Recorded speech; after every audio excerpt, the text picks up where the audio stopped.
Hey, it is 10 o'clock and I'm calling this meeting to order. This is Cambria Community Services District Board of Directors. This is a special meeting, and the special meeting is to have a strategic planning workshop. I would like to have you all join me in the pledge of allegiance. Pledge allegiance to the United States of America and to the republic for which it stands, one nation under God, indivisible, with liberty and justice for all. Hey, thank you. We have all 5 of our directors here today, so we do have a quorum. Welcome to all of you. I will be making a short statement after Mr. McElhaney does his part of the agenda in the beginning. But I'm so happy that you're all here and that you are willing to join us in this really important process that we have. Thank you. I'll go ahead and introduce the item, agenda item 2A. The CCSD Board of Directors will be discussing and conducting a strategic plan workshop, which we amended this agenda on 3/1/2025. I let the directors know we've had a couple issues with Pete where we're trying to make edits and get them to hold, and they're not holding. Some old vision statements in there, but I believe we've corrected it. Does everybody know what peak is? Peak is our agenda management software. Mr. Carmel's not very fond of it, but it's really good with this. But it's worked better in terms of our workflow up until recently. There's been a couple of others. So the agenda's been amended. We held a special meeting on February 13th, 2025 to solicit public input related to the strategic plan. Today, our board of directors will be holding a special day-long board workshop with the potential to carry over into tomorrow to discuss and further develop our strategic plan. Our community is available to observe the workshop, both in person and in Zoom. However, there's no public comment today. Mr. Clark will serve as our facilitator for the workshop. And I won't repeat the entire agenda here, but I'll turn it over to you, President. Okay, thank you very There much. will be public comment on the items on the agenda. That's what we called for it. So We took Okay. public comment for that on February 15th. Yeah, that would- Today. this is called as a special meeting. Could you speak up, please? This is called as a special meeting. Yes, as a special meeting agenda. This is done a little differently than we did it in past years. In past years, we would have a special meeting and then adjourn to the workshop. Then we get public comment the first round. This time we had public comment at a regular meeting. This has been called as a special meeting, so we should ask for public comment on this agenda. Prior But to, just on the items on the agenda. Right. Not the broader public comment that is required for regular meetings. and would it be appropriate to call for public comment before we start the actual discussion? Public comment on items on the agenda. Regular business, I think, yeah, I think would be appropriate. Okay, thank you very much. Okay, what I'd like to say is that from my conversations with some of the members of the public, there seems that there may have been some confusion about the documents that we have as part of our packet. And what happened was there are those out there who looked at the documents that that show all of the different input from the groups that we've asked input from. So let me explain what those documents provide for us as information for us to go forward. There are 3 documents that are here for our consideration. The first document that you have is the 2025 Strategic Plan Board Member Input. That input is from the 5 board members. I compiled that. And when I compiled things, I took things exactly as they were written in the documents that were provided to me by the 5 board members. If more than one board member stated a certain comment, that is indicated after each of the comments. For instance, right at where it says accomplishments, the district has made significant progress more than in past years toward a CDP for the WRF. 3 directors stated that. If there are no numbers after those comments, only 1 board member stated that. So I want to make sure that everybody understands that. The second document that we've been given is the 2025 strategic planning instructions for CCSD staff. And those comments after this page, and this starts on page 35 of the board packet, are all comments from the staff. And I do want to say here and now that we very much appreciate that input from staff, and I think that will make this process even more rich today. The third document, and it starts on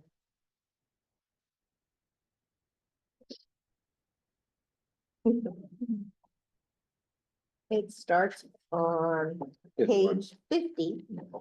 Yeah. This is the 2025 strategic plan public input. So this is input that we got from the public. This information came into Ms. Dotson, and she compiled this information. So if there are recommendations that are within these documents, those are recommendations that 1 or more person has made to this group. They are not recommendations that the board is making. Am I clear? Does everybody understand that? Okay, because there was confusion about that. The page numbers change between the regular one and what you, the second amended one. There's difference about 2 numbers. Okay. But there's, I'm gonna be speaking to the final one that we have as far as page numbers. No? And just FYI, all of my prep and notes on the original document. Yeah. I thought about trying to transfer them. Yeah. So I'll have full. Okay, but So- it's by document. Yes. Yes, okay. So that's what I wanted to say, and it appears that you all understand what I'm saying. Thank you. Hey.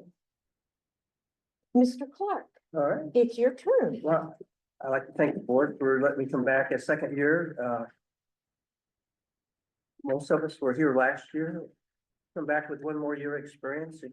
For those that's listening, and the board of directors now have 25 years of experience between them. We're at a good place. Next year, we're gonna have 30 years. So we're at a really critical point in putting this plan together. And let me just get into my role as a facilitator. Mine is just basically to keep the flow going like we did last year. Note to myself, I can't pick sides. If you're discussing one thing or another, I can't do it. The district gave me the agenda. My approach last year when I talked with Karen and Michael, my approach is just give me the agenda, I'll facilitate. I think the district has gone through training, they know what they want, and I just said, I'll come in, I'll use my experience from UPS. Everything I know, I learned at UPS. I'm gonna run this as a UPS meeting. We'll run it tight, everybody will have an opportunity. What we're doing is not difficult. It's things that you've done your whole life. We're going to just ask questions of what, when, who, how, why. It's stuff that you've done since you've been a little kid. It's not difficult. We've had excellent input from the staff this year. We got 10 pages. They got twice as much as the other 2, or as much as the other 2 groups. And I was in a call with Deborah and Tom earlier this year, and with Matt was on it, and we asked for more input from the staff, because that's where we really find out what's really happening, and we did that. Thank you. We're going to have a fun, good day. My meetings, we're here for a reason. It's for either communication, for education. I've been trained to be a coach, a mentor, an educator. So I may go off a little bit, but that comes with the territory. Haley will be doing the reporting that she did last year, that here. I jumped ahead a little bit before, as the group were the same participants, we're missing Jim today. For the public, as mentioned before, there will be no public comment other than for, I guess, it has changed a little bit. There will be, we'll open it up. We will be covering the strategic elements. So if you look at page 1 of your packet. So this morning, we'll be covering pages 13, 14, 15. This is on the revised. Now, I'm working off the amended agenda that came out 3-1, so there's the difference about two numbers. So we'll be working on pages 13, 14, 15. The director's input I have at pages 27 to 32. The staff inputs on 37 to 47, the public inputs 48 to 52, but you have the packets, are very distinct, yes. I just wanted to make note, I'm looking at the original agenda Uh-huh. posted, which is 55 pages. Right. And the amended agenda is also 55 pages, so there's no change in. I page got number. 52. When I printed it, when I got it, I only had 52 pages when I Yeah, printed it. it's 55 on both documents. My count certainly agrees with Mrs. Dodson. Okay. Well, when I downloaded it off the website, I had 52 pages. Yeah, downloading it from the website, it's 55. Something happened. Page break, maybe page breaks. I don't know. My number So is most, 52. so most of the entire group has. No, 55. 55. That's, we're on the same package. Okay. So I can, so. So we're going back to the agenda, your page 1. We will go through the agenda. There's 8 points that we'd like to cover today. I'd like to get maybe through 1 through 6 before lunch. We're gonna start, first we'll start off with number 1, the assess the current state for the accomplishments. We'll do the internal strengths, internal weaknesses, external factors that have a positive impact and the negative, external with a negative. We'll do a quick review of the mission statement, vision statement, core values. We covered all this last year, so we should go through fairly quick on those items. On the number 5, review the core areas and revise them as needed. Appears to be will be discussion on what should we add one that's on finance, and maybe anything else that comes up. And number 6 would be review the strategic goals and the core area. That's it. So I'm hoping to get through that before lunchtime. And after lunch, we'll have the ability to go into the meat of the three-year planning. We'll have the core areas done, and then we'll go into what we'd like to do the next 3 years. So let's do introductions now. If the directors would just do how long you've been on the board and how long you've lived in Cambria. For the staff, just how long you've worked for the district. We know most of you or anybody that doesn't live there. Start? Yes. Okay. Well, coming up on 2 years as the general manager for the district, so that's April 20th. April 20th. 4/20. Prior to that, I've been in the district on and off since 2008 as a reserve paramedic for the healthcare district and a reserve firefighter for the district. I'm happy to be here. Haley Dodson, confidential administrative assistant, and I've been with the district for almost 9 years. Denise Brooks, I'm the administrative department manager and finance manager for the district, and I've been here for about 2.5 years. Good morning, Michael Berkey. I'm the fire chief for Cambria Fire Department. And I've been here as the fire chief for just over a year now, but I've been with the department since 2005. David Aguirre. Could I don't mean to interrupt you, but, is there someone, I want to make sure people can hear us. So, is there someone who can say whether or not you can hear us, with the people who are on Zoom? Rochelle, can you hear us? Yes, I can. Wonderful, thank you. David, I'm so sorry. David Aguirre, Facilities and Resource and Ranch Manager, been with the district for a year and a half. I'm Cody Meeks. I'm the water system superintendent and I've been here for 5 years. of the water department. Good morning. My name's Tony Artho. I'm the wastewater system supervisor. I've been here for 8 years. David Hirsch, I'm an attorney with Carmel and Nakasha. I work with Tim. I've been doing work with the Cambria Community Service District since 2009, so 16 years. Actually, it started in March. Assistant District Council. Karen Dean, I'm on my 5th year as a director on the Community Services District's Board of Directors. And my 5th year as chair of the R&I committee and 3 years as vice chair before that. Tom Gray, I'm also in my 5th year as a member of the Board of Directors. I'm currently chair of the Fire Protection Committee, and for the past 2 years before, I was chair of the Finance Committee. My name is Harry Farmer. I've lived in Cambria for 36 years. I was first elected to the Board of Directors in 2016, re-elected in 2020. So I am now on my 9th year as a member of the board, and happy to be here. My name is Michael Thomas. I've lived in Cambria for 7 years. In my 3rd year on the Board of Directors, chair of the Pros Committee. Good morning, I'm Deborah Scott, and I have been on the board. This is my 3rd year that I've been on the board. I've lived in Cambria half-time since 2017, full-time since 2020, and just would like to welcome all of you here and thank you for being. I'm Dick Clark. I've lived here for 26 years. I want to give you a little bit of my background with UPS. And then we'll go into the objectives, and then I'm going to also update you with my activities within the community with the nonprofits. Because it sort of ties into where we're going to go with everything.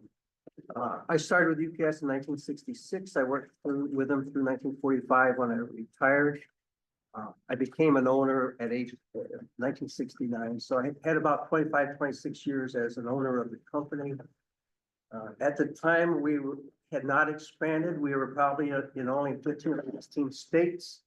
If you lived in California, you could only ship to maybe Phoenix and Tucson, Portland and Oregon, Washington and Seattle. We're very limited. In 1970, 71, we started expanding, looking up to the East Coast. And I was in that, I'm one of those blessed guys. It's just the right place at the right time. And I couldn't say no. So I made the mistake of saying anywhere, anytime, thinking I was going to Seattle. I ended up in Louisville, Kentucky as an industrial engineering. And at the time, we were a private company. So we had the same problems the district was the revenue. We could only do with the revenue that we had. But the problem we had was the rapid growth. We would just grow, we'd have some areas with problems that we'd have to go back and fix. So 50 years ago, 1975, I was trained as a SWAT facilitator. What we did as a company, we didn't have the expertise. We'd go out and hire consultants. Sometimes it included Harvard. Sometimes my work measurement came from the University of Louisville. Some of the people skills and came from the Pan American University where I went down to the classes. But we'd go into anywhere from a week to a month intensive training, and they'd say you're certified and go out and do it. And it's pretty much what I bring to the table. Is I've done a lot of things within UPS. I worked as director. It was fun. I was able to take an early retirement at age 50 in 1995 because we were so successful in implementing the first electronic clipboard. We had too many people. They didn't think they could get enough to retire at 55. And he dropped it to 50. I made it by 6 weeks, and here I am. I've been here retired. This is my 30th year. Today, and this is for the folks also listening, when we covered it last year. If you live in Cambria, and we're in an unincorporated area, we look to a lot of places for service. Today, we're only going to talk about what we do at CCSD. But we also look forward to the healthcare district. for services. We look to the school district for services.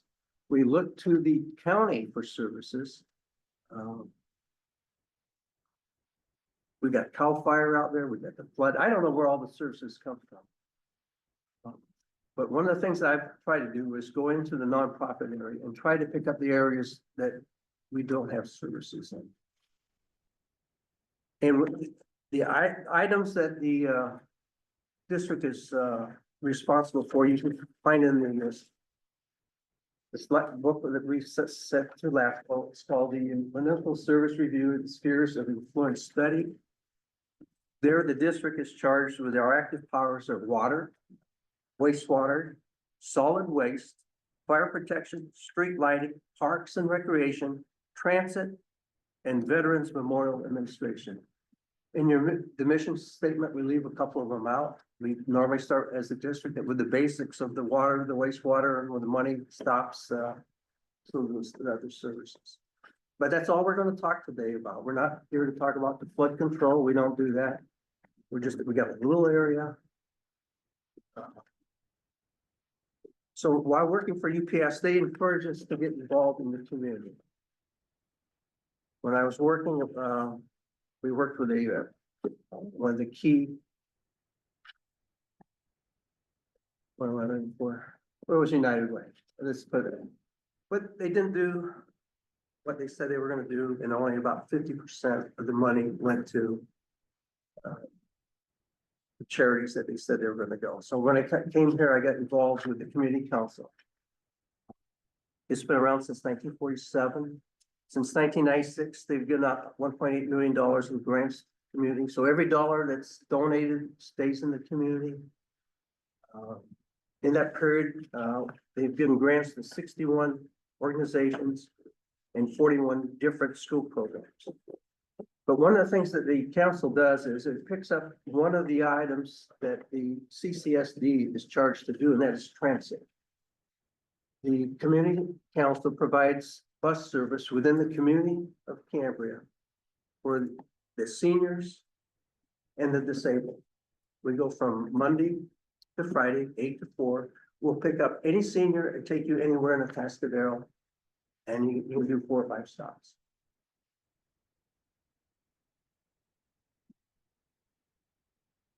The second, I'm the president of the community council, so we'll come back later on in 4 or 5 hours when we start talking about grants and monies. I got my fingers on a lot of things going on, but through the community council, I'm also involved with the skate park. We are the fiscal agent for the Skate Cambria. We hold their money. I like the story of the high school students and their parents trying to build something. I'm also involved heavily as the grandparent on the group. The second group I'm involved with is Cambria Anonymous Neighbors. This is a group that also provides transportation. Now they'll transport anybody within the county to a medical appointment. We'll pick you up and delivery. And again, these drivers are volunteers, as are they with the community council. We also have medical equipment in a warehouse. That we've got walkers, you name it, we have it if you need it. And I'm the treasurer there, and I'm also the treasurer of the Historical Society, which ties me into a couple things here. That we are leasing land from you where the schoolhouse is out at the old Santa Rosa. We're leasing that property for you. We got a 50-year lease on it. I believe last year we just bought that pocket park down by the post office where we have the 1888 jail. So we do have the transactions. I'm familiar with some of the going-ons with the community council, which makes it exciting and different perspective. So next, let's get into. But Yes, please do. Okay, so I would like to know who is listening in from Zoom. Aram B, BBG, Brian Glusevich, Christina Galloway, Christina Heinrichs, Eric Johnson, Rochelle Benjamin, and Rollins. Okay, thank you very much. The other thing that I'd like to do is to go ahead, and I think this is a good time for public comment. So let's go ahead and take public comment on only those items that are on the agenda. So will you have your phone? Can you do my timer? Yep. Okay. Right, so, go ahead, let's see we have someone here. Would you like to start? I guess. Okay. I wasn't prepared to speak, but thank you. Okay, you have 3 minutes. I will try to take less than. Okay, I can't help but respond to one of the. your name? Oh, I'm sorry. Dennis Dujic. I'm a Cambria resident. Have been since 2023.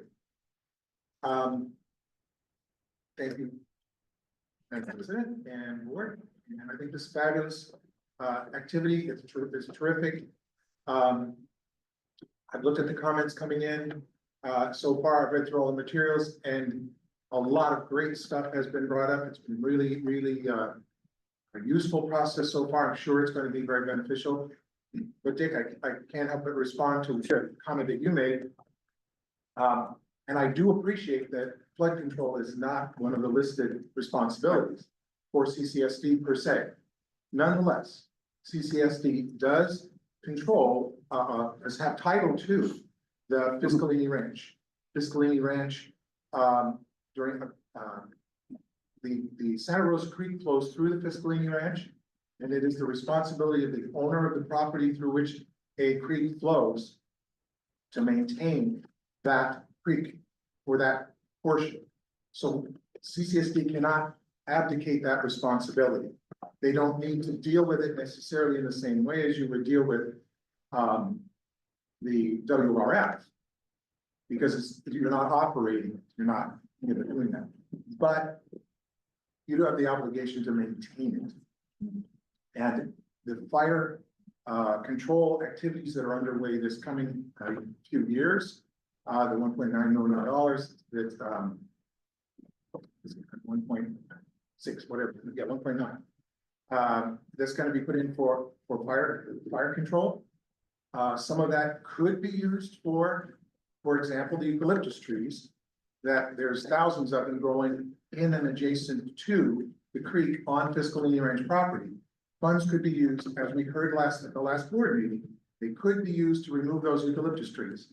And they ought to be for fire protection. That would go a long way for flood protection. So there's a lot of synergies here that could be gained. And as owners of that property, that was the only thing I wanted to bring up. Now, the rest of the thing are fully covered in comments that my wife and I have made prior to this. So thank you. Thank you, Mr. Dizzy. So let's take any public comment online. We don't have any. Okay, thank you. All right, Go right ahead. let's go into the item number 1 on the agenda, which is assess the current state of the following. And let's look at the accomplishments of the And this is agenda item 2A. on agenda 2A, yes. Yeah. And we're on item number 1. There you go. So, and it's number 1, page number 1 of the packet. So, we'll open it up for discussion, on the accomplishments since last, March 4th of the last meeting. Everybody just, we can pick 1 or 2 each. Maybe just take the key ones. We're not gonna go through all the 20 pages line by line. Let's just hit the highlights. Well, I guess I'll start. So accomplishments for the district.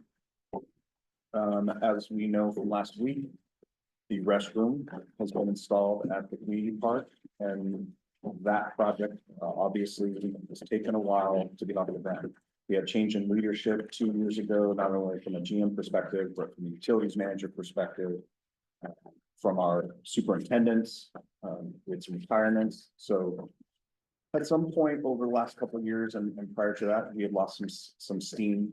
We ran into some issues with the restroom and permitting, grant funding, but we did get the restroom installed. So that's a huge step forward, because that is a catalyst for any development for the park, in any way, shape or form. That's the linchpin for getting anything on the park. Basically, the county says the restroom has to be. So any permanent fixture on the park needs that restroom, and now we have it. We're gonna take another week or so to get the electrical installed, so it's not fully operational, but for all intents and purposes, that's one thing we can check off the list. The water reclamation facility. There's been an information hold at the county level since 2020. Not a lot of not a lot of progress was made on that information hold up until recently with the coordination from the board and staff and consultants. We were able to rework the project description. We completed our in-stream flow study with an additional component to it with Van Gordon Creek, which the Coastal Commission had asked us about, wanted us to include, so we did that. We have amended our EIR, developed a policy consistency analysis, and we just recently submitted, to the best of our abilities, all the answers to the information hold, which is a huge step forward. We had a budget adjustment recently to fund those coffers because the county obviously has staff time associated with reviewing the information hold. So now that account has been set up and they're reviewing that information hold. There will be subsequent information hold questions. Our hope is that we've addressed a lot of them, and then those information hold questions will start to whittle down until eventually it's satisfied, and then the county will hopefully issue the CDP, which we know will be appealed to the Coastal Commission. We've been in contact with the Coastal Commission over the last year and a half, discussing and considering their concerns for mitigation. That's ongoing because the plant is the WRF is in ESHA and has been for quite a while, and some of those compacting mitigation measures that haven't been addressed are still there. They're not going away, so we're working on addressing this. I think that was a huge step ahead. On the strategic plan is to complete the skate park project in coordination with the community council. The district was fortunate enough to apply for a federal grant and receive it. We are pending funding on that grant, but that's a $600,000 matching grant, which again covers 50% of that goal to complete that skate park, and that's a huge accomplishment from a district perspective. We've been working with the community council on their fundraising. I'm sure we'll talk more about where we are in terms of the overall monies for the project, but that's a big step forward in terms of seeing that project through. Advanced meter infrastructure meters that are going to help guide us to the eventual replacement of the brass bodies. So that meter replacement program is in full swing. How far are we coding in terms of those AMIs being installed? We have over 700 installed. 700, which means we're ahead of pace, aren't we? Very well ahead of pace. Yeah. So 3,500 total? Yes. So we're at 700 and it's only been a month, you know, so I think we're ahead there in terms of getting those. What that does for us is real-time live data, feedback on that, not only from the consumer perspective, but we can actually start to recognize our water loss. We're getting alerts for leaks almost instantaneously, which before with these meters failing, we might not know until the billing cycle hits. When we start manually, and again, we're manually reading at one point over 2,000. Now we've chipped away at 700 of them. So, you know, hopefully that's helping with staff time. So that's a huge step forward. What else? Are you gonna leave anything else for the rest? I'm sorry. That's okay. Is that, you want to stop? You might get some frustration though. You're Just the right remember if one. we haven't said. Okay. You're the right one to break. All right, Karen, do you want to speak? Go ahead. Am I stealing everybody's thunder? No, it's for you. Roundtable, but, he covered a lot of them, but he didn't cover moving the administrative offices to a much better, well-maintained area and, you know, saved us money. The formation of the Fire Protection Committee was a big accomplishment this year, and I think the chief finds that very valuable, it will.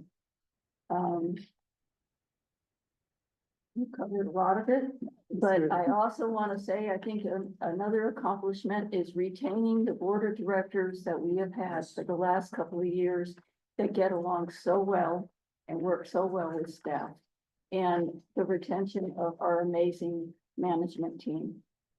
So I think those are accomplishments. The rest of it I got under internal strength.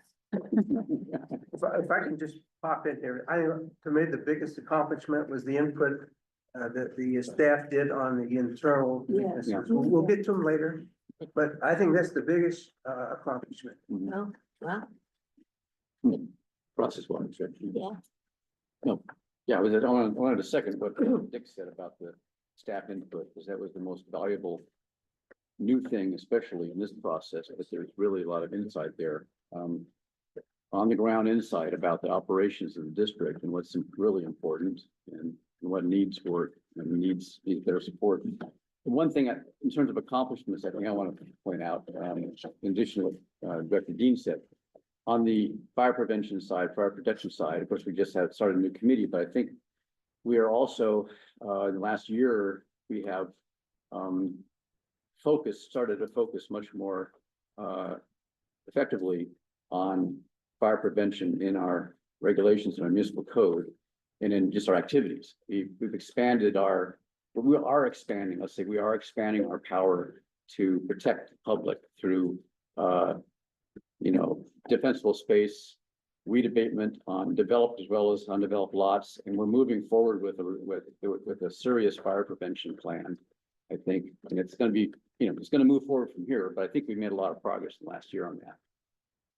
No, I think that's huge to bring up. Yeah. Because maybe we didn't really understand, and I'm sure the chief understood, and I understood it from a firefighter perspective, but how much of a risk we were just 2 years ago and 3 years ago. I mean, obviously with the Palisades fire, Paradise fire, those things will kick up the emotions in the community and they've always been paying attention. But maybe from a board of directors standpoint or from a staff standpoint outside of the fire chief, I don't think we understood how high of a risk we were. Considering a lot of these, these parcels that we have a responsibility to enforce their weed abatement. And there were some internal deficiencies when it came to our processes for making sure they were weed abated in a timely fashion. And so that piece of it that's been corrected with a little more of a stringent fire hazard fuel reduction program, a contractor, which, we've had some input from their cost, but their ability to mitigate those issues in such a short time frame compared to, we would see parcels that weren't weed abated until September, October. Now we're adding that developed parcel piece to it, hopefully here relatively soon, which will give us that more effective enforcement mechanism to protect the community.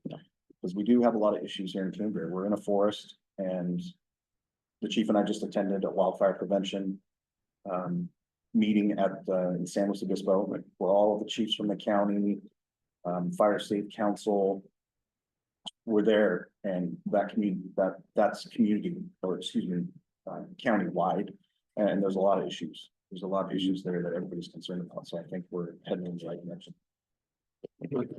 Not sure if we mentioned, but the resolution of the lease with the school district for SR4, well, that was a true milestone, and that was well done. I'm glad staff brought this up in their, General Manager Michael continued leadership has fostered a positive work environment where staff feel supported and empowered. From my perspective, that's right on target. It's a strength also, but it is an accomplishment. We've got some good staff, I can tell you that. Who else? No, you're doing fine. I'd like to, a number of the items that I was going to comment on have already been stated, but I do want to comment on one thing, the improved morale at the fire department. I think it's a real plus for the trust that members of the community would have in the fire department and how it functions and serves the community, as well as the other items that we were talking about and the new fire committee. And we're very fortunate also, and like I say, the comments have already been made, that I was really wanted to comment on, including the improved, I think if many of us remember a few months back, a year back, whatever, and the conflict that was taking place between us and the school district and the contention that arrived in the community as a result of that. And the fact that we were able to remedy this situation to the benefit of everyone, folks at the school district as well as us. And therefore, the community felt much better about both districts. And I think that was really important. If I can, I also want to comment on the continued efforts the district has made in the relationship with the Coastal Commission. The dialogue has been opened. We took the Coastal Commission out to the WRF, and I think they gained a really good understanding of what we're looking at. And we owe that to General Manager McElhaney for arranging for that. And I think that was an accomplishment to open up their minds to what it is we're trying to do. Thank you.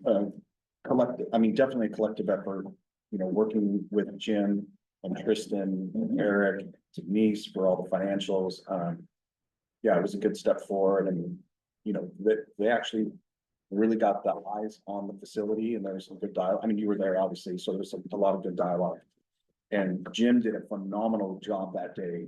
Mr. Green did a phenomenal job that day explaining all the different pieces of the WRF and things that they hadn't seen before. And so they asked lots of questions, and Mr. Green was on point, being able to answer every single one of them. And also, I want to compliment Ms. Fritz for her expertise in looking after our finances and the investments. With Ms. Fritz starting the investment policies and investing our funds and helping us gain a little bit better interest on things, I think that was a big accomplishment, and I appreciate that. Huge. I think we're close to $500,000. I know you need. I'm not gonna She say will no. not answer questions about. No, I just don't want to give a number. I don't have that off the top of my head. I will say we're approaching that mark, Yes. which is impressive. We have the investments report on the next board meeting. Done update. And yeah, that definitely shouldn't be, she tries to underplay it. Yes. It should not be overlooked, And we need to recognize Mr. Aguirre as well, 100%. because he has definitely improved the FNR department and has the ability to go out and search for things for us at better cost and improve the bottom line of FNR. And he underplays that as well. And I want to remind the public that David took a department. Mr. Aguirre, sorry, has taken a department that was in a deficit almost universally for over a decade, and he was in the black. Within 1 year. Amen. We need to give kudos to our utility department too. Yes. Making progress in all of the projects. Any other comments on the accomplishments before we move on to internal strengths? I have one question. Yeah, the policy committee finished their task that was assigned by the board. And so we sunsetted the policy committee, and because of that, then we can go forward with other activities, but thank you to that. Sunsets are good. Yes. Can I add one more thing? Because we pretty much mentioned everybody. Mrs. Dodson, who literally makes this entire place run from her showing up at 6 o'clock at night on a Sunday to repost an agenda or to arrange these tables. When I told her not to show up Sunday night, she did. Food, she organizes the whole organization. She keeps me on track. So this district wouldn't function without her. And if I could comment on Ms. Dodson, that she does get here at 7 o'clock in the morning, and you often get emails from her at 9:30 at night, just like you get from the general manager. Let me just say this, a lot of people have all these not so favorable comments to make about how staff functions, but to go to any other organization that where people are showing up at 7 in the morning and they're still up working at 9:30, 10 o'clock at night and on weekends. And we have a committed staff all the way around. And I also want to comment on the field staff, the people that work for Tony and work for Cody that are out there in the community, and the great feedback that we get from members of the community on how hardworking and pleasant they are to interact with. So I just want to put that out there because it's a blessing to be involved with all the folks that work here at the district that serve this community, because we live in this magical town and we have great people that complement the community that we live in. Excellent comments. Any other input? Let's move on to internal strengths then. Who would like to lead off? Ms. I think our biggest strength is the wonderful general manager that we have. that is David. doing Such a great job managing this district and the management staff below him. I think we have an excellent team. They know what they're doing. They're very knowledgeable. They're easy to get along with. And they work well together with the staff and the other employees. So I think that is our biggest strength, and especially Ms. Dodson. Yes. Because as the general manager said, without Ms. Dodson, this place would fall apart. So I want to appreciate her. And also, the fire chief and the fire personnel who are so devoted to keeping us safe, to keeping the community and all the members of the community safe. And our utilities department that keep our toilets flushing and our sinks working. And this board of directors is a big strength, I think.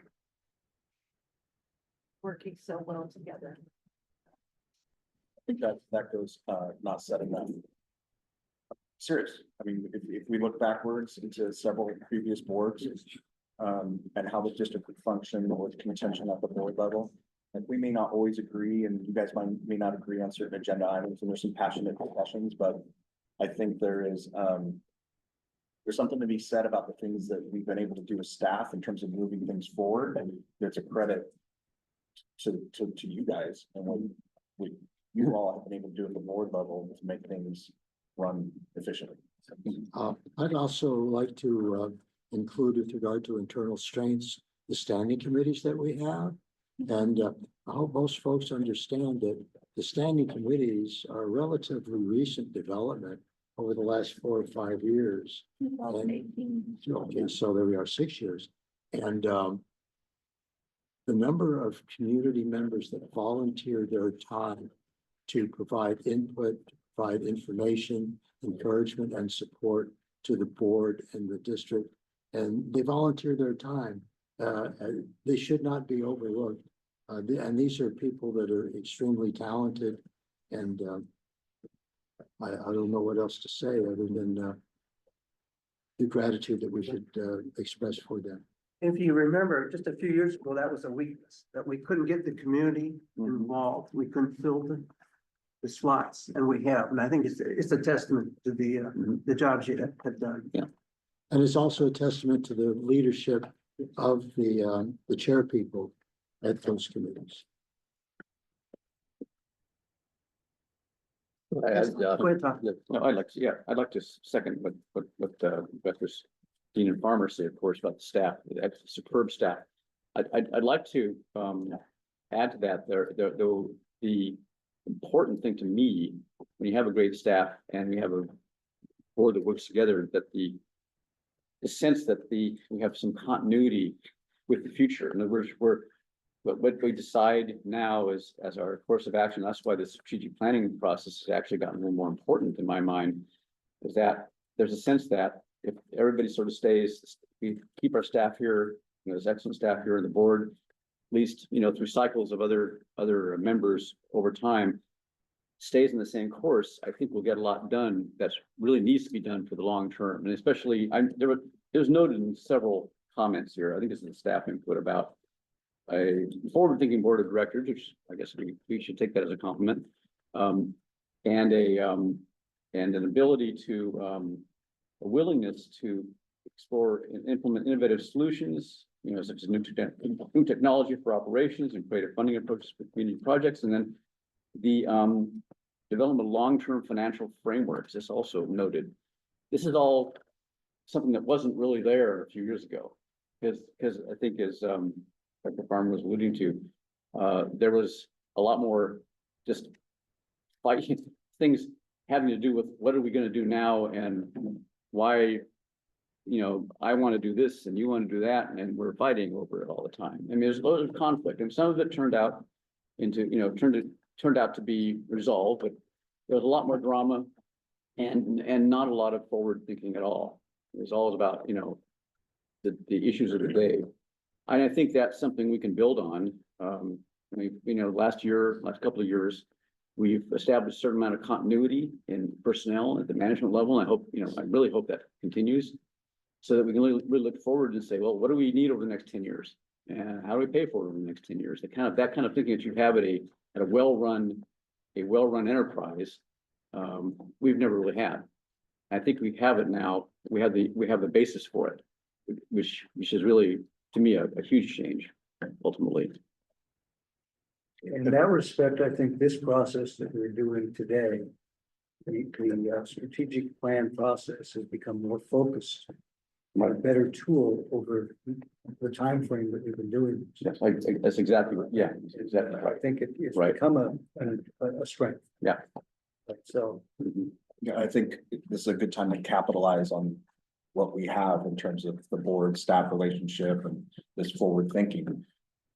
We have a window because, there's an election for 2 seats here in a couple of years and, we pray that as run again from a staff level.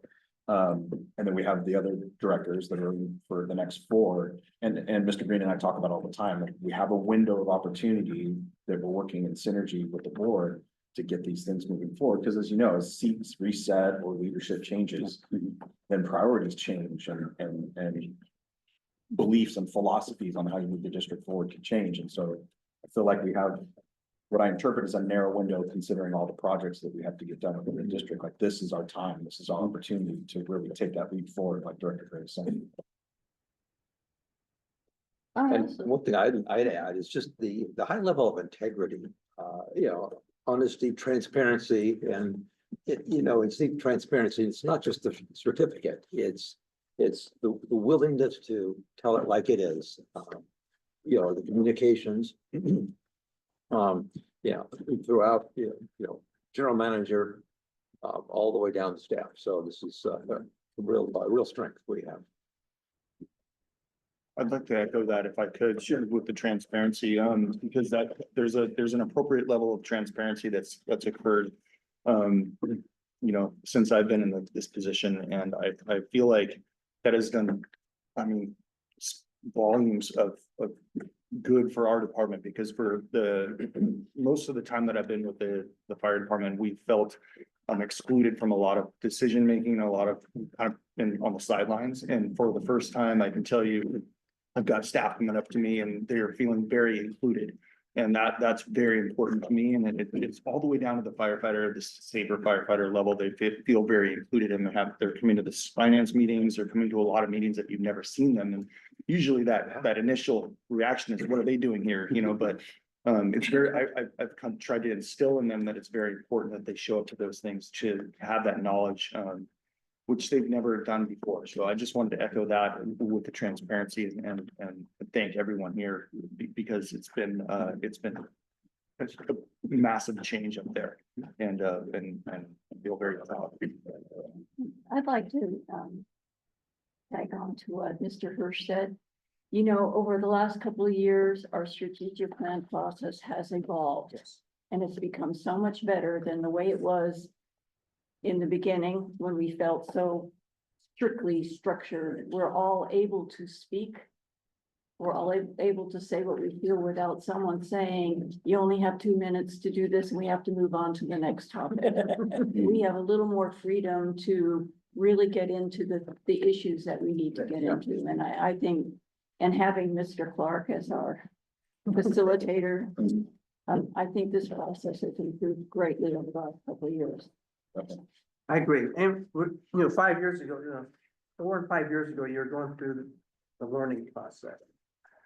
But there's a lot of fluff in there, and we've cut that out. I think 3 years ago, Cindy and Karen cut it out. So we're going to go to the people. We're going to cut out day one.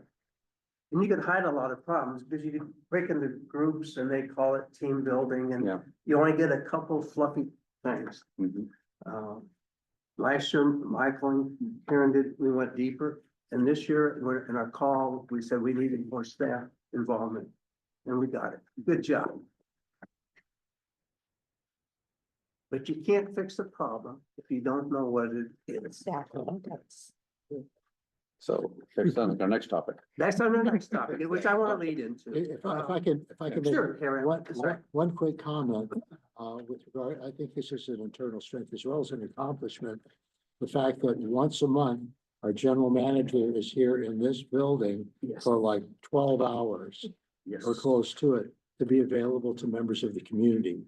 And, what's it said, the idea of transparency is it takes a certain inner strength and integrity to do something.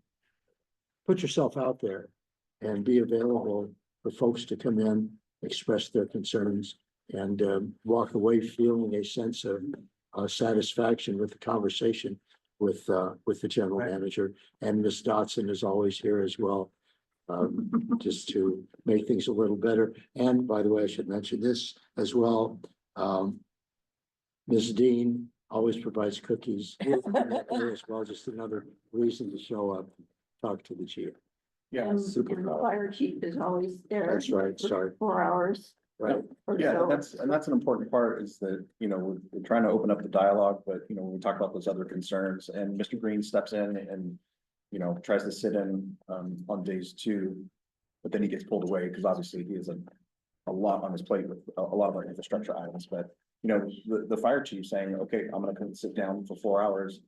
And he probably gets the worst of it. Now he's probably started sitting in because, again, that fire threat in the community is pretty big. And so he's getting drilled with developed parcels, undeveloped parcels, healthy tree versus unhealthy tree. And he's got to navigate all the regulations as it applies to what he can do and can't do. But he doesn't shy away from, you know, the spotlight or the heat that he gets. And so I think that's a testament to what we're trying to do. And also, at least twice a month, if not more, general manager letters to the community has really increased the transparency that this district has with the members of the public. Any other comments on our strength? I like to lead into and handle the first part of the weaknesses. Once we get to this point, with communications, with the good core values, the honesty, integrity, sometimes things come up and we might get thin skin on what they're saying, but this is what we want. We want to know what the real problem is. We want you to tell us what the problem is. I used to work for a regional manager and he would get us saying, we have met the enemy, he is us. So I'd like to read a couple of the staff comments. And of course, it's my page 40, it's probably your 42. The board of directors is too involved in day-to-day operations, creating inefficiencies, potential conflict with staff responsibilities. This overreach can hinder effective management and decision-making. Further down, ongoing public scrutiny, board micromanagement and community hostility can lead to low staff morale, burnout, and difficult retaining qualified staff. So it's probably on your page 42. So when you compare the director's comments along with the staffs, we just didn't, directors didn't pick this up. The directors picked up a bigger, wider view of time, people, money.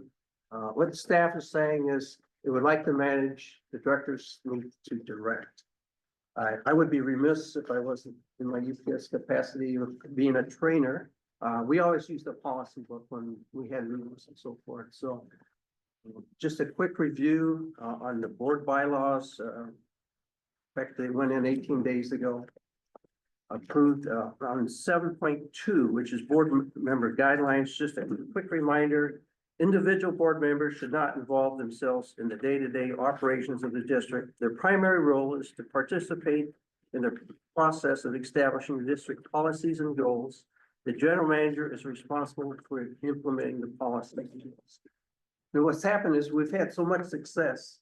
You get to the point, success begets success, and sometimes we get too involved.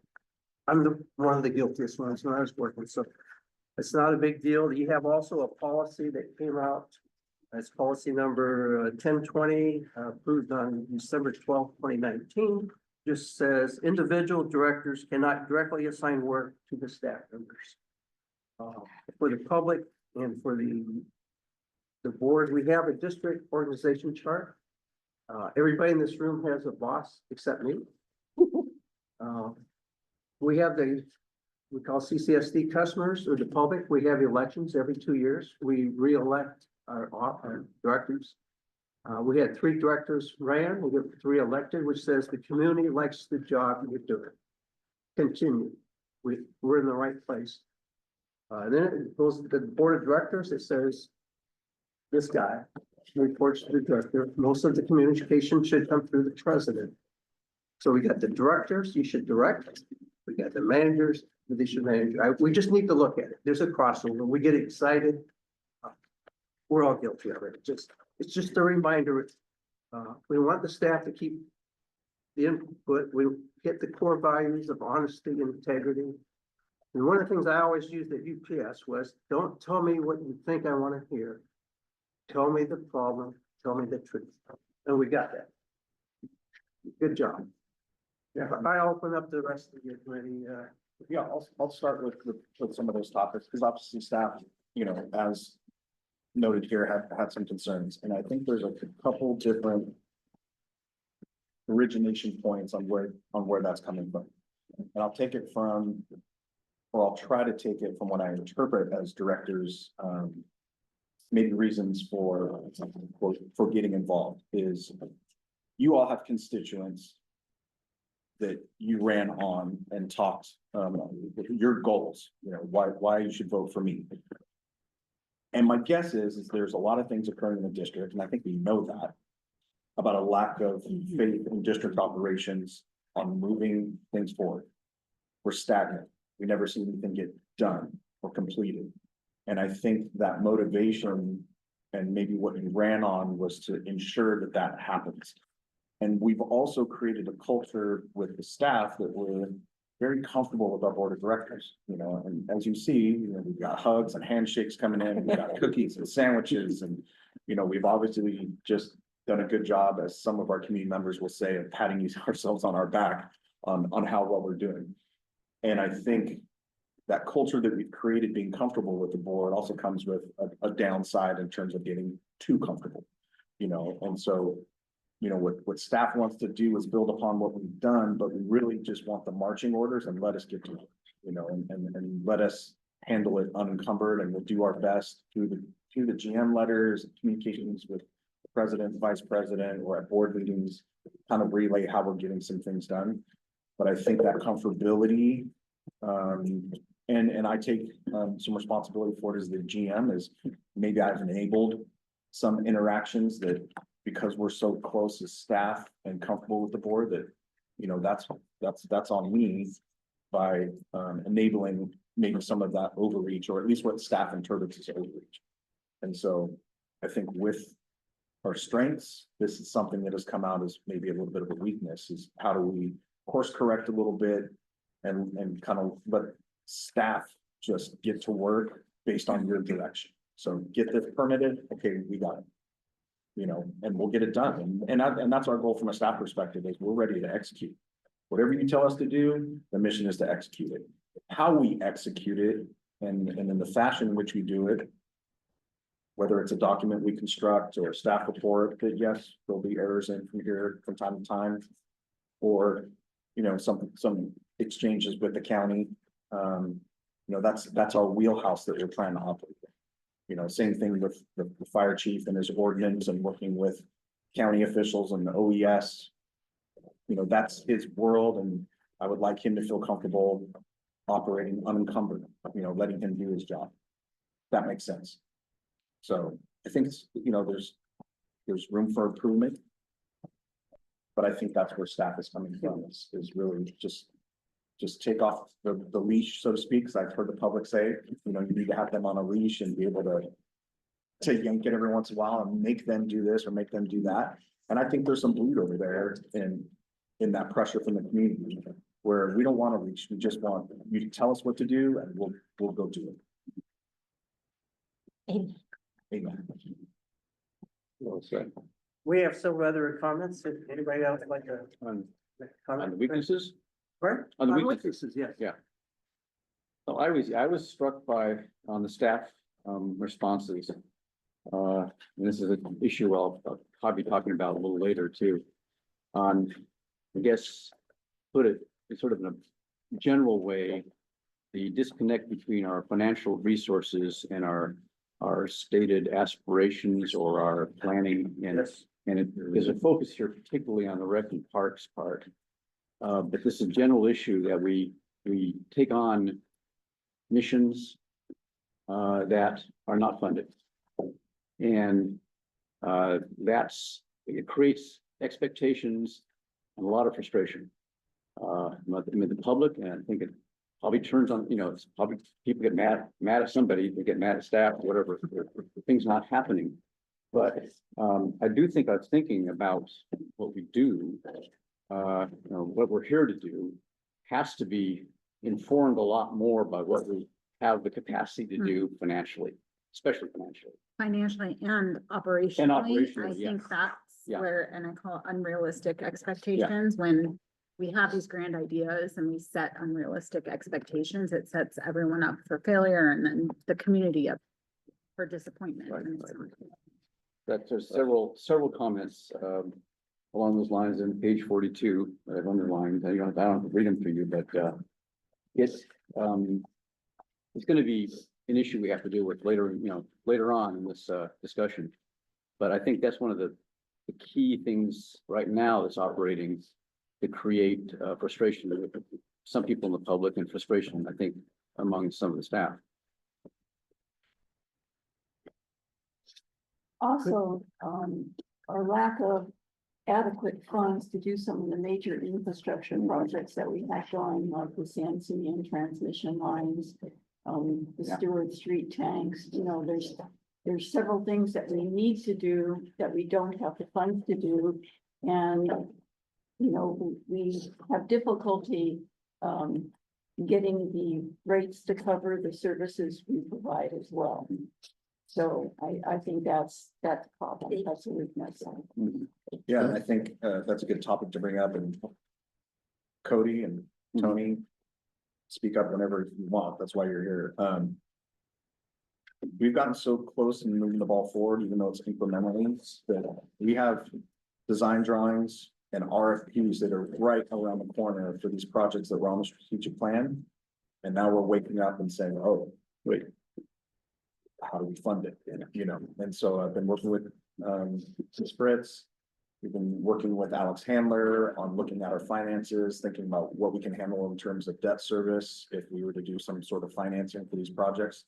Because ultimately our reserves can't handle it.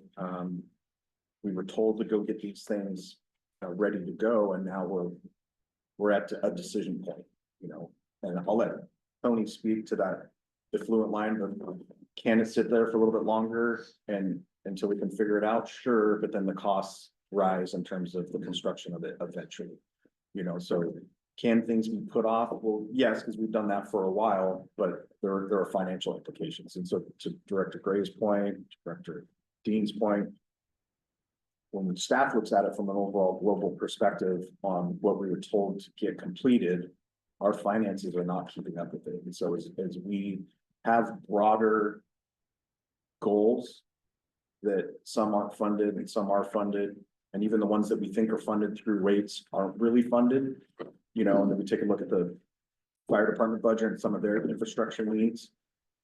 Chief, you have 2 engines that eventually need to be replaced. This was eventually, no, one of them that need to be replaced. Yeah. This discussion was just had at the fire prevention meeting at the Vets Hall in San Luis, the chief and I attended on Saturday. All departments are going through the same thing as far as engine replacements. And it is around a 3 to 5 year lead time on some of those engines. And the cost went from $750,000 to right now, it's almost 60% higher. So it's about 1.2 million. And if we have 2 engines, that's $2.4-ish million. And our reserves for general fund are at 3.2. So there's several things that are starting to compound here, and they're all adding up. And I know this is not a discussion about growth or no growth, but when you have a community that's in a no growth status for 20 years, there is no more revenues coming in. This is the bucket of money that we have, and it's all we have.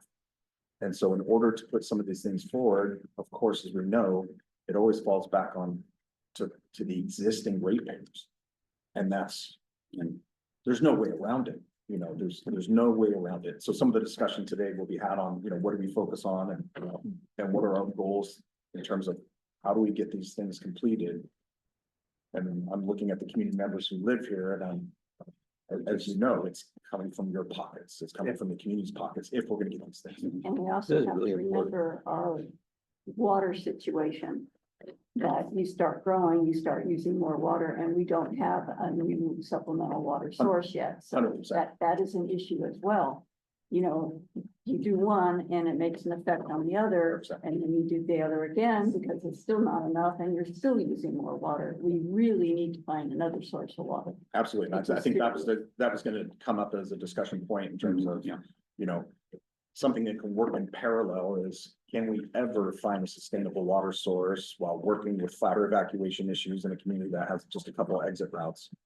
Those things I think have to run in parallel, so when we start talking about long-range goals, a sustainable water source should be, in my opinion, in Mr. Green's opinion, we need to put that as a focus on finding a sustainable water source outside of the two aquifers that we have.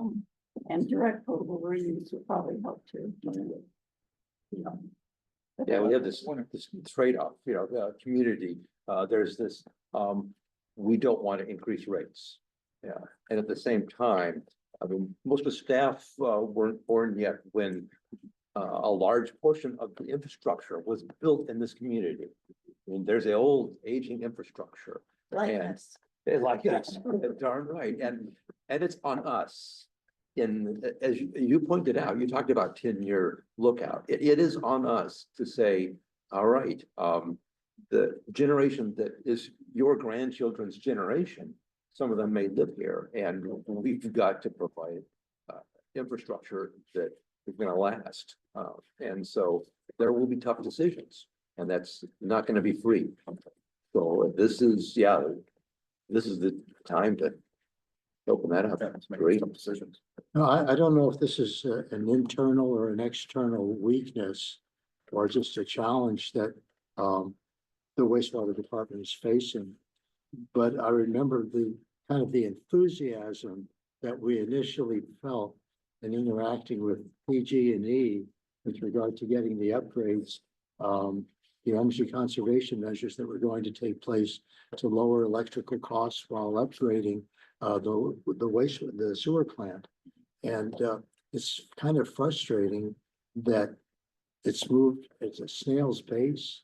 It's like a turtle swimming upstream in molasses. Who knows when it's actually going to be addressed to the degree that the community and the district needs.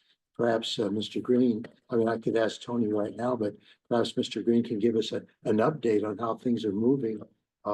Because upgrading the wastewater plant, and I know how hard you guys work, especially in emergencies, to address problems. And if we could get, and we have this bond that helps to fund these projects, but they seem to, like I said, they're not moving as quickly as we would have hoped. And I think that's a problem. Can you give a quick explanation, then I'll turn it over to Mr. Ortho. So PG&E is really the one that is managing the project, and we're kind of at the beck and call. The monies are there to fund it. What PG&E had an issue with is their initial contractor that didn't meet PG&E standards. And so getting that contractor they initially hired to start installing some of these ECMs, we have most all of those ECMs and those $1 million worth of upgrades are sitting at the plant, waiting for PG&E to get on track to hire the contractor that meets their standards to start getting them installed. And unfortunately, from a staff level, our hands are tied. Whatever decision was made to go with PG&E, that decision was made before Mr. Arthur was, in charge, before I was here, and we're just stuck in terms of working with PG&E because that decision was made. And we're putting pressure on them in terms of let's get this thing going, but they're also at the same time having difficulty finalizing a contract with the new subcontractor to install it. Because at one point it was FRM was going to be doing the installs. Well, FRM didn't meet PG&E safety standards, so FRM is out. And now there's a Cushman. Cushman. Cushman, from my understanding is they have reviewed Cushman's proposal. And Cushman will now be taking over the civil and mechanical portion of the contract. And there's an electrician, I believe that electrical, I don't want to make this a final statement, but I believe Smith Electrical will be taking over a portion of the electrical contracting, tying in the equipment back to the distribution. Alpha Electric has signed off on their contract as the electrical contractor who will be doing the distribution part, which is the generator, the main meter panel and the sub panel in the MCC one. So those items have been, from my understanding, resolved. We are waiting a schedule. Some of the items that we are holding back on, so we're waiting for the wet season to end before we start digging, because we don't want to introduce more problems. And then we'll be starting up doing installation of most of the majority of the components this summer. We have in March, we have Alpha Electric, who's doing our SCADA systems. They will be tying in, they've already done bypasses for a majority of our SCADA, existing SCADA systems. And they will be tying in the new cabinets for the influent and effluent systems, the return activated sludge and wasting activated sludge systems. Those will be all tied into the new system here in March, and we'll be testing those probably beginning of April. So that's what's going to be happening. Fortunately, we have most of our main components in. We're waiting on piping. We're waiting on baffles, which we asked the manufacturer to hold off on because they have storage requirements. And we're waiting on scum troughs. So we do have a majority of the components actually at the site or at a couple of locations near the sites. So that's the good news. We're not going to be waiting on one piece of equipment. Fantastic. Hopefully rainy season comes in, our water tables drop, and we can jump in on these projects and have this put to bed this year. Fantastic. Sounds good. That's good news. I know it's not time for a break, but can I dash out for just a minute? We can take a break anytime. Let's take 5. Yeah, let's take 5. Come back at, we'll come back at 11:20.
And Haley's not here to control. Matthew.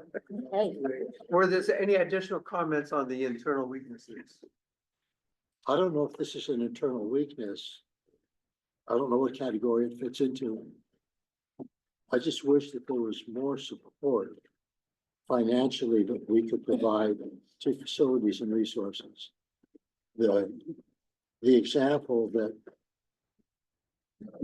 Mr. Aguirre sets every day for his staff. And yet he has, unfortunately, for various reasons that have nothing to do with him. He's had a lot of staff turnover, since he's taken the job and done an excellent job despite all of that. I wish there were some way that we could remedy that, provide more funding for his department. So he can have more consistency with the good staff that he gets and they move on to somewhere else, which is a good thing. Some of them stay here in the district, but if he could just have that I'm concerned about, his well-being and, having a consistent, like I said, consistent people with him for an extended period. I'd like to say something. I think it was, I think it was Ms. Fritz who said that the disconnect between funding and aspirations, did you say that? We both. said that, Whoever said but that, yeah, that's huge. Because we hear so much from the public, why aren't you doing this, why aren't you doing that, how come this is taking so long, that kind of thing. So I trust that we're looking at all of our operations. I know we looked at administrative staff and we deleted one position and, you know, that kind of thing. So although we need to find more funding, we also, and I hesitate to use the word doge. But I just trust that what you all are doing is looking at everything, not only more funding, but also how can we streamline what we do? And sometimes I think board members have expectations that certain things get done. And maybe we need to take a look at how we're asking you to do more for the board or more for the public or whatever. We need to really look at how to streamline, how to find funding, but to use those in tandem with each other. I think it's a good point. And we've been having it that discussion internally specific with Mr. Green is we take a look at what his position has morphed into. A utilities manager and a program manager that are most familiar with the permitting processes. And then we've taken some of our projects that are outside of utilities, even though the restroom is a utility-like project because it flushes, you know, the permitting of that facility, the RFP, the electrical, working with engineers, skate park, you know, community park. It has pulled him out of the utilities role significantly, which isn't efficient. And we can talk to these two gentlemen down there in terms of what they've had to pick up in terms of their heavy Correct. lifting because Correct. their utilities managers focuses in other areas. So I think that speaks to Ms. Fritz's comment about where are we priority wise and how do we focus a little bit is, you know, from a staff perspective, we're running very lean, Yes. you know, administratively, utilities wise, you know, I had a discussion with Mr. Meads and Mr. Ortho about their staffing in terms of what grade operator they have in a plant, and they can have 4 positions filled, but if they don't have a 3, then Mr. Ortho who's a manager has to come down and do staff level work. Right. You know, so, I mean, organizationally, we have those issues, and so where can we be more efficient? I don't know if we could get any more efficient outside of narrowing our focus somewhat, which is gonna be a board decision, but I think we've done a pretty good job at the administrative office in terms of, our staff there. You know, they're operating pretty efficiently and have taken on more roles and responsibilities. But there's always that balance, you know, you have the financial resources, but also your human capital resources and what everyone can handle, and you have to balance with. Someone shouldn't have to work 70 hours a week to get their job done, you know, Exactly. and. You know, Mrs. Dodson has taken on, you know, 3 different roles, I mean, you know. Right. Set 3 different roles, or I don't even know how many jobs she's doing, for the work of how many people. So. You have to balance it all, and so I think it's important in the strategic planning process to. Be realistic, and we're doing this often, so it's not that we can't add something on next year. But when we add on like the wish list, I mean, the CIP was kind of like that, it was like a wish list. And so there's this expectation, it's a public document that goes out there, like, oh, we're working on this, but that we're not able to. Right. Money is one issue, but also the capacity of staff. Yes. And balancing, keeping them not, you know, not burnt out and all of those things. Right. So. I think it is important, and hopefully in these discussions, we can develop a strategic plan that, keeps these issues, important issues, but also a little bit more narrow, so we can actually accomplish some of the things. One piece to that, sorry. Okay. Because Director Farmer talked about Mr. Gear. That department is such an anomaly in terms of the way it's been structured, because it just really hasn't been funded very well. When we take a look at what we're asking them to do, when it takes maintenance of the ranch. Yeah. Now we used to contract out quite a bit for maintaining our open space, parcels, lots that we own. And then the vets hall. There's only one piece of that entire operation that's revenue generating, and that's the vets hall. And in my opinion, we've never really focused on the one item within our parks, rec, and open space that would generate revenue. Right. So when we talk about utilities or the fire department, property taxes, enterprise funds are the revenue piece, that there's some ROI. The only ROI that PROS has, Facilities and Resources has, is this facility. And it's never, we've talked about it, we've danced around what we could do with it in terms of repairs, but as you can tell, if you look at the floors, inefficient windows, heating system, Mr. Geary's putting together a quote for converting to LED because all of these lights are very expensive to operate. This is the only facility that has any ROI that maybe could help David with revenue. Right. You know, unless there's a shift from a board perspective and where we allocate our general funds, Mr. Geary's always going to be resource starved, where there's no relief in the future. Yeah. The way it stands now, you know. Well, and not only that, but let's say we do something to make it a beautiful place. Then it's gonna go to marketing. And Correct. who's gonna market it?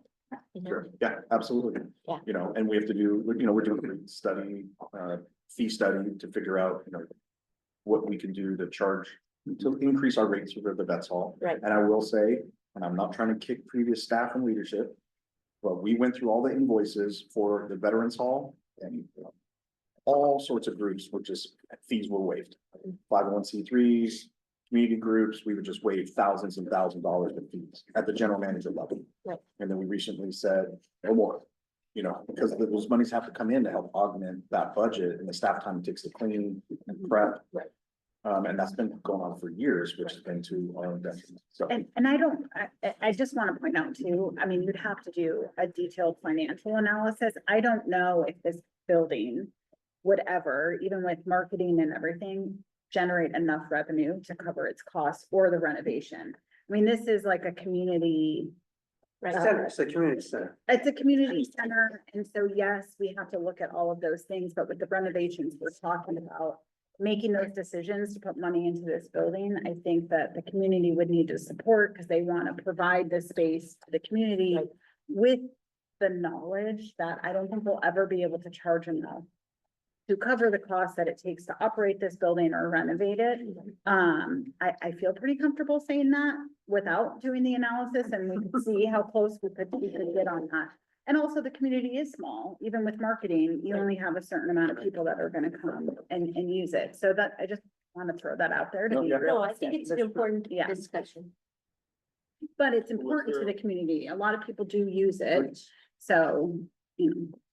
I think that, based on everything I'm hearing, I think we as a board need to, reevaluate our expectations of what we expect from all of these different departments and our staff based on the money that is available to us and what is the most important thing to look at. And we need to do a better job probably of eliminating some of the called fluff things, wish list things, and we need to take that into consideration, I think, when we look at our goals and objectives today. Yeah. But also, you know, Ms. Fritz brought up the CIP list.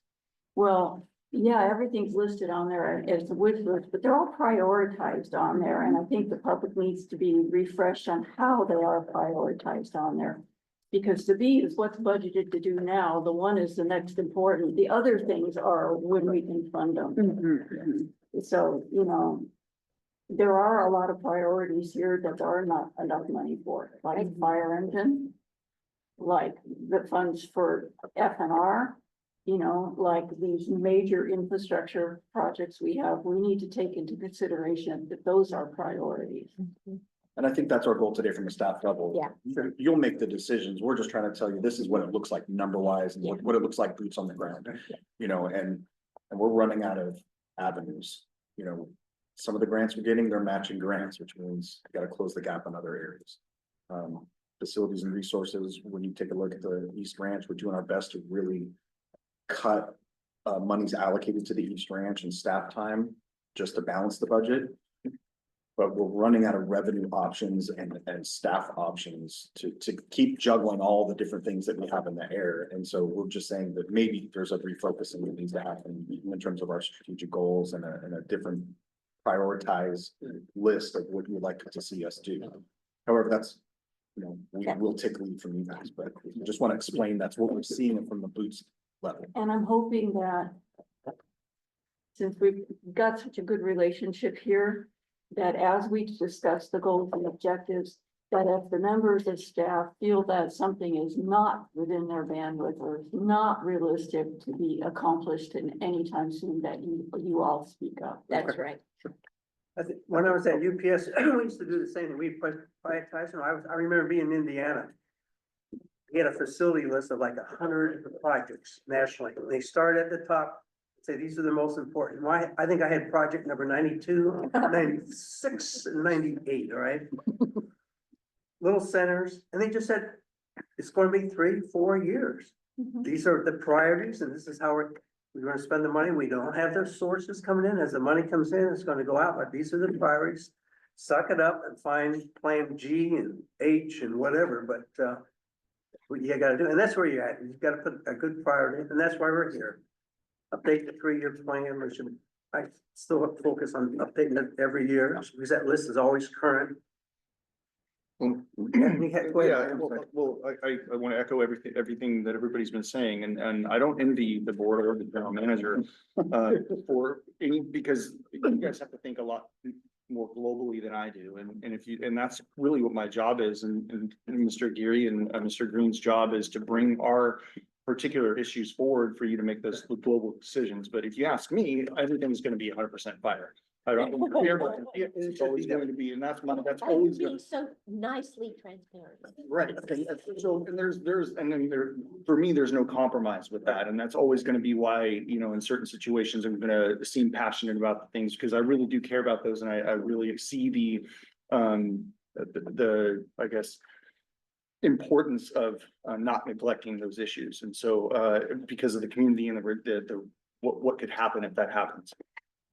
So for me, I guess that's where you know, a lot of that falls on us. It's for us to bring those issues to you and what we're doing here, and for you guys to make that, you know, priority list, you know, from where it comes. So I would like to mention that Jim Green has been very good at finding opportunity costs along the way. So it might not be priority one, but you can match this project up with this project and get both projects done Right. at a cheaper rate. This would be, an example of this would be the water line and the effluent line out to Santa Rosa Creek. The effluent line might not need it right now, but it will need it in the future. We're gonna be digging one trench. You can put both lines in it. Jim Green has been very good at providing that, and that's one of the items that we can look at as we go through. There's opportunity costs. There's times when you can get funding for certain projects. They might not be the most important projects you need, but the funding is there. So it's not always a Right. straightforward calculation. And it helps if you know the plan. I'm saying, I'm gonna come down, I'm gonna dig a ditch, or is this a repair or a patch? And Jim brought it up last year, and it's important to know where you're going. Good point. Anybody else have anything on the weaknesses? Let's move on. We're not hearing much from Mr. Geary.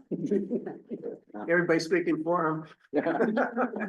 He's in deep trouble. We're making his case. Yeah, no, you guys really have. I mean, with the financial aspect for our department, I mean, I'm sitting around making lists. I have lists all over the place.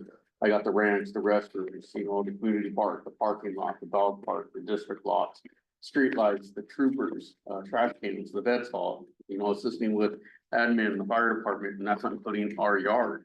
You know, we even assist too with the water department as needed. I mean, there's a strain, a serious strain on our department. And I know I don't speak up too much about it because I am one to literally, you know, strap on the boots and get involved. I don't have a problem with that. But as for the retention in our department, it's not gonna go away. I mean, it's always gonna be an issue. For as many things that we're dabbling with. It's pretty phenomenal. I mean, I look at everything and just like ask, how did I do it the first year? Well, because I was out there. I was the third man. Now here it is, trying to get another third man to replace the current one. You know, it's just your expectations, my expectations, and then also what you guys have. I like to more or less put it out there. My expectations are gonna be a little bit higher than yours. Because I don't want to hear from the board. That's the way I work. I don't like to hear from the principal. But my main concern is just longevity, for this department. I mean, the vets hall, I mean, you're looking at such a large, it's going to be an investment, but it's long-term. Between that and the public restrooms. I mean, those things need to be renovated seriously, just like this place. And all we're doing in our department, I'll be honest with you, since I've been here, is putting Band-Aids on things. And there's only so long before those Band-Aids deteriorate and that wound becomes bigger. And that's what's happening. Our our yard, the building is a big thing, you know, and it goes right down with the wells that are there. You know, sitting in that floodplain, that's a serious factor. Yeah. Here it is, we got rains coming in every single time. In the back of my mind is thinking about how much we're gonna pack up in the trucks and also in the trailers. How much do we have up on top of the attic? How fast do we have to move? That's a scary situation that I'm every day. This is the way it is between emails, text messages and phone calls. This is where I'm at daily. And I know there's, you know, we do everything that we can. And that's what I try to put in, you know, like I said before in the board meetings. My staff buying into what I'm throwing out there. That is the biggest thing. But it's getting to the point, once they hit that 1 year mark, now they start to see that, you know what, there is no end in sight. Literally. You know, and trying to reassure them that, you know, hey, this is what it is. We're just mastering, you know, the tear down of it and then maintaining it. That's all we need to look at. And that's the hard part. And I'll be honest with you, everything that's on this list that I currently have or even know, we're going to tear everything down. It's going to be a big deficit with all this.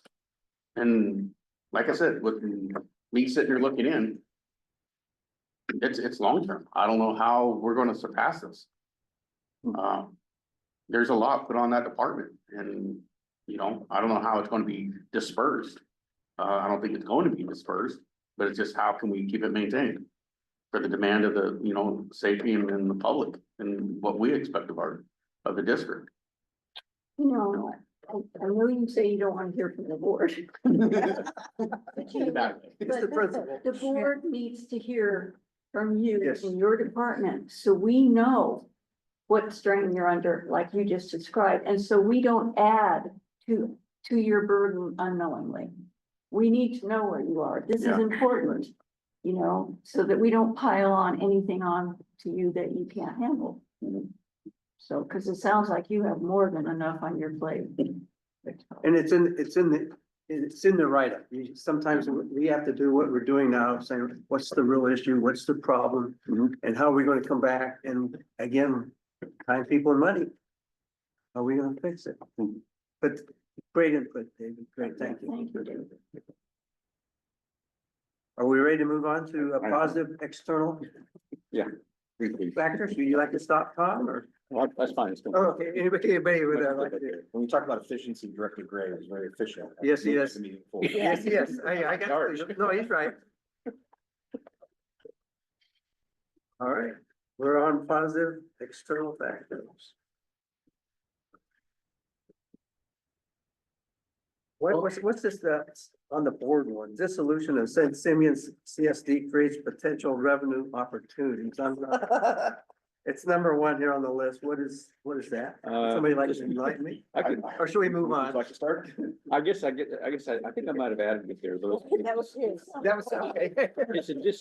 it's a topic that's kind of come front and center. And I was, if you look at, Mr. Green's, comments over here, it's also mentioned at the bottom. And I can turn this over to the general manager, but as we all know, I think now San Simeon Community Services District is in the process of disbanding. It's a sort of a drawn out process because they have to, and the county is going to be taking over their core functions, at least water and sewer, as far as, you know, I can tell. And I think, I don't know if Director, President Scott, are you still liaison with? San No. Simeon? No. No, you So- guys unassigned. That's right. me. But, but the thing is, what's happening with the county is that they are, in talks and in discussions with, the remaining, what remains of San Simeon.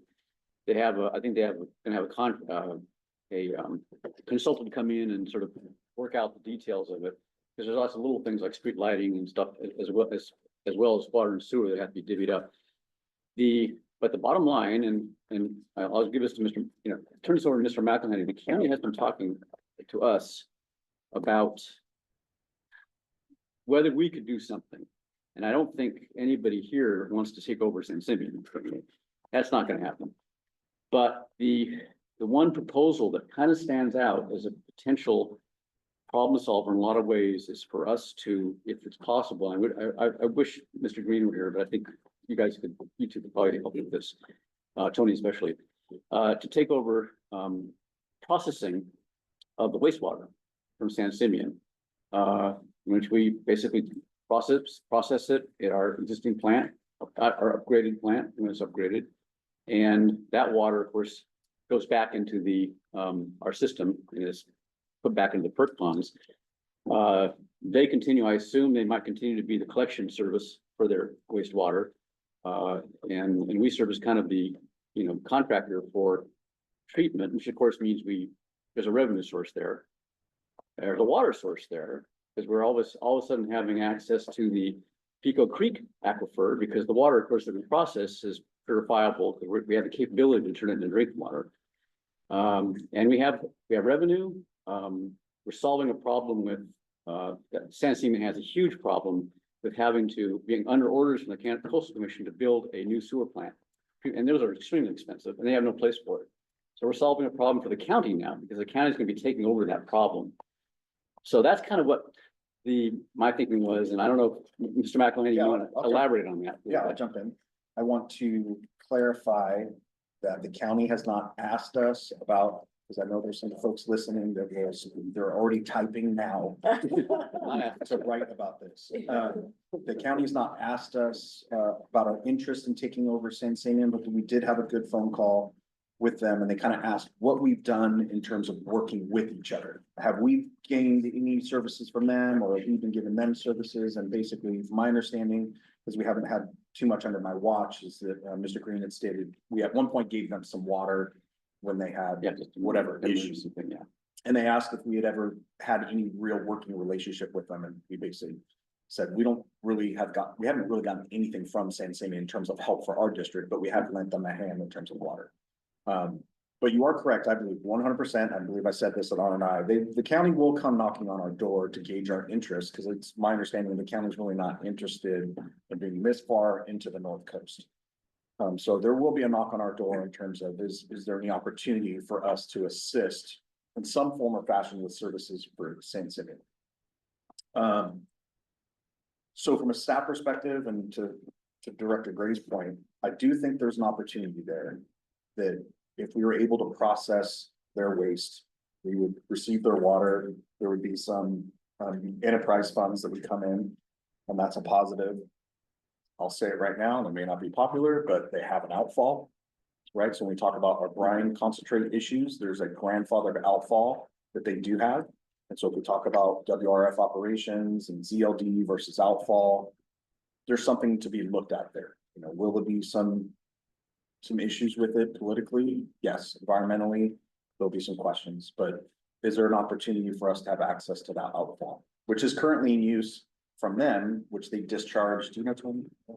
They discharge to ocean. Right, yeah, Their plant. so if we took that over, we wouldn't be discharging from their plant, we would be discharging, WRF operation brine concentrate. Yeah. You know, if it was approved and we could get through all the logistics of it. So there is a brine concentrate disposal option there if we were to do something with San Simeon in terms of the wastewater plant. Additionally, our comments with the Coastal Commission, when we met with them at the WRF, was this discussion of conflict resolution, which was a new term that Mr. Hirsch can comment on. But in terms of resolving the issue of where the WRF is located, the mitigation efforts, they told us that there has to be some sort of conflict resolution for it to get permitted.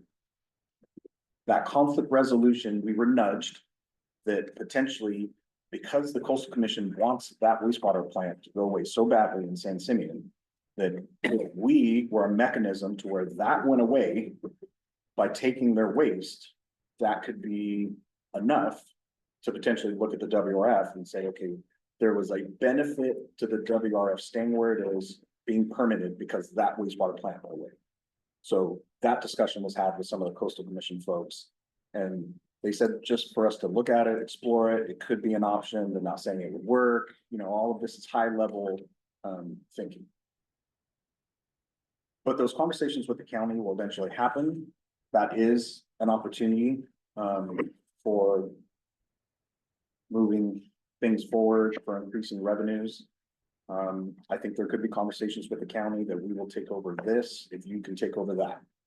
And I'm not saying that's what we're recommending, but is there a talk of maybe divesting Parks, Rec and Open Space from our principal acts, working with LAFCO to take some of the responsibilities that San Simeon is going to need someone to deal with, which could be water and wastewater.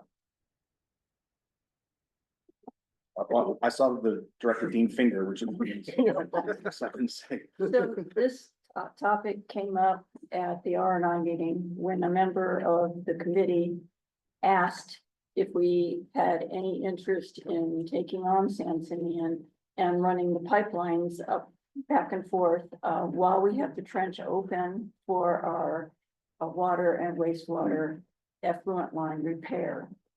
And so the discussion went on, as the general manager said, but Mr. Green also said that we needed more geo studies to determine if we can drop other pipelines in that same trench because of the distance that there has to be between the water and the wastewater lines, and also how wide we are able to make that trench due to the fact that there's so many utilities running up along in that same area.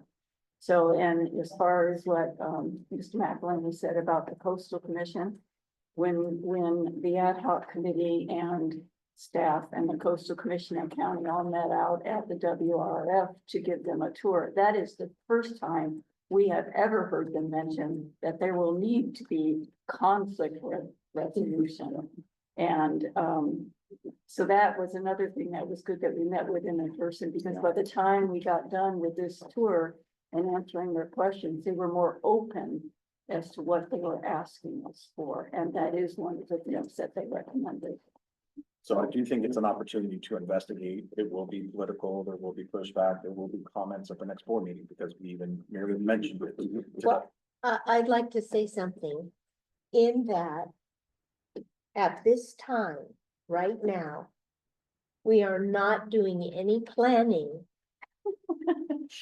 for, You're asking me or you're saying?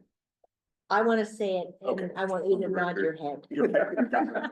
We are not doing any planning for any of our projects to make this happen. This is completely in the future. That is correct. Yes. Yes, thank you.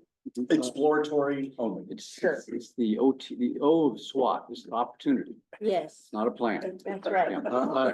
If I could just make a comment on, one of the things that, General Manager McElhaney stated with regard to the, availability of the ocean outfall in San Simeon for our brine waste disposal. The fact that we as a human species are doing so much harm to, the natural environment, everywhere on this planet. And, I can kind of understand where he's coming from, but I think putting brine waste in an ocean, which is crying out for help because of the abuse that we're causing her. I don't think that that's a remedy for our brine waste disposal at all.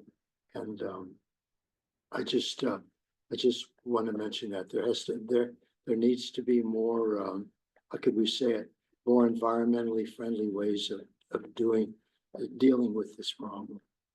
That's just my humble opinion.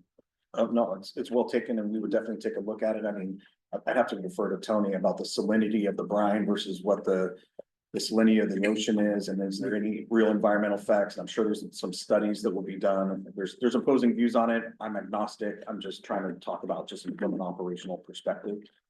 San Simeon is already dumping things into the ocean, and I don't know what that salinity is versus the brine, but maybe you can speak to it. When we main item that we were dealing with boron, our boron, when we were taking down the Title 27 pond, our brine, so our boron content needed to be below 10%. We were actually, or 10 parts per million. What we did was we actually took our effluent, which is our boron content, somewhere around 2, and we're mixing it with the brine from the Title 27 pond, and we're making sure it was below 10 parts per million, and then discharging to our percolation ponds. So that's how we got rid of our brine issue previously. And that was the main parameter that they were looking for us to resolve. And isn't that what they're doing at South County Sanitation when they are taking any brine waste from anyone? They are blending it with their wastewater and effluent to dilute down. I believe so. I'm not as familiar with. Treated and then it goes to their ocean outfall. So we're essentially paying to truck it down to there, which is another environmental impact of the trucking cost, diesel, or we could have something. And then it still goes to an outfall into the ocean? Yes. So what's the difference between it going into the outfall here outside the Monterey Bay sanctuary versus the outfall there? The difference is the reduction of trucking and the emissions. No, but he needs. I mean, And between the there's- two, Cost difference too. Yeah. between this outfall or that outfall, there's not much different. I'm just coming to your point, yeah. Yeah. Yeah. Okay. That's So good to know. I'd like to make a comment, kind of just piggybacking off of what President Scott said. I know we're having, and this is somewhat of a detailed conversation about like this potential thing that may happen. And just for those listening and everyone in this room, I think part of what we do as a management team and operationally, it is our job to look at what may be coming at us in the future and plan for it and talk about it. And that does not mean that we're committing to anything. That does not mean that we're doing this. But we would not be doing our jobs if we did not try and look into the future and long-range planning even, and even run scenarios and even run financial scenarios. And those things may never come to fruition. And of course, the board has the ultimate decision if the county ever comes to us and asks us to do, speaking about this. But there's other, a lot of other things that we may discuss in committee meetings. And because we are transparent and we do a lot of these discussions in committee meetings and openly where the public can hear this, some of these discussions are just future planning, and it is our job to do this to make sure that the district is not getting blindsided with a decision. And then we have to rush to make a decision that may not be the best one because we haven't had time to analyze it. So now, by having these discussions, we can maybe do some preliminary analysis that if the county ever does come to us, we're kind of ahead of the game. So I just want to put that out there, that that's what this is, and that is our job. Yeah. Denise is correct. Thank you so much. That's exactly what I wanted to say. You said it so well, so I concur completely. We've got to get every possibility out on the table. What's coming our way? Kick it around. This is the chance to get messy and talk about these things and all the what ifs, because the future is uncertain. So yes, we got to be ready. I think this is the discussion we had last year that I talked about at UPS. We had the 5 and the 10-year plan, because we had the facilities out here 10 years or more. This is where you put the stuff out there for 10 years. You keep pushing it out there and say, yes, we know it's a problem. Then when you get to the 5-year point, you're saying, I gotta react. I need the water, well, whatever the problem I have, I gotta replace that water line that say, okay, and now in that 5-year window, I've got to fix it. So going from the 3-year plan, we talked about the 5 and the 10, just going out a little further and getting those projects that we look at, but Denise is right on the money, and so it's Dr. Thomas. But it's a good point, Denise, thank you. And to our quick, I know you probably want to take lunch or person. No, we're gonna do lunch at 1 o'clock. Perfect. Yeah. Staff wants to be able to have these conversations with you unencumbered, and I think some of these, the research, the things that we're doing in the background for opportunities to fix things, maybe staff in the past was scared, and I'm not pointing out Director Farmer, but I knew when I said outfall, Director Farmer was gonna feel a certain way, and that's fair, and then we know that's coming, but we just want to be able to look at these opportunities and put them on the table and not fear that as staff, because we're gonna talk later on today about rate increases and benefits assessments and all those things, which are not popular. And which I think from a staff level, we just want to put it out there and say, I understand you may feel a certain way about this, but here's something that we are looking at for you to make the decision on. And so I think it's important for staff to feel comfortable and say, yeah, we're looking at everything, because we feel like we have an impossible task in front of us, at times. And so we want to look at all the options that potentially could lead us to being successful at these strategic goals. And, Jim and I have been high-fiving in the background about the restroom and submitting of the information hold, because that feels so good from a staff level to finish and accomplish something. Yeah. Same thing with Ms. Fritz and Mrs. Dodson, and we'll see how the March meeting goes, but we'll high-five over the ordinance at some point. We can get that through, but that feels good for us, to accomplish things. And I think you have a staff here that, with the SST project, there'll be a lot of high fives when we can finish that. And that's our motivation, is that we really do want to complete some of these projects, but looking forward, we have to figure out how we're gonna get there. But let me clarify about what I said that Ms. Fritz was responding to. I have people from the community saying to me, Mr. Green said in a committee meeting that it's already in the plan. Now, I know that's not true, But that's why I want to say out loud that Mhm. when there is actually action, money being spent and action being taken for projects like that, Mhm. that's a board decision. Yes, Okay, and so I want people to hear, and I'll just say this, I want the public to hear that what you all do in the background is your job. yes. You know, you have to do that. Mhm. We bank on you doing that. Mhm. But when it comes to making a decision about money being spent and projects being initiated, that's a board decision. Yeah, and I heard what you said, and I think what I was trying to say was just reinforcing from the staff perspective, what you were saying. Yeah. And that until it gets in front of the board, Yeah. it's not being acted upon. Right. Yeah, I'm,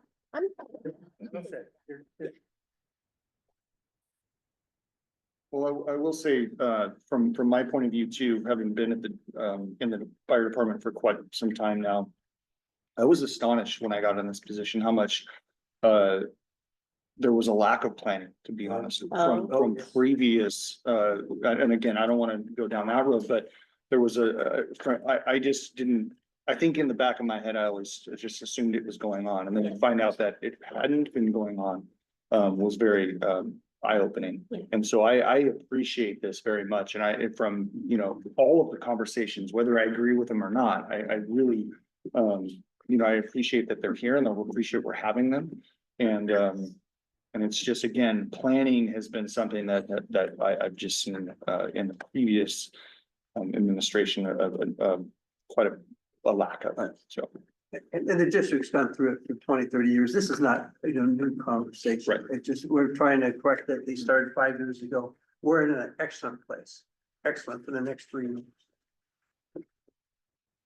So we got off the little positive external factors. We got we'll pick one or two. Anybody else want anything else, or you want to move on to the negative? Yeah. I just want to do a positive external factor, Cambria. Yeah. It's one of the most beautiful places to live in this country, on the planet.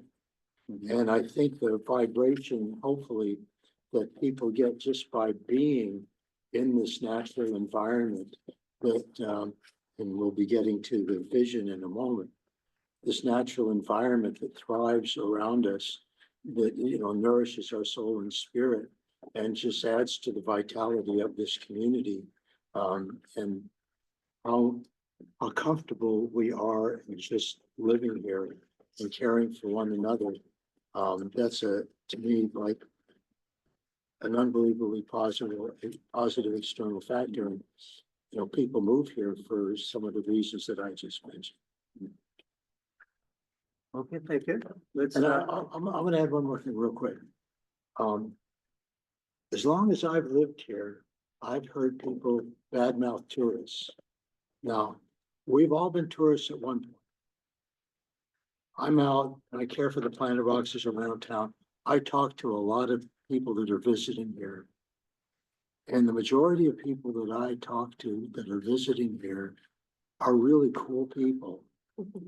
And they love coming here, whether it's for a day or a weekend or a week or 6 months.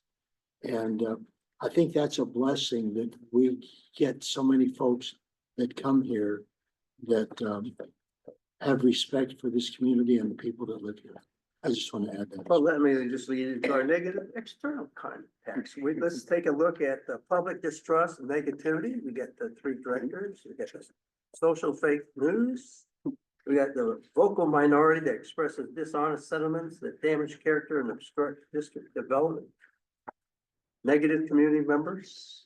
We got, what can we do? Any thoughts on it? I know. Go ahead, Tom. I thought on that, I had I had another thought about money, but that one also struck me.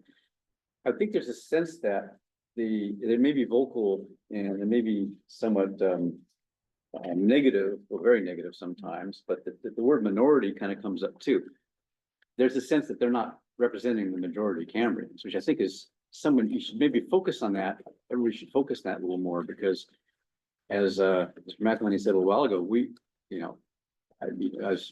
I was fortunate, and Dr. Dean was fortunate, and Dr. Farmer was fortunate to get reelected without opposition, which is actually a rare thing. And that sort of says that the majority of the community is with us. They're just not very loud and not very outspoken. So it's easy to get a little bit, I think, or, you know, spooked or whatever by people who are persistently criticizing it. But you know. conversely though, when you live in that glass house, which I did my whole career, you get people, always call it throwing rocks at you. You want to pick them up and throw one back, you can't. And after a while, even though it's only 3 or 5 people, it wears on you. I know. But you're right. It's a skill, it's almost a psychological skill you learn. When I was It's a working, cognitive behavioral therapy thing. we worked on the negative exception. My boss never talked about the 500,000 packages I delivered on time. Right. He wanted to talk about the 20 that I didn't deliver on time. He talked about 20 unhappy shippers, 20 unhappy. Right. And what am I gonna do? You thought the sky was falling. And that's where we're at. We're in a glass bubble and it wears you down. And all I can tell is the community, we got a lot of positive things going on. If you want to get involved, we have a lot of great nonprofits, things going on to spend your time, but it's just a few folks. If I can tie on to what. Sure. Greg just said about the fact that the 3 of us run unopposed. Yes, And so we could take that to mean that we must be doing okay. right. The other thing is the negative comments on social media and within the community and emailed advances and whatever, you know, maybe all of that negative input means that no one else wants to run for the board to subject themselves to that. Yeah, maybe. But you also got to see the comment of one fellow not running because he knew he couldn't beat any of the 3. He says, "You're doing a good job. I have nothing to add." I wanted to, Go ahead. this coming from the board, the negative external factors and mentioning so much of that is my favorite part of this entire document. My absolute favorite, because from a staff level, you know, we feel this sense of urgency and you know, because I love to respond to some of those pre-board meeting dribble that gets emailed to you. And I'd love to respond to it to correct the facts. And so for you to have recognized that, you know, is amazing because the staff's working really hard to put the correct information out there. And when there's some version of the National Enquirer mixed with flat earthers that emails you, you know, to know that you recognize it is important for staff. You know, it really is. It's important for staff because we want to make sure that we're putting the correct information out there and to let you know, we're doing the right thing, we're doing our job, and here are the facts. And for you to recognize that from a staff level, to put that in your document, that you recognize the misinformation and the slander and the misstatements is important to us.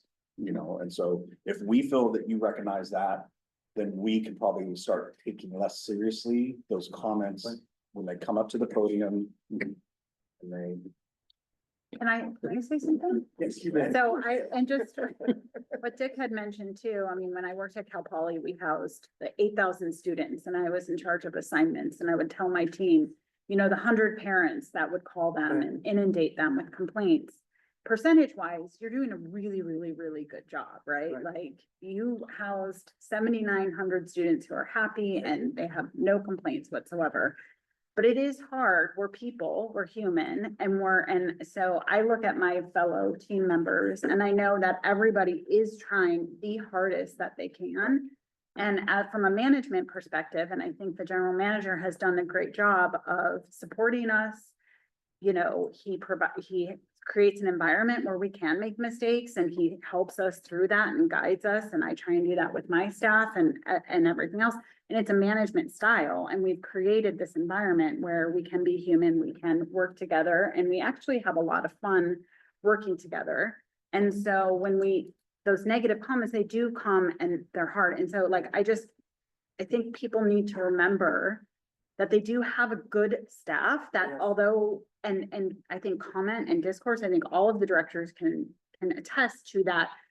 They don't always agree with us and we're willing to sit and listen when it's respectful. And we truly do care about the community. We care about our jobs and we're truly trying to carry out the mission that you all set forth for us and the goals that we want to accomplish. Does that mean we're going to be perfect? Absolutely not. But there's no one up here who is not trying their hardest, who is acting in a bad way or trying to do anything that is bad. That does not mean that we're not going to mess up.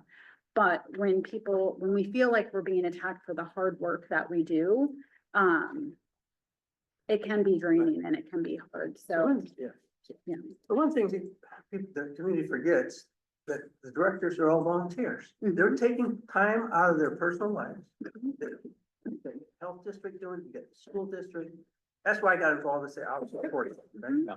They're right. But say, we got people in this community that no matter who's on the board, they've criticized for 20-some years. Mhm. It's like, Yeah. you become and sit in this seat and say, I'll help this make this a better community, and you're a bad person. It's like, no, I'm here to help. As come as a manager, my job, if I work for Matthew's job is give you the best working conditions. So you can work at 100%. And people don't understand if you're going through those negative vibes, now that's going to bring you down to 95% effective. And we don't have, he wants more work out of it. David needs more work out of his people. You got to eliminate those negative things. And it's our job to provide you a daily condition to do your job fully. And we just need to get the word out to folks of saying it doesn't take any skill to criticize people that are working. And we ran into this at UPS. This takes no skill to say, I'm not going to do anything, but you did this and I disagree with it. And I'm going to go out and do that. We don't need that. And it's not even disagreement. I think that we're fine with disagreeing. I Right. think that's part of I what think we're doing. Questioning is your motives. Questioning our motives, Questioning motives. questioning our integrity, Exactly. questioning what we're doing. I mean, personally, that's where it bothers me because everyone here operates with the utmost of integrity. And I've been in the business world for a long time and I can say, I trust every single person up here that they are acting with integrity. Well, and also having sorry, but I feel like a better understanding of kind of the behind the scenes, which is difficult for the public to have, but especially in my realm that I live in, people want everything done yesterday. And so there's certain procedures and things that have to happen in order for us to accomplish what we need to, and that takes a lot of time. And sometimes that's not recognized. And so if we're moving forward, that's why I'm gonna passionately try and move things along as best I can to try and get them accomplished sooner. Because I know behind the scenes, there's a lot more time that needs to happen. And then also there's, I'm one man, that's all I have. I don't have, I have a fire department below me that I'm constantly giving them a ton of work. But in order to accomplish a lot of these things, it falls on my shoulders, and there's a lot of, if you look at a larger department, they have a command staff below them, fire marshals, they have admin captains, they have a lot of people that work behind them. They're a much larger agency, but that doesn't mean, so they have a lot, I guess they have a lot more of the responsibility. I maybe that's misspeaking, but the support, but at the same time, I have to wear all those hats, every one of them. Just because we're a smaller agency doesn't mean that all of those responsibilities aren't still here. And that's true of all the enterprise funds too. I mean, so very thin, very lean at the top. Right, lean and mean. And then lean and, but also very busy and very, I want to say one more thing about the public perception, the public comments.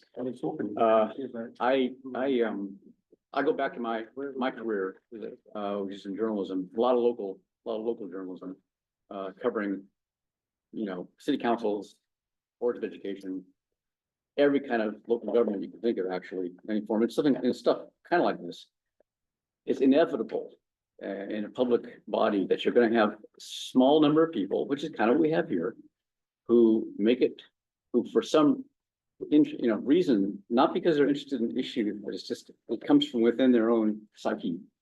They have to do this. They have to be there commenting on everything. They're part of the picture, and they're always going to have them. And I don't want to, implicitly insult anybody who's not here or anything like that, because I don't think it's not handy, but I do want to tell staff and also the board a little bit that you do have to kind of figure this. you know, if they don't have any really constructive role they're playing, or their criticisms are not really constructive, you have to just kind of politely listen and maybe politely respond very briefly to emails and blasts they put out and move on. I mean, that's the only thing you can do, because you can't stop them. It's, you know, they're free to speak, they're free to give you your point of view, but they're also inevitable in public life. You just have to kind of accept that and understand that they're sort of, you know, they're putting people who are just enjoy putting sand in the gears for everything. And I don't want to name names, but they're not unique. They're not unique. It's not unique to Cambria. Yeah, It's not unique to Cambria. I just wanted to close the part out by saying, I appreciate it so much because you recognize it makes staff feel better that you recognize the misinformation piece. Staff's always willing to listen to questions and public comment. Right.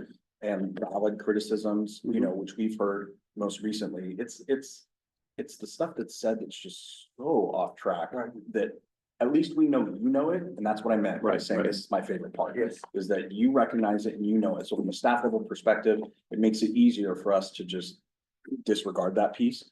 But I think from a staff level, we're always open to listen to public comment, to listen to questions and things like that. I think that's the healthy part of this. And to echo that again, to play a little bit of a devil's advocate here, I rely on that a lot because we don't have eyes on the community as much as I'd want to. And so when the community lets us know, hey, there's a problem here, what at least gives us the opportunity to investigate it. So sometimes it takes time to do, you know, to get out there and evaluate these issues, or sometimes there's nothing we can do about it, but at least they're, you know, again, the devil's advocate saying, please, at least we know about it. Same thing, if we don't know there's a problem, we can't fix it. Well, yeah, I don't want to make, you know, I'm going to be clear about this, because you're right. You want to listen to people who, it's not the same people all the time, but when somebody comes up with a problem, I mean, reporting a problem, you know, like you know, the house next door has weeds all around it, and things like that. Yeah, I mean, that's very important. But if people come to me with issues or their, you know, problems they have with billing or whatever, they're actually not complaining about staff, and they're generally very polite to me, and I listen to that. I think you have to listen to people like that and try to help them. They're incredibly important source of information. I'm talking about sort of the atmosphere that's created by certain people at meetings. If I can, Public meetings. excuse me, Tom, Dick, I hope you don't mind, Not because at all. I think Mr. McElhaney wanted to close this topic down and move on. Yeah. But I'd like to make one brief comment. In reading what's going on social media, I think my favorite one, this is maybe a year and a half ago or so, somebody's queried or proposed, are they corrupt, meaning us, the board members, are they corrupt before they get on the board or after they get on the board? Now, we have core values, and one of them that I tried to get on there was trust, and it didn't make the list. But I think the majority of members of this community trust us to be doing the best job that we possibly can. Are we perfect? No, haven't met anybody that is yet. So I think the majority of people in this community trust us to be doing the best job that we can, and we can trust them that they are clear-minded enough that's where they're coming. Dan, this is a positive note, one of the folks that can be critical. This is not the group. He came up to me and said he had a problem and his meter being read wrong. He came down, he talked to Scott. Scott came out immediately, fixed it. And the statement was, I have no problem with CCSD. And I said that brings. Yeah, I mean, Goodness, and there's not. we solve problems. Dick, I haven't had the opportunity to comment on this, and I just wanted to weigh in. One, transparency is all about doing the things that build trust. So I'll just say that trust is definitely in our core values, doing the things that build trust. Earning trust. Also, coming back to the strengths, all of the directors recognize the competence, the honesty and integrity of staff. And whereas we need to, you know, reinforce that more often as comments come in. Also, remind ourselves somehow that everyone who's commenting is doing it because they want things to be better from their point of view. And if there's an informational signal in there, then we take it. If it's something we've already heard before, then we understand that. But I appreciate that, you know, everyone's still listening and we can't allow ourselves to get numb. One of the concerns I had when you read the public comments, there was a comment in there said, why do you let people go to the podium and lie and you don't respond? Well, Yeah, Do you see that in there? yeah, I saw that too, yeah. Okay, that's what we're talking about here. Public comment. Sometimes everything's not coming from a good place. yeah, could you explain why Yeah, why we we don't can't do that? respond?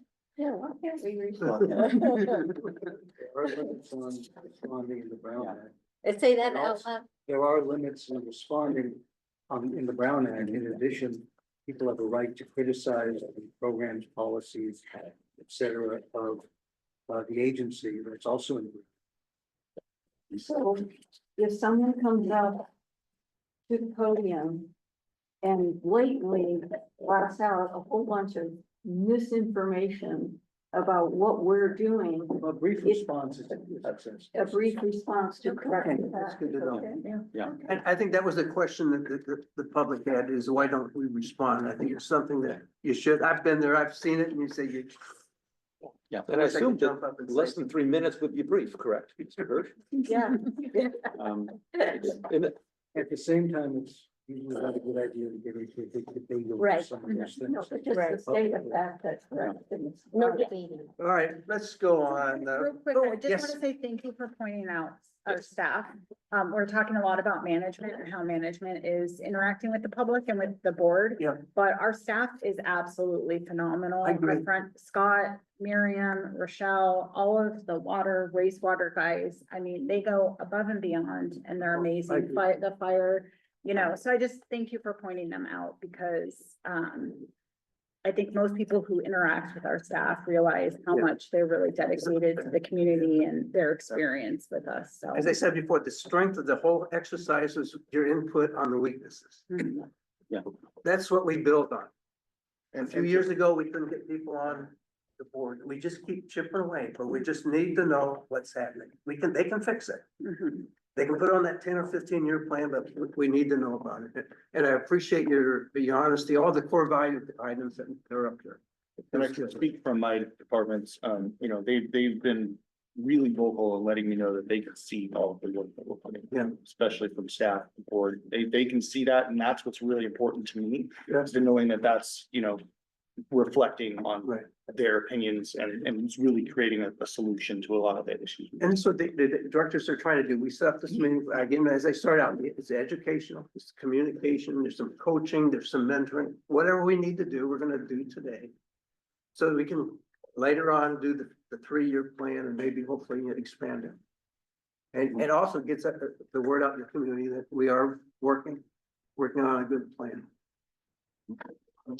Oh, it's taking a lot longer to go through this first part. I thought we'd sail through it, but it was necessary. All right, let's go on to review the mission statement and revise if needed. The mission statement says, the Cambria Community Service District provides water, wastewater, fire protection, and emergency services, parks, recreation, and open space, and accompanying community services to our customers in a safe, cost-efficient, environmentally sensitive manner. Cost effective. Did I say Yeah, cost effective? Cost of it. Whatever, yes, thank you. Any thoughts to refine it? Last year, we went through these pretty well. I've got one. Okay. Kind of follows up my comments earlier on about promising too much or whatever.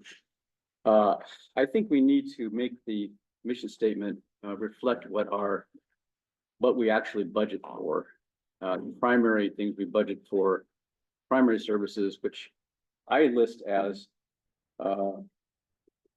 water, wastewater, fire protection. I don't want to discount emergency services, but fire protection.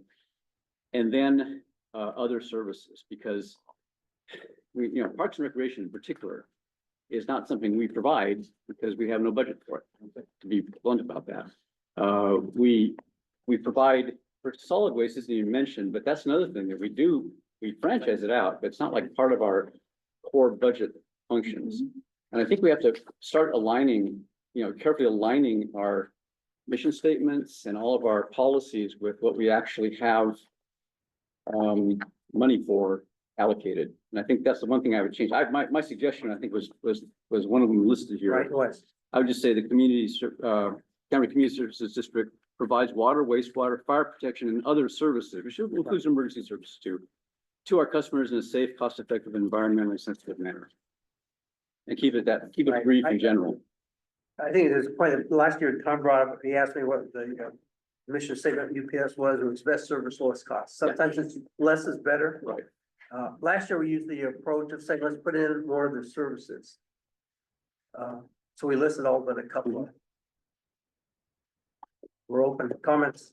Well, I have a question about emergency services. Do you provide emergency services? Absolutely, the medical. I would almost hesitate to say if we're gonna remove one of the two, it Yeah. would almost be fire protection. Because that's part of the emergency, emergency. Uh-huh. services. Uh-huh. So if we're going to eliminate one of them, emergency services, I feel like is more inclusive. There is the fire protection, aspect, and I'm good with it, how it is, but if we were going to eliminate one of them, I would say the emergency services, again, is just more inclusive. That's why I asked. And I think that's probably an internal perspective, right? I think from a board of director and community standpoint, they would say, well, what about fire? Yeah. And the chief and I I think are like, fires. it's No. included, Right, yeah. but from an image perspective or Yeah. name perspective, I see where Director Gray's going in terms of having Yes, fire yes. protection there, because of how important fire protection is in the district. Well, yeah, and that's reflected in, I put, if you go to staff comments and basically, I'm pretty sure you can all tell which my suggestion was, which is basically everything fire and nothing else. Yeah. Yeah,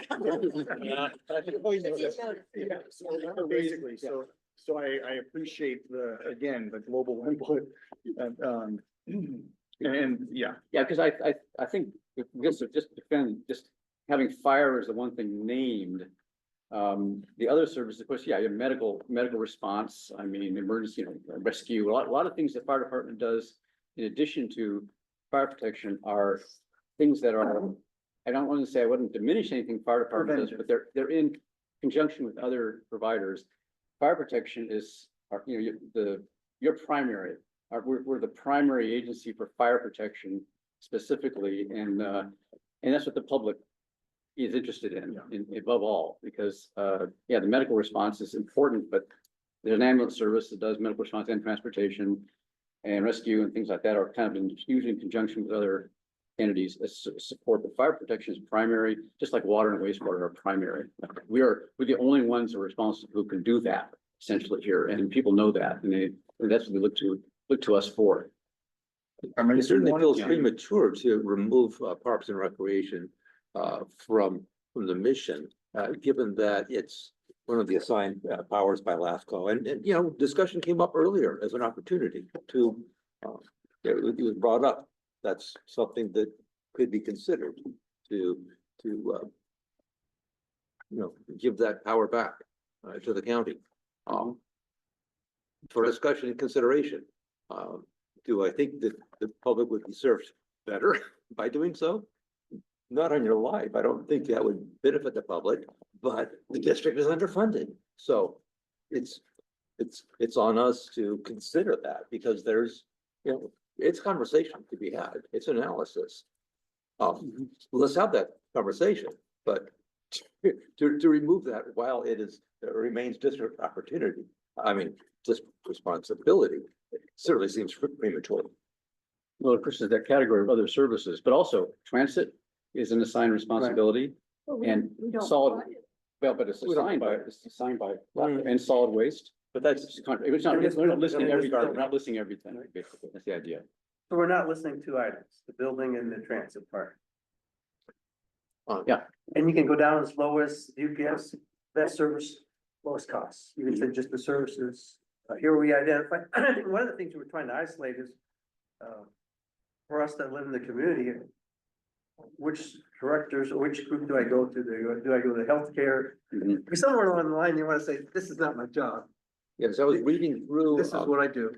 So I was reading through the California code that, you know, of the powers listed Right. of special districts, parks and recreation. And in one context, it seems that facilities that are, you know, this would have been considered a recreational facility and would be addressed within the power of parks and recreation. So many districts that have facilities like this don't have assigned vets hall as Right. listed, but maintaining a building of this nature is part of the Parks and Recreation power. And, you know, of course, the power under the code is, they don't say open space, it's called Parks and Recreation. Then Right. they discuss open space as a part of that. I would like to add, I mean, I made a joke about it earlier about my suggestions there, but, there was some seriousness to it, and again, like, it's always gonna be the seriousness of fire protection and everything that I said, and I feel like, you know, the mission statement should emphasize a little bit of the priorities, and of the board or of our district. And that's why I put that in there, to prioritize the emergency services. I mean, I understand it's a little bit elaborate, but I do feel strongly that that needs to be, at least recognized in the mission statement, that that's a priority. That's a really good rationale to put that first. Right. At the first item listed, because what's the service that requires the fastest response is fire and emergency services. That would be. And also has the, to me at least, and sorry to cut you off, but Well, the most significant repercussions if you don't. You know, that's how I see it. Yeah. I think from here, not to kick the can, but I think it was more of a board discussion on how you would like to frame the mission statement. I think from a staff perspective, and it's already been mentioned, is we're just concerned, you know, because the public will go and look at the mission statement and say, nope, you said this is a service you provide, so you know, why aren't you doing more in this core area? You know, and so I think from a staff perspective, we're just saying some of our areas are really underfunded, and so whatever the mission statement comes out to be, I think it's a board discussion. That's one of those things, you know, we've been underfunded since 1947 or, you know, 1976. They're saying, yes, it is our responsibility. But saying it was the park and recreations and saying, yes, we can work with the community and get some funds or whatever. We are responsible for it. We need to find the funds or find some way to get an accomplishment. Well, and we own them. And you own it, yeah, you own it. And So you're I think that's responsible. why it needs to be there, is because we own them, and we do have responsibility. If I could add one thing with regard to open space, by the way, one of the most popular, I guess, recreational opportunities that people have in this community that visit here as well as live here, is the Fiscalini Ranch. And many people that come here that don't even know the ranch is here, and they visit it, and they say, oh, this is wonderful. Nothing like this exists where I live. This is the Fiscalini Ranch is a rarity to exist within the community. And like I say, a lot of people that visit here as well, those of us that live here, really appreciate the solitude, appreciate the beauty of nature, and how it allows us to just kind of be more with a higher whatever, pardon me, but with a higher awareness of what life is about, as opposed to getting in your car and the hustle and bustle of everything. So I just want to point that out. Thank you. The only thing that I have a little bit of, well, I think it's confusing, is accompanying community services. I mean, that leaves the door open for anything. And so I kind of would like to get that out of there. And the other thing I'd like to do is, instead of to our customers, I would say for our customers. So I'll throw out for the board's consideration, how about the CCSD provides fire protection and emergency services, water, wastewater, parks, recreation, and open spaces For, for our customers? I like that. Would changing provides to prioritize, would that make sense in that? No, That's the whole- because our The mission job is is delivery. to deliver it. Yeah, yeah, you're, To say for our customers or for our community or For our community. For a residents? community. For our community, I like that. Yeah. Mhm. Yeah. Personally. Okay, we need water to drink. We need water to bathe. We need water to wash our clothes. Water is like the priority that we I provide. think so. People having water comes out of their sink every day. That's the priority. Yeah, you put water Follow- on fires. Followed closely by removing the waste from your home every day. Those are the two priorities the two functions that we provide that everybody that lives here and visits here need. I agree. I agree. I think fire protection, I'm not dismissing. no, if you ask people what their top priority is right now, it might be fire protection.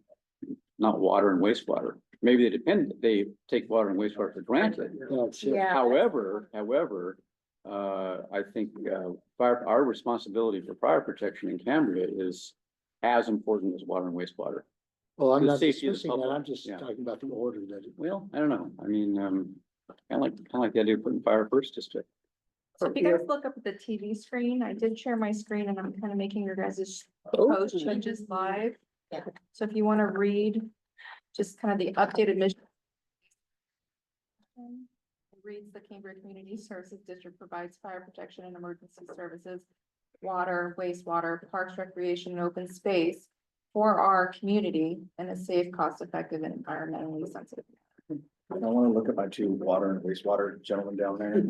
I, As an ex-firefighter, I am not saying that you are less important. Yeah. Than my fire chief buddy over there. well, I think water. You guys are- I you think guys are water pretty and wastewater- If there's not fire protection, Yeah. then there are no people to give water. Well, Yeah, but you need water for fire. if there's no water, there's not gonna be any people. I mean, chicken, No, what came that's first, not- the it's not chicken or the egg? See, before, we just got the way that LAFCO assigned them. Yeah. They put water first. Yeah. They went in the order, water, wastewater, solid waste, fire protection, street lighting, we. Okay. think skipped. We still do street lighting a little bit. But we didn't And put we it do in our solid waste. original I'm wondering about why we don't just do the three primary areas Right. that we spend the money on. We spend a tiny Right. bit on street lighting, but that's part of F&R, right? Mhm. But otherwise, why don't we deal with those issues? This is what we're actually doing in terms of our resources, where our resources go. Well, we And, are. and other services. Yeah, I know we don't have a lighting standing committee, Tom. No. I know, we don't have a solid waste standing committee, but I mean, we're responsible under LAFCO for solid waste. So, But that's franchise then. Okay, board, what do you wanna do? I'm fine with that. What's on the screen? I wanna put water and wastewater first. And then everything else is Yeah, fine. Mr. Clark has a good point. Of how it's listed by. Right. Just by LAFCO, saying that this is our guidance, that LAFCO's decide this is what's important, we just follow it. If you wanna, in the mission statement, bold, fire. You can bold it or something, underline it. I'm the lowest I'd utility here. second that. Yeah. Old, capitalized. And the good thing is, they're two separate funds, Right. right? So we're not competing for Right, money right. based off which Yeah, funds they're they're not- not on. Yeah. So Yeah. It's our mission statement, and it's basically, we're doing the 3-year plan, we're back to the basics. What are the basics? We do the water, we do the wastewater, this should be very simple. Now, before, I just wanted to throw out there, before if someone would say, well, you have services you provide that are not listed, Right, lighting, well, we said, and a company. right. Well, you took that out, and, like, we probably don't care, but I just, well, I think we can say in other services, just in other And other, services, just nothing you could fancy. say and just other services. because there's not accompanying. Well, but the only thing is then that leaves it open Right. to whatever they want us to do. Mhm. That's why. Problem with, yeah. I mean, You're probably right. Okay, Okay, we're good. So I don't think anybody wanted to second your one. Did anybody second it? No, forget about that. We're not, I was just throwing an idea out there. Oh, okay. But what I Ms. thought- Dodson has on the screen, that's what's important. Oh, okay, sorry. Well, thank you. Yeah. So do we have a motion? Do we have a consensus? What, we just need. Oh, you're not gonna know until we have. Yeah, a that's motion. right. We have, Well, I move, that do we need a motion here? Yeah. Sure, okay, Deborah says yes, our president says yes, so I move that, the board adopt the mission statement as, Ms. Dodson has on the screen that the CSD provides water, wastewater. Agenda. Just a minute. The specific. We're making a motion here. The strategic plan is going to be coming back to the board. Right. As an agenda item for approval. Right. So I think it's fine to wordsmith this and Right. then structure it as something to be brought to the board. Okay, so that would be the motion. Does it need a motion? Well, It doesn't need a motion. we didn't need, last we just did it on a consensus. We just needed you Well, guys. okay, These are gonna go to the board. This is just a workshop. Don't forget where we're at. Thank you. okay, Back to the board. Just a workshop. Once you arrive at whatever this document. okay, so let's arrive. I'm fine with it. You're fine with it? Okay. Tom, you okay with this? No, Or you take, we'll discuss it later. okay, It'll be back to the board. you're good to send it to the board? Probably should. Eric. We discuss it at the board. Yeah, it's fine. Okay. And I'm glad that we changed that from 2 to 4. Yes. I'm Yes. good. Okay, That's good at fine. I'm good. okay, we're good. Well Let's move on to the vision statement. Which states, our vision is to serve our community by delivering sustainable, cost-effective services while practicing environmental stewardship and preserving the unique charm and atmosphere that makes Cambria special. Okay, so I'd like to take issue with this because the definition of the vision statement is the Cambria we want future generations to inherit. That's what it states further back on pages 8 and 9 and elsewhere. And it doesn't have anything to do with what the CCSD provides. It's the vision that we want for the future of this community. And so I think that this is a half mission statement, half vision statement. Well, I would ask the question where that definition. came from. It was the one that we had last year. That shouldn't have been in the package. This is the vision Yeah, so Mary, if you statement. look at the television screen, this is the correct vision statement. Right. And if you look up there, that's also the. One was sent out mistakenly. The one that was Right. put out last year was a mistake. They did come back in some of our responses, but this is. Okay, so can someone read that for me? It says, our vision is to serve our community by delivering sustainable, cost-effective services while practicing environmental stewardship and preserving the unique charm and atmosphere that make Cambria special. So what we did last year, we said services, we took it back to the mission statement. We included everything Lapham said we're supposed to do, and then we put in the future statement. Well, and I just made my comment and I'm sticking with it. And so with regard to the first suggested change, I'm going to read it because I think I wrote it. And actually, I think I might have written the third part of this. Okay, I didn't write up the whole thing. So this is my suggestion. A thriving, multi-generational, integrated community where all feel welcome and valued. The natural beauty that attracts us all to Cambria is preserved for generations to come. And I feel that's a vision statement that we can all hopefully embrace. That's just my take. But on the vision statement, I know we had to go back to the mission statement. We can only talk about the services we can provide, the water, the wastewater, those items. That was more of a customer service. We had this discussion last year. The vision statement here has to go off of the mission statement. So that's why we had the services. We talked about everything that we're doing now in the mission statement. And then we added in what we like the community to be. Yeah, I guess I think, but Director Farmer's talking about is something I think I know this too. This is when I got the questionnaire, the board member questionnaire, there was a vision statement that was closer to what Director Right. Farmer's saying. Right. Yeah, That was last year, that was. last year's, yeah, and we were supposed to kind of, Right, No, it wasn't last year's. We didn't have one last year. Didn't have That was a draft that. right, they got out. And I'm not sure who, but one of us had Right. submitted that came out of the questionnaire. but it's more like a vision statement. The one that was there before. Yeah, that means this is more like a vision statement as to what we want to see. What the future we want to see. Now, I don't know if it's something I do question whether we can have any control, say at all, on whether this is a multi-generational community or integrated, Right. whatever. And we're asking maybe too much of ourselves, but I do think vision is like, what do we want to see, what the future to be? And so, I don't know, it does seem, the vision statement you have up there now is kind of operational, Right, like the and mission that's statement. the things that five directors can control. You can't do the multi-generation. So I don't know what, not? how it's different from the mission statement. It's It does- basically, the mission statement stated as a vision of where we're going in the future. We're still going to do the same services. Yeah. And try to do those things environmentally. I mean, it's not a bad statement. It's just, confusing That's maybe the to one we me spent that half an it's hour sort of on close. last week. Yeah, I wouldn't, I mean, it seems kind of close to the mission statement, but Right, it's not a what it bad is. statement. It's an extension of the mission statement Yeah. of going into It's the not future. supposed to be. anyways. I don't wanna, But there was some items that were sent out that were a year old, yeah. that were, I do apologize for that. those things happen when you do all the work. 3 people.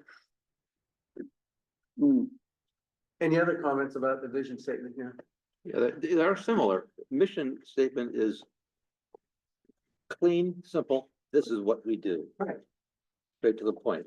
Vision, as we crafted it last year, as worded, does look into the distance. It doesn't say we are going to be doing different things. That's not part of the vision, the expectation. We don't expect to be doing different things. But, this adds, to me, the key that this adds is preserving the unique charm, atmosphere that make Cambria special. So And sustainable. everything we do, and sustainable. Right.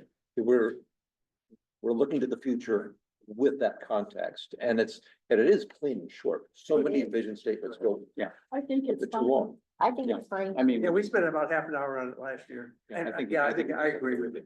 Okay, we think it's fine. Okay. Terry doesn't think it's fine. I think that, Continue or continuing to serve, is that a part of the vision? Our vision is to continue to serve, continuing to deliver sustainable. No. Not continuing. we just want to serve it, Yes. it's fine. Yes. I just would like to add my little Sure. 2 cents in there. Obviously, I'm gonna want something about safety in there. So it says deliver sustainable and cost effective, but I think. I think the key word is services here. It goes back to the mission statement of everything. Okay. All the services that we list under LAFCO is included in services. Okay, I mean, it is doubling up on the cost effective as well. So Right. I figured if we're doubling up, we might as well double up on safety. Well, cost effective is. Oh, yeah, fair enough, yeah. My suggestion. Do you have another word other than cost effective? Yeah, I was Uh, thinking, I mean, Fiscally responsible? yeah. fiscal yeah, I would say responsibility. that, or, let's see. What did I say? Although I made cost-effective is- like an 8-page suggestion. That gets you on the throat. Yeah. What part, of course, don't you understand? Are we ready to move on? I am. Yeah. Glad to know. So, Start? We're just going. I think it's Let's move on to core values. Yeah. I would suggest, Okay. not for lunch, but diving into a big subject. Yeah. Probably is- Core values. Yeah, so let's go do lunch. Okay. How long do you think core values will take though? Cause I think that's something. Do we have a problem? Do we have anything we wanna change? Yeah, Yeah, they're all the numbers you just, I okay. think let's go for half an hour. Okay. How So about 1:30? 1:30? Okay, What do we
You are.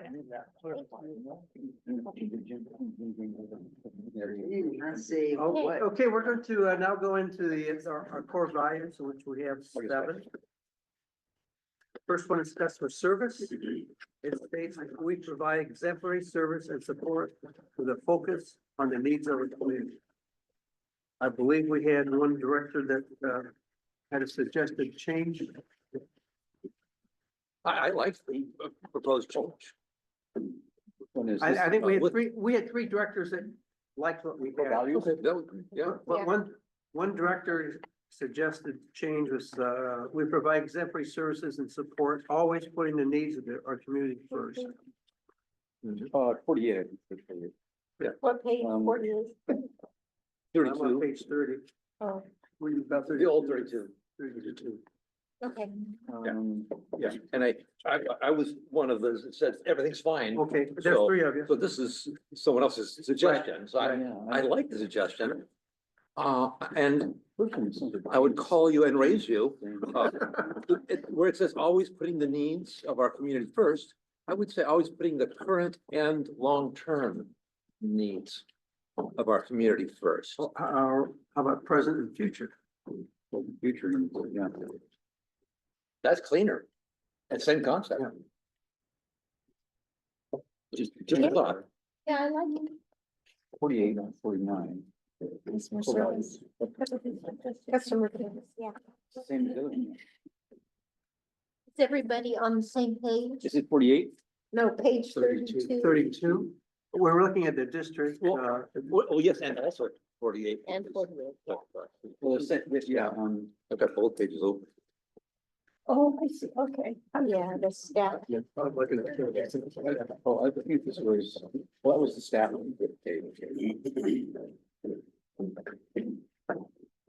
Yeah, Oh, we provide exemplary services and support with a focus on the needs of our community.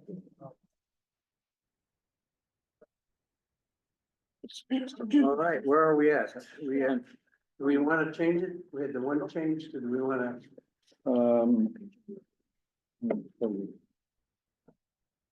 Clarify the needs for Always putting these present, for- future, or just needs? Well, I kind of like this with a focus on the needs. Okay, of our focus. community. Does somebody else, what do you think about that? Oh, you're saying, yes, the focus. Yeah, That's cleaner. I think it's really good because it doesn't say that we're gonna make it all happen, but we're gonna focus on the needs. I agree, it sounds good. Are you laughing? No. Oh, Wiggle room is always good. yeah. So do we have a consensus on this? We provide exemplary services and support with a focus on the needs of the community. It sounds. How Sounds fine. present and future? well, Somebody said they. present like and future, I guess the question is how much you want to broaden the Right. concept. Needs, because needs implies all Needs, that. I Just think I how agree. specific you want to be. Keep it simple. After I went back and looked at you, Yeah, right? that's I fine. agree. Still there. Okay, we got a consensus. Yeah, keep it as is. Yeah, well, That's all. Just change the first circle from A to the put a focus. A focus, D focus, make it. Mhm. Makes sense.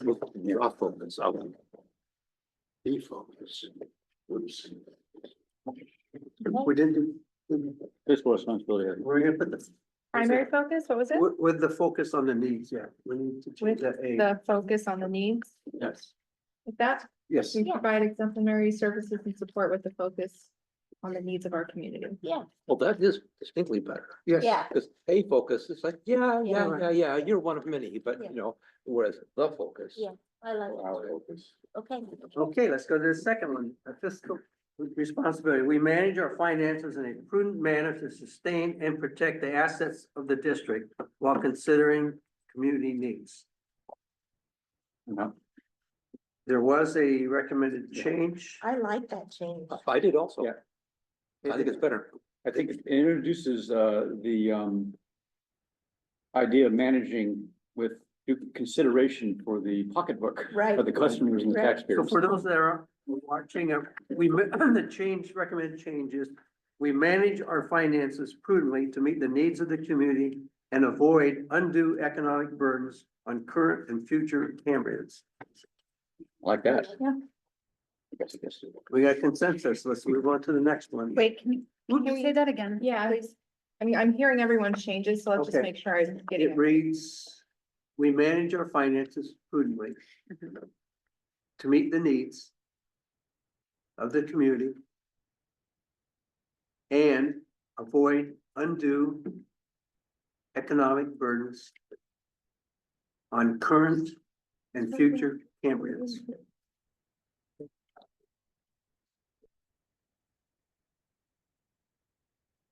So she has on the board, we manage our finances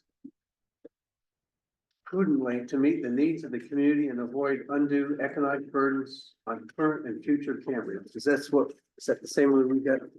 Sheet, That is, but now, we did lose from the one that we had last year and is current. We lose the to sustain and protect the assets of the district. And as it is now, we're just managing our finances prudently and to meet the needs, and that's great. It infers that we're always managing it, whether it was present or future, it just infers that we're doing it daily. No, that's fine, I think- because I see. meeting the needs Right. does the same. Yeah, hey, Okay, let's do the next one. We end up. Oh, with the suggestion. The next one, the third one is respect. Our interactions are undertaken ethically with honesty, integrity, and patience. I believe there's a change which would read, in all our interactions with each other and with members of the public, we act with civility, integrity, honesty, and patience. We added the word civility. yeah, and got rid of, oh, no. No, I like that Well, suggested change. Well, ethically dropped out, but ethically is inferred by integrity and honesty. Integrity and Right. honesty, yes. Yes. Okay, that makes sense. Hey, I did you get that it? was good too. Nope. Okay, here we Okay. go. Here we So go. we're Just- going with It's hard to like listen to all the Right. changes, and then I don't want to make changes that are Well, agreed at upon. the end, we'll make sure you Yep. get. the Okay, right you ready, stuff. recorder? I'm ready. In all our interactions with each Sorry, other, wrong one. oops, we're under respect, In all of are our interactions with each other and with members of the public, we act with civility. There was a comma after public. Comma after civility, integrity, comma, honesty, and patience.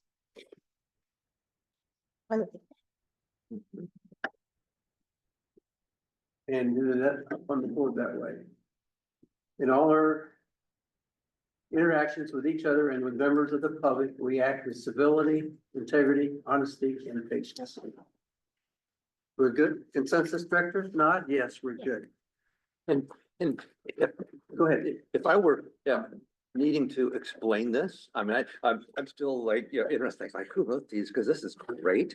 I won't go there, but, if I were in the role where someone might need to say, well, here's the nature of these changes. Mhm, For this one, it goes from a passive voice to an active voice. mhm. Which, you normally look for action or action, yeah. Yeah. You look for the action verb normally. But You're good with it? Oh, yeah, Oh, okay, good. Yeah. I'm just, throwing in a little communications. You're reinforcing it and blessing it. Reinforcement, yeah. Okay, good. All right, the next one is safety.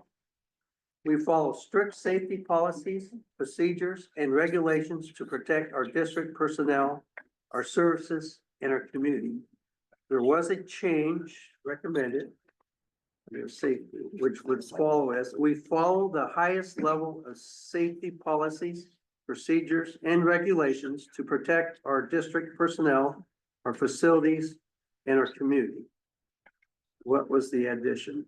Oh, the highest. Highest level instead of strict and facilities, our facilities instead of our services. And you don't protect services, you protect facilities, so that makes Yeah. sense. That makes sense. Well, how about the board members? Protect the board members? Yeah. Where? But you- We're part of the community. We Okay, represent the community. thank you. We don't get special, but I think I suggested highest level instead of strict. yeah, I just wanted to challenge that. Because I think, what I was thinking is, strict is sort of little, obviously it says something, but, I think that we want to say we're always going to be the safest, with the highest level that's, that's out Yeah, there. what's more inspiring, straight It's or more, private? it's more inspiring, Right. more positive in a way. Good point. My question to the GM, does that, I remember back in the day, the discussions of best available control technology. And you go to the EPA and holy smokes, the best available control technology meant $1 million project was $10 million for that control technology. I just want to ask, saying the highest level, does that commit you to things that we can't fiscally deliver? So I wouldn't think so. It's a question No, worth asking. but you know, when some community members, like when we were talking about the mission statement, they're gonna focus on, there's parks, rec and open space there, so we need to do this, this and this. And Right. so when I see this, I think about the highest level of safety policies, procedures, regulations, going back to our fire ordinance. I feel like it does commit us to a certain level of something. 24-hour surveillance. So what if it says we follow the highest possible level? Some qualifier, I think. That's even more challenging. To the greatest extent possible. I don't know, like, we get too granular. I think so. Yeah. It's a little granular, it's Less saying, better. we'll do our best, but we're not sure it's the best. We gotta go with that. Well, sometimes there's limitations put on those. I know, but it's. Services become facilities. Are directors part of personnel? No, we're part of community. I just asked the same question. Yeah, what were the pinata? I mean, we come and go. Yeah, we come and go. Okay, Let me read off of here to make sure you can verify it on what you've got. We follow the highest level of safety policies, procedures, and regulations to protect our district personnel, our facilities, and our community. Do we need this R? Can it read district personnel, facilities, and our community? Is there, Well, actually, do I have one too many Rs in there? maybe there's too many Rs. If you just say our district personnel, facilities and community. You're right. Yes. Yeah. There you just go. skip over Good it. job, Tom. I kind of would rather put community before facilities. Okay. Yeah. Yeah, it's fine. Yes, so we move this hour and this hour. Deleting both of them. So community is a capital C, right? We use capital C for Yeah. community. We do and we don't. Some. Yeah, right. Yeah, community should not be capitalized. Stewardship is, Guys, I feel it's- I don't know. it should be just consistent with capitalization, that's all. Yeah. When we do the final version. Yeah, when Okay. she does the final one, she'll do it. Yeah. All right, now so far we're reading, we follow the highest level of safety policies, procedures, and regulations to protect our district personnel, community, and facilities. Period. Should it say our Should that community? be a period? and The period? period's right here at the end. Oh, Our community is fine. Our Oh, I'm community is sorry. more compelling. Our district personnel, community and facility. Should it say Yeah. our community? Well, it's our community. Oh, took out our, well, no, We take, the it's hour. implied in the covers. S2, yeah, it's Oh, gotcha. possessive there, yeah. Well, why do you need the, after protect, why do you need our? Protect Our district district personnel. personnel, Yeah, community, and facilities. They're just saying it's within our community. Yeah. So we're taking. Ooh. Well, if you take the OUR out, then it becomes, to protect our district Right. community, Right, and that sounds funny. it sounds like it's the police then. no, district personnel. Well, I understand. Yeah. But Harry's point is take the hour out and say, but to protect district personnel, community and facilities. And that infers that, Yeah, no problem. Yeah. So is everybody okay with that? So to protect district personnel, leave the OUR in. Ahead of leave district. our community and our facilities. Because As she has it, I can't read. Okay, it reads, we follow the highest level of safety policies, procedures and regulations to protect our district personnel, community and facilities. That's fine. Yeah. Went on. I missed the conversation about, I missed the conversation about why we elected to remove our services. I just was assuming it's because you don't really protect, in terms of, safety wise. Safety practices don't protect services, they protect facilities. That made sense to me, but I could be wrong. That's what I thought. Even more dangerous, I agreed with him. Personally, Makes sense? personally, I feel like the way it was before, that the community should be last. Not because community isn't more important, maybe most important, Yeah. but district personnel followed by facilities, that's a little bit more inclusive, that's like us. And the community, which should come last, is the broadest perspective that we have on who we're providing safety to. And it seems like it should be in that order, because you're breaking up something that relates to the district, then the community, coming back to something else that relates to the district. Does that make any sense? Yeah. Or put the community first.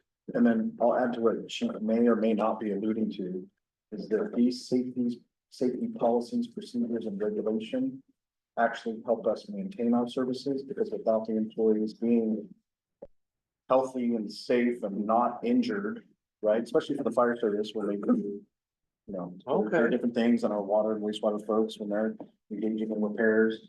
That if we, by doing this, we're able to maintain and continue to provide services. Because without the employees being healthy and uninjured, then they can't provide the services. Does that make sense? Absolutely. Is that where you're getting at? Yep. You wanna add the fire department somewhere? Plans, thank you. That was my next. Fire truck. Absolutely. How about, Oh, well, to that's protect I'm serious. district personnel and facilities and our community? Sorry about this. Yeah. Because it's district facilities, it's not facilities of other entities. That's why when it was said our facilities, that made sense. How about our district personnel, our facilities and the community? There you go. Our does. Ours back. Our does.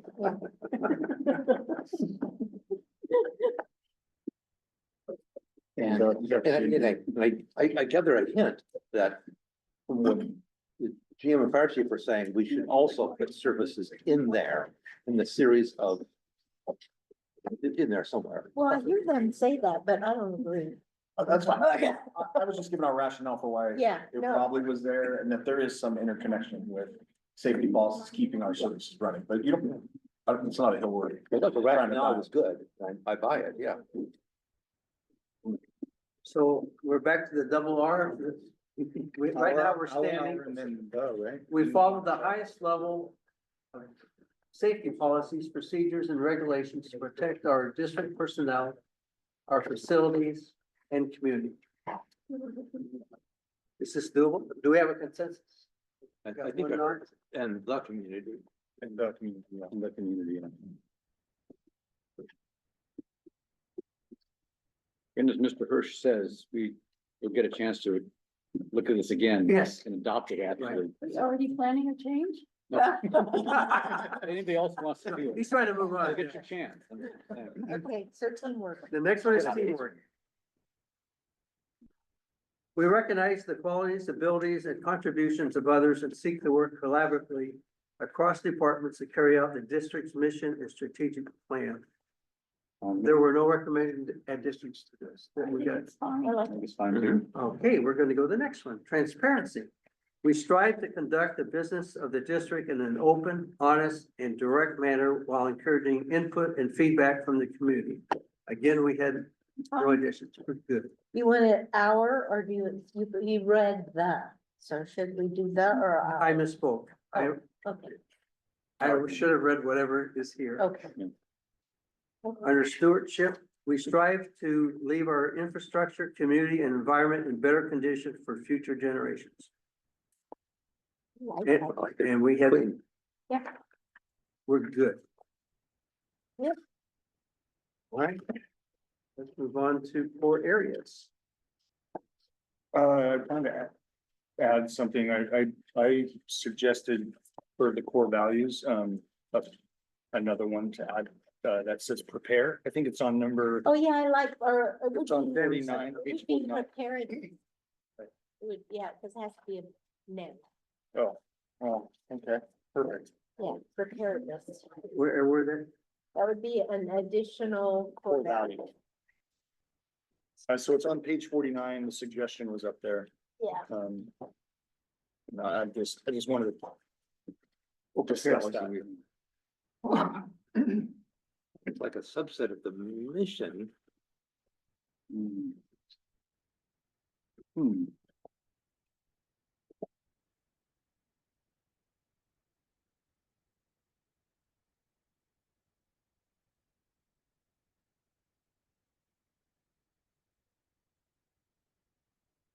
Yeah, think about what it says. We value preparedness. I mean, that's. And then That is significant.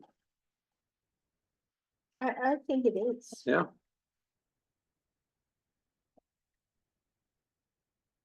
And then, Should it be preparation or preparedness, not just the? Yeah, either. that's what she, Oh, yeah. I'm sorry, preparedness, yeah.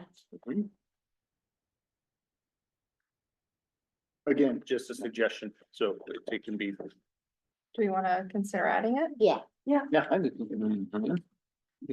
Which Fine, one? me. Prepare? Prepare. Yeah. preparedness. Preparedness. This is the one that we're talking about. We are committed to proactive emergency preparedness, comprehensive community education, and optimized personnel training to promote resilience, collaboration, and the protection of Cambria's people, homes, businesses, and natural beauty. Is that what we are? Well, I think that's too much words. Okay. We're at preparedness then. I'm long-winded. It was beautiful, but I like preparedness. Some of the things I was thinking about, if we're gonna do this as a core value. And I love the fire department, but can preparedness be more broadly Yeah. applied to all different? That's why I didn't want to put this You word. know, so talk about preparedness for a water and wastewater infrastructure. Well, I wouldn't list the different, No, I'm saying, how do we still put it in there, but we don't just target just emergency preparedness, whether it's fiscal, water, fire. Emergency preparedness would absolutely involve water, yeah, ethanol, Just- everything. So just it's, call- it's a district emergency preparedness, not just a fire department emergency preparedness. What I'm saying is a core value for preparedness, we still have to be prepared at a finance level, Exactly, yeah, absolutely. Yep. but not So there's for no emergency. Reserves. Reserve, yeah, that's kind of what I'm. But those, that would fall under the emergency preparedness. Blank. you think that the value should be emergency preparedness or just preparedness? I feel like it should be emergency preparedness for sure. Because it, like, again, but if we, and that's part of our, we've been going through the, hazard mitigation plan, and those are areas that are listed in the hazard mitigation plan. That is. So I'm gonna emergency throw a little preparedness is wrench in cool. it, like, yes, emergency preparedness, but going back to our conversation on long-range planning. Right. Maybe just preparedness for the That's what future. I'm getting at when I talk about the financial piece. Yeah. It's not just an emergency happens, so we're prepared, but Yeah, we're Prepared preparing for- long range for things that you wouldn't consider to be an emergency right now, right? So if we have to make an adjustment to Which includes prepare to emergencies that's for all, sure. or to do just overall preparedness, both fiscally, emergency, water, wastewater. Does that make sense? We need to separate it from the safety value than just Yeah. defined. Yeah. And it looked like there was gonna be overlap, but Yeah. as you're defining it, it's clear and distinct.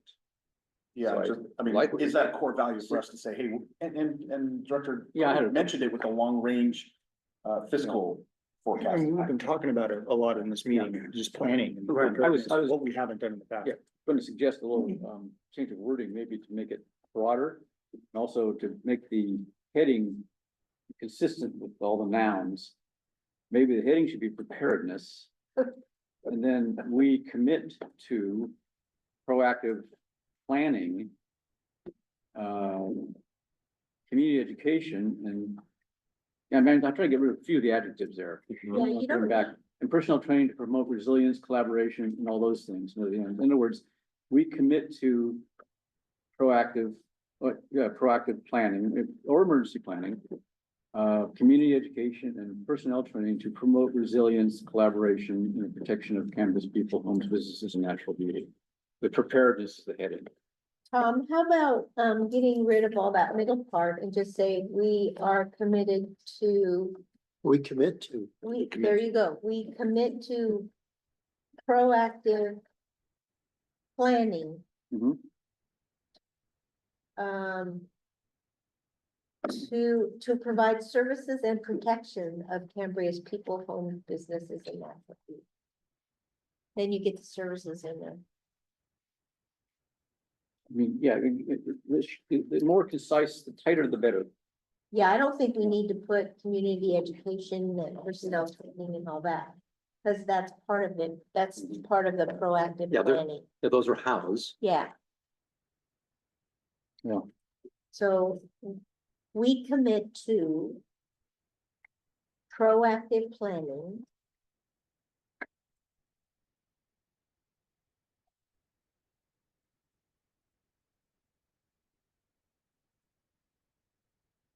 For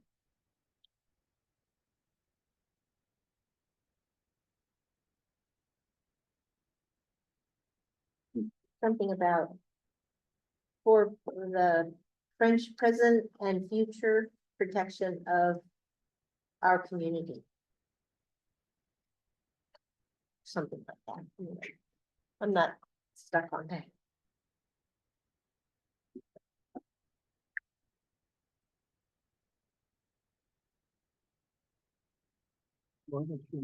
I don't know, do you think it's important to have all the different lists in here?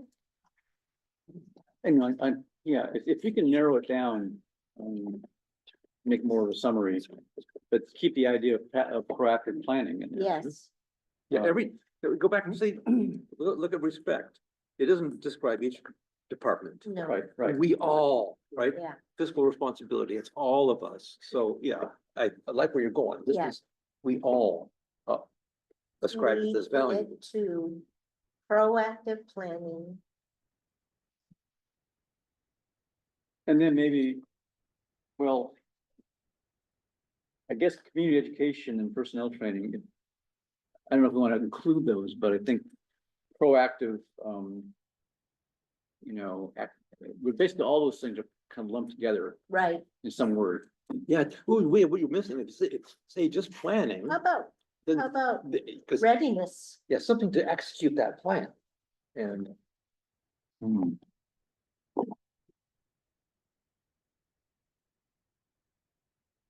it may be, We wrote this in here, now we have to think. I'm so sorry. oh, no, it's You're great. right. Preparedness is a good thing. Yeah. But, The missing word is the action verb. So Right. maybe you say planning and preparations. well, we have Well, preparations is the title, I know, but preparedness is the title. yeah, You just say planning, we're not gonna, it's not valuing the doing. And what chief has in here is a lot of the doing, which we're cutting out. Let's either keep them all in or create, like, throw a word in here, which is the execution. I've got, we commit to proactive planning and readiness. Readiness yeah, readiness is, to promote resilience, yada, yada, pick it up at to promote resilience. And then just keep the rest of it there. yeah, to promote resilience. Planning and collaboration, readiness. The protection, yeah, that sounds good. Okay. You got it? think so. You guys want? Yeah, read it. It reads, we commit to proactive planning and readiness to promote resilience, collaboration, and the protection of Cambria's people, homes, businesses, and natural beauty. Cool. Yeah. And also maybe change promote to ensure. you ENSURE, ensure. Yeah, and sure. A little more firm. We haven't really talked about Cambria's people. We've been naming it community. Yeah. Can we use residents instead of people? Is people the right? Community includes the deer, Right. Yeah, that's that's why I the think red community is fox, good. and the burrowing owls. So I think community is broader. Yeah, Oh, people. Community is good. Community is everybody who's here. yeah. And not just here, but here temporary, visiting. Two. Yeah, whoever's in there. And this really is a community. You don't feel that in every place that you Right. go. Right. The community's fine. Where are we adding? The community? protection of the community. Well. You know, How about the community and natural beauty? Because the rest of it is part of the community. Businesses and homes are part of the community. I like the way it was before What was before when? with the listing. Oh. But none of the rest of them have listings. well. Community's nicer. With the After listing, resilience, basically just having it. Yeah, Well, I just like it was suggested from resilience on. I think speaking specifically to people's homes, that kind of implies like fire protection. Yeah, So without explicitly saying Yeah, it, right. just people's homes Right. and that's, yeah. As you said. The natural beauty. well, we had in there Yeah. before, Yeah. like people's homes and I think that Businesses. in business, Homes, businesses, natural beauty. that implies fire And protection people, of somewhat. course. Something to- I'm fine with whatever. So right now we commit to proactive planning and readiness to ensure resilience, collaboration, and the protection of the community and natural beauty. We'll say the community. Our homes, businesses and natural beauty.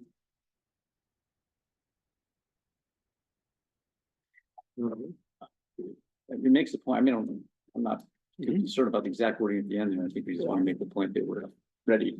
Yeah, So at this point, we commit to proactive planning and readiness to ensure resilience, collaboration, and the protection of the community, our homes, businesses, and natural beauty. I like it. Well, to me, Cambria's people might make more sense because people, homes and businesses are kind of the same category. Are different types of, you're protecting three things. Community is kind of everything. And community includes the homes and business. I would keep it the way it is. That's my preference. With Cambria's people, homes, businesses and natural beauty. Yeah. Just need to put it, I think you're right, where it was. So back to what it was. I'm not good. Thank you, business. Yeah, so No. we did push back on that. Oh,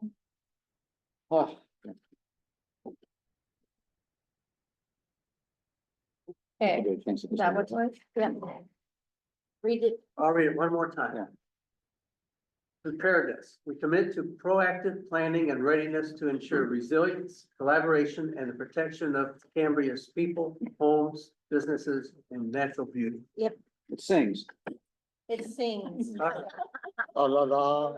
It's good enough for government work. All right, let's move on. So we move into the Areas. 4 areas. Yeah.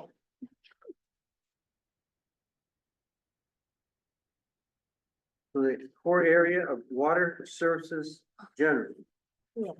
Meet the ongoing challenges effectively in reliably managing water resources in our sensitive ecosystem. Thoughts? We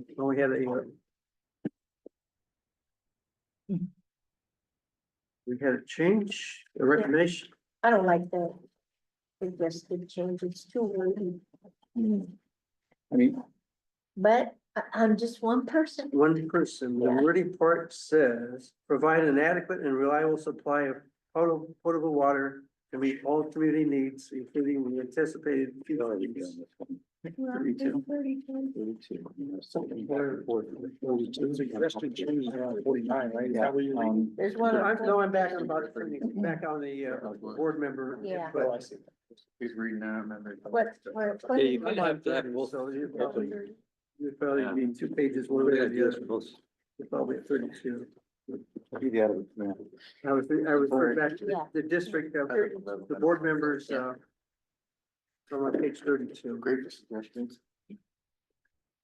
So I think, like, one of my things that I've been looking at and with Mr. Green, you know, obviously the water reclamation facility is still on here. Some of those goals are consistent.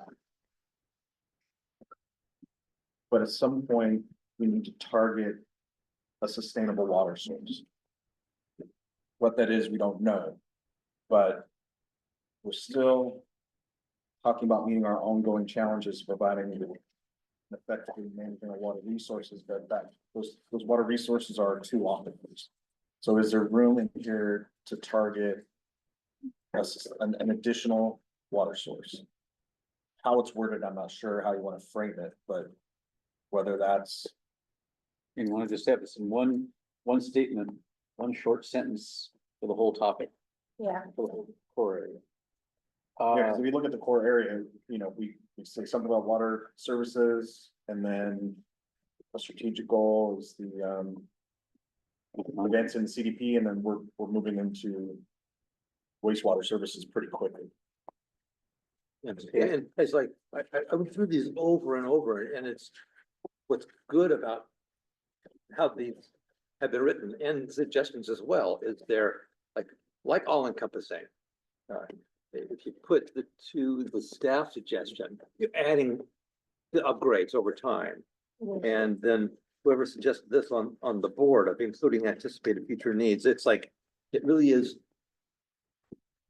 That takes into account everything we might need to do for the water system. And then the WRF one goes narrow and specific. I think, So, and the others are like that too. They give you like the overall, it's drilling down on the mission for that entire scope. So, So you like how it is right now? well, I like how it is, Yeah. but the including anticipated future needs from whoever suggested that, we should talk about that. And the ad from staff is it is also inferring what we need to do. And it's similar to what the wastewater one has in it. I wanted to add to that, this one single statement should comprehend everything we're talking about. Right. And what General Manager McLean was just saying about the need for a additional, expanded water source essentially. It's incorporated into the suggested change. It's not really incorporated into the current. But I think that this is where the suggested change is much more forward-looking. On page Future. 32, On 32, yeah. So provide an adequate and reliable supply of potable water, and then, makes it very specific, to meet all community needs, including anticipated future needs. And so, How about meet the ongoing challenges of effectively and reliably managing water resources to meet all community needs, including anticipated future needs, kind of combine the two together? but we're leaving out the sensitive ecosystem. well, Yeah, we can leave that in. Is that not already reflected in our values? yeah, it is Yeah, kind it of, is. Because the values apply to everything here, Right. so we don't need to keep restating that. I'd offer. Because before, remember, we didn't used to have values, so you had to put that in each goal. Yeah, They just weren't. That's right, thank you, Eric. Yeah, we. I know what you meant. Yeah. Just came out. The stewardship value Do was you want not me to documented. repeat what yeah, I- that I was gonna say, you can skip from resources So stop. to, like this, from resources going, then hop over to meet all community needs. Managing water resources to meet all community needs, including anticipated future needs. Yeah. Now, the suggested change is an active voice. Provide adequate and reliable supply of potable water is more active and direct than meet the ongoing challenge. They're both good. I mean, I think the provide one, opens the door for new things. It opens the door for what? Oh, new things that we might find. well, and it was a little more forward looking. Yeah, you're right. Maybe I'm interpreting it differently, only because. You know, we're looking at the water reclamation facility, we're not sure exactly what our operating parameters are gonna be around that, we haven't hit a drought yet. You know, in terms of when we're gonna need this, so depending on what restrictions the county and coastal put on the operation of the WRF. If there's a threat to our existing water supply. Is it covered in there that we should be looking for other sustainable water sources? Is that implied under provide an adequate and reliable supply? I think it is. That's implied, yeah. I think it is. Okay. Then you can you include it with your objectives then, put it in here, We'll go on top. Yeah, later on. go on later That's what on. Yeah. We'll go on. That's what I'm saying. Yeah. That's what I asked Mr. Meeks. Yeah, this is a Which very, one speaks to you more of the things we're looking at? It's like, Good question.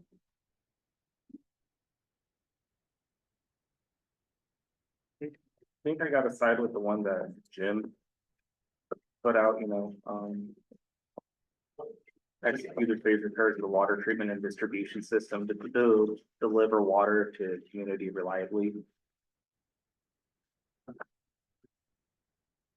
How much did he pay you to say that? we're on staff input now. okay, back here. Yeah, on page 49. No, is that in his sheet? Or, I think it's on page 49. page 49. Okay, Um, so that one. this is almost too specific to repairs. Yeah. I agree. We're not just talking about repairs, we're talking about Future reliability. future expansion or and additions to it. Like for instance, direct potable reuse. Not just a repair. Mr. Meeks, resonates with this, and if we were just to say and enhance in there. Future needs of the community.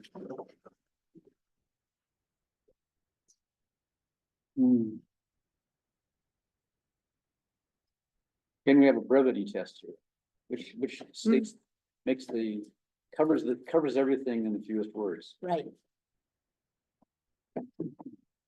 So that first line and a half, we could replace with the provide an adequate.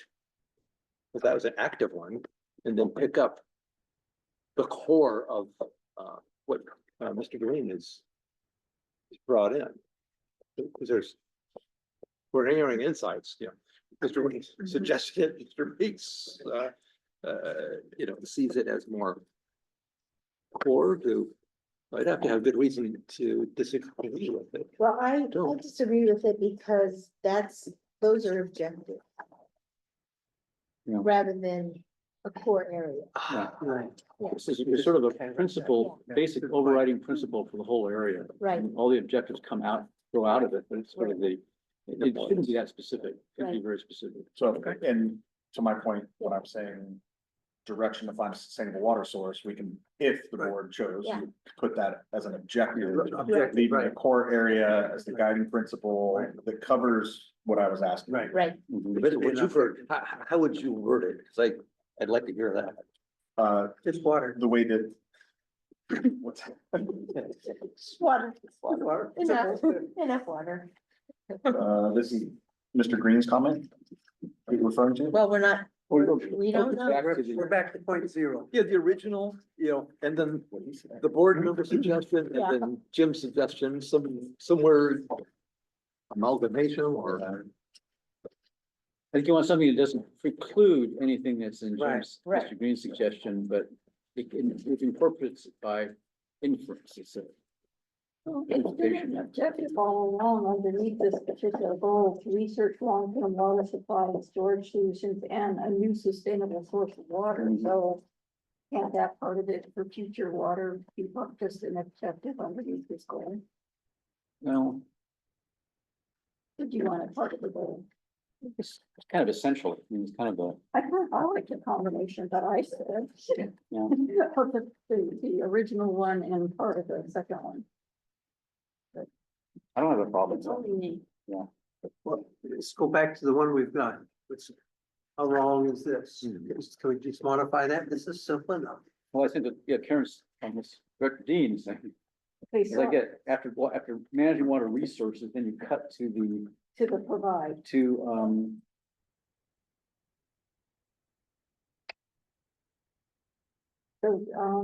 meet the ongoing challenges of effectively and reliably managing water resources to provide a reliable supply of potable water to meet all community needs, including anticipated future needs. Hmm. That work? Yeah, that's good. that works.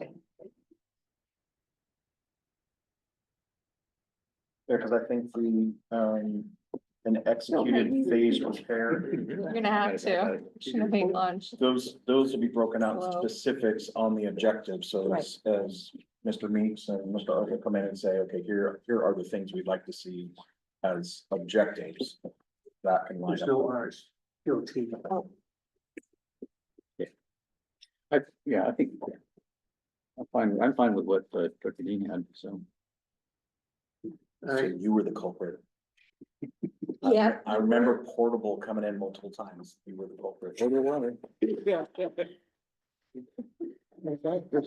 right, meet our ongoing challenges of effectively and reliably. I need the rest of it, so this Oh, isn't going to the one. final. Okay. Including I marked it in mine. Oh, he wrote it. I marked it down, so. Meet the ongoing challenges of effectively and reliably managing water resources. To provide a reliable supply of potable water to meet all community needs, including anticipated future needs. Yeah, with the two are graphed together. Do we need reliably or reliable in there twice? No, No, No, we don't need it twice. how about challenge of effectively managing water resources? Let's get rid of that. Good. Right. Management.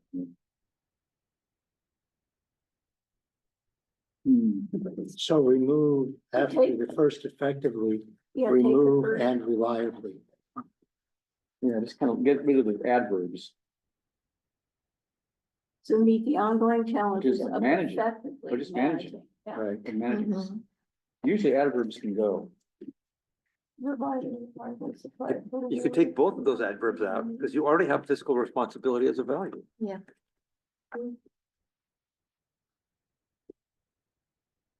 I like it, like- And if you're challenged, why did you take that out? It's in our values. Okay, where are we now?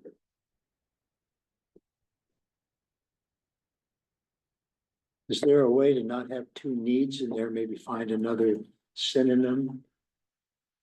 What if we come back here to meet, present and future community How needs, about to period? serve all communities? Serving, we don't, I'm not sure if we need the anticipated part there. Yeah, Come into the future, present, future To routine. meet. You just knock out that last phrase. yeah, Just take that out. yeah. So at the present, we're looking at meet the ongoing challenges of effectively managing water resources to provide a reliable supply of potable water to serve our community needs. You All said present or and future. All, We could put, all present and future. right, All present. In future community needs. we'll come back here to two. We insert there? Potable water to, no, you're right, to serve. Present, yeah, do we need all here? I don't think you need all. To provide a reliable supply of potable water to serve present and future community needs. There we go. Okay, let me read it one more time. Meet the ongoing challenges of effectively managing water resources to provide a reliable supply of potable water to serve present and future community needs. Yeah. That's great. Then you can come in with your objectives Mhm. and pinpoint whatever you need to. I like it. Fine with that. Yeah. Good job. Let's do the next one. Which is. That was good. The core area is water services, water reclamation facility. Okay, the second one, yeah, water reclamation. Advi- I'm wondering why are we having that as agree. a core area? Right, I think it should be part of water. No, as a core area. that core area. As an objective underwater. Yeah, it is. Should put an an objective objective that core we area. are, yeah. Huh? You can delete the core area. Right, and to make it an objective. Yeah. Yeah. Right, Because it Good is- job. I agree. Yeah. I need it as separate. Right, And you cover that objective right. in, The water, we're talking about water. in that, core area. Right, 4 year of water. Yeah. Of all the things we're gonna do in water the next 10 or 15 years. Because the reference to the, reliable supply of potable water kind of points to the WRF. Good job, yeah. It didn't before. Good Yeah. job, guys. We eliminated that. We can add one now later. We are. All right, let's go to the core area, wastewater services. No, does the strategic goal disappear under there? Or does it? It Is goes- it becomes part, It's an it objective. stays under water general? right, and becomes an objective. Yeah. That we'll track for the next 20 years. Gotcha, so it comes off of this level. Yes. Because That's what I thought, I just want to confirm. the sub area, it becomes an objective. Good. All right, let's go to the core value of, what's Area, core area, excuse me. wastewater. Strategic goal. Execute phase repairs and upgrades for the wastewater treatment system. So in that same vein and thought process, shouldn't we have a more overarching wastewater services core area, and then this becomes an objective? Mm-hmm. The suggested change. Is like a objective. Yeah,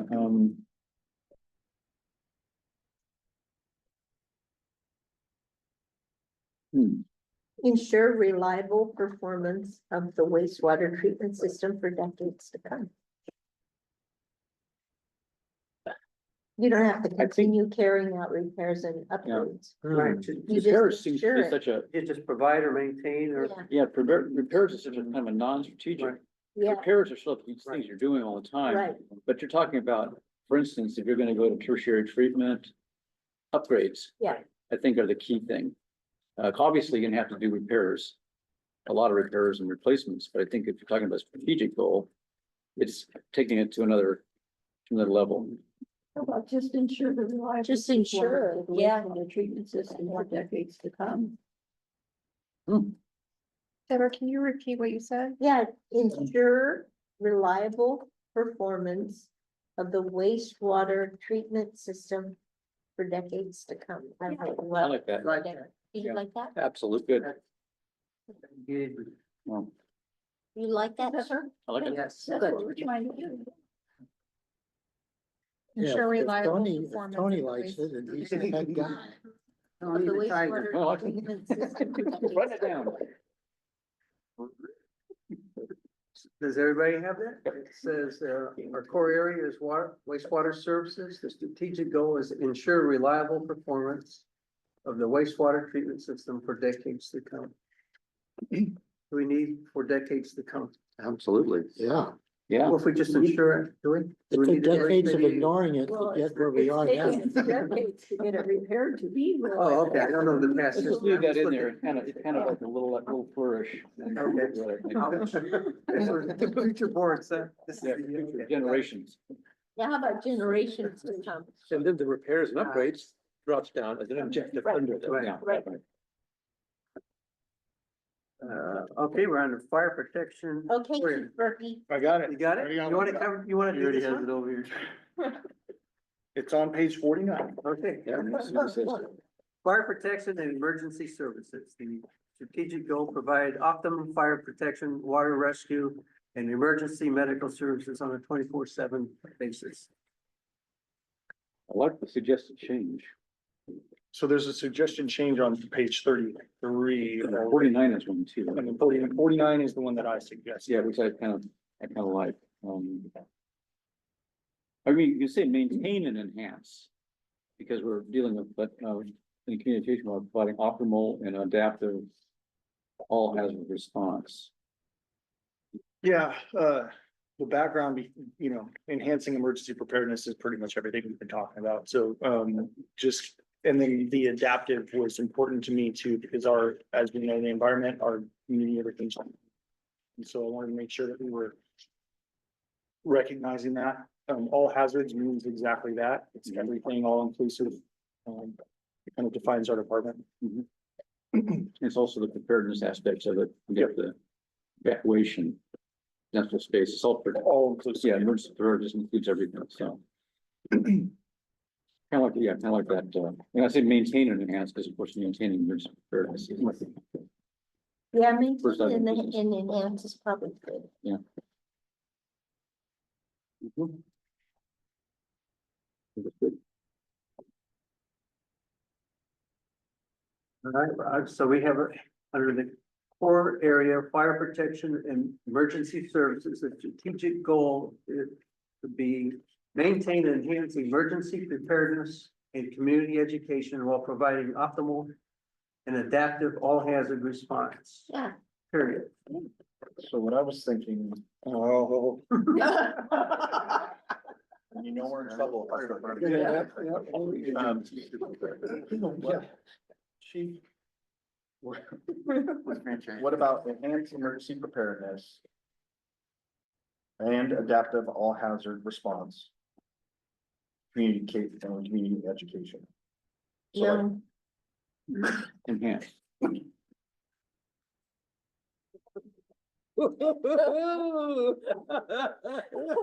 We only have an hour and a half, one more. General Manager Macaroni, can you repeat that for me? Yeah. I was thinking about bringing your all hazard response to the forefront. While community education is important, I was thinking that the, you know, emergency preparedness, all hazard response or adaptive all hazard response and community education would be the prioritization of those three things. Does that make sense? Does make sense, but somehow, like, you know, peanut butter and jelly, right? Egg and eggs and ham, right? Emergency, Crusts or no crust? emergency preparedness and community education, right? Goes together. If you stick something in between them. You know, Fair enough. Yeah, that's my only reaction. and the chief and I are trying to work with, some education campaigns. Yeah, So that makes sense. Okay, good. I. What do we have now? What do we have? All right, we have one more time. Just like Chief has it, let's maintain. Good job, Yeah. chief. Good job.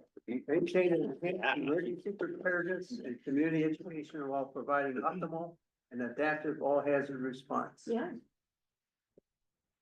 Talk about active voice. Your new assignment. Oh, no, we reward, risk taking, Yeah, yes, right.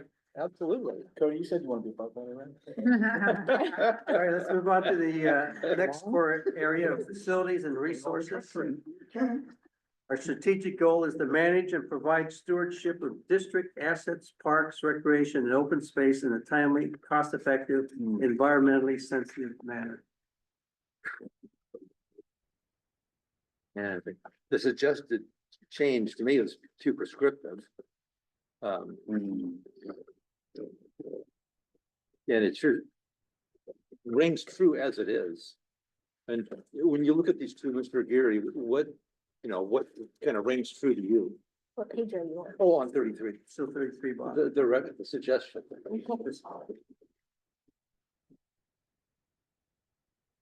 Yeah, no objective to any of that. Yeah, I would, I mean, that's pretty dead on. one suggestion I would make to make it simpler, maybe prevent arguments. Just to say managing provide stewardship of district assets in a timely, cost-effective and environmentally sensitive manner. Assets includes all of what facilities and resources manages. Yeah. And just keep it general. There's a CSD logo on it. And then Parks and Rec and all stuff can be discussed down in the objectives. Yeah.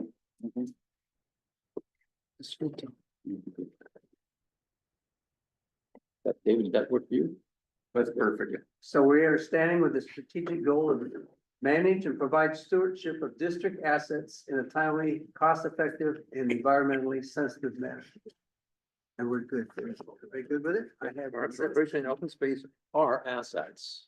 They are, They're included. Cleaner, yeah. yeah. And then everything else becomes objectives, Right. which you can track. Right. Argue that. Okay, we have a Finance. Are we- suggested change with adding a core area. Yeah, would a be couple of suggestions. finance. Yeah, a couple of suggestions. Finance is on the table, if somebody would like to enlighten us.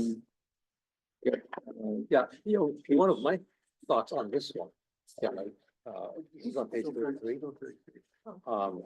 I'm one of the, people who volunteered this idea, and, each of these core areas is a function, right? And that's excellent, right? A few years ago, strategic plan changed to focus on the core areas. Right. And that's absolutely essential. But there's no core area that's cross-cutting, that's, cross-functional. And to me, there's a couple of potential core areas that we might add.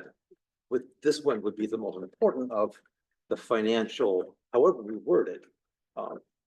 The financial aspect for the entire district, so that it's not a one department's goal. Right. It's, we all have to work together to achieve whatever we're gonna write there. So, Yeah, I could agree with that, and that the strategic goal wording on page 34, which I think is what I suggested, I could actually shorten it a lot. But The first one or the second one? the strategic, Top of the page.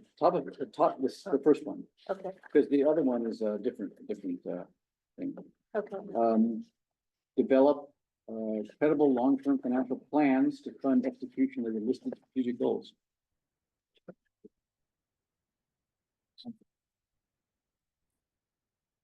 yeah, that middle section is how, so I think you're right. Yeah, I mean, that's all the how, we're just making it a very, very simple goal. And it includes all the stuff about, basing it on reality essentially. I kind of don't like to call it finance, So how about What is it? to, like, Fiscal yeah, fiscal, responsibility. not.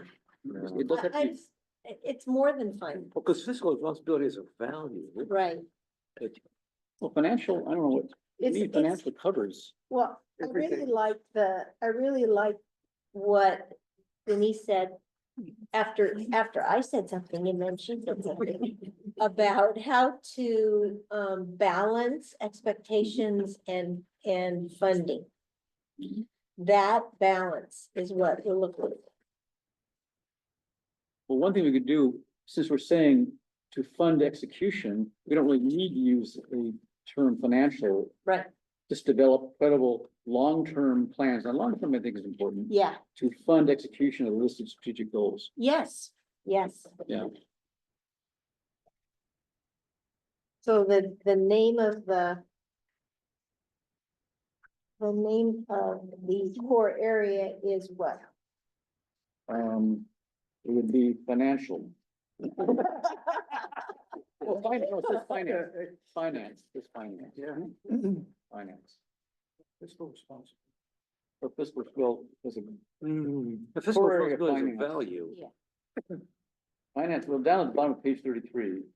Well, I like it. We have fire protection and emergency services. We have facilities and resources. We have wastewater. We have finance. Finance, yeah, just plain I old think you're right. finance. Yeah. Finance and administration. Yeah, something Oh. like that, We're gonna look at our big functions, finance and administration, which is unfunded, which yeah, comes into, right. how we. How about something about, and something about, human resources,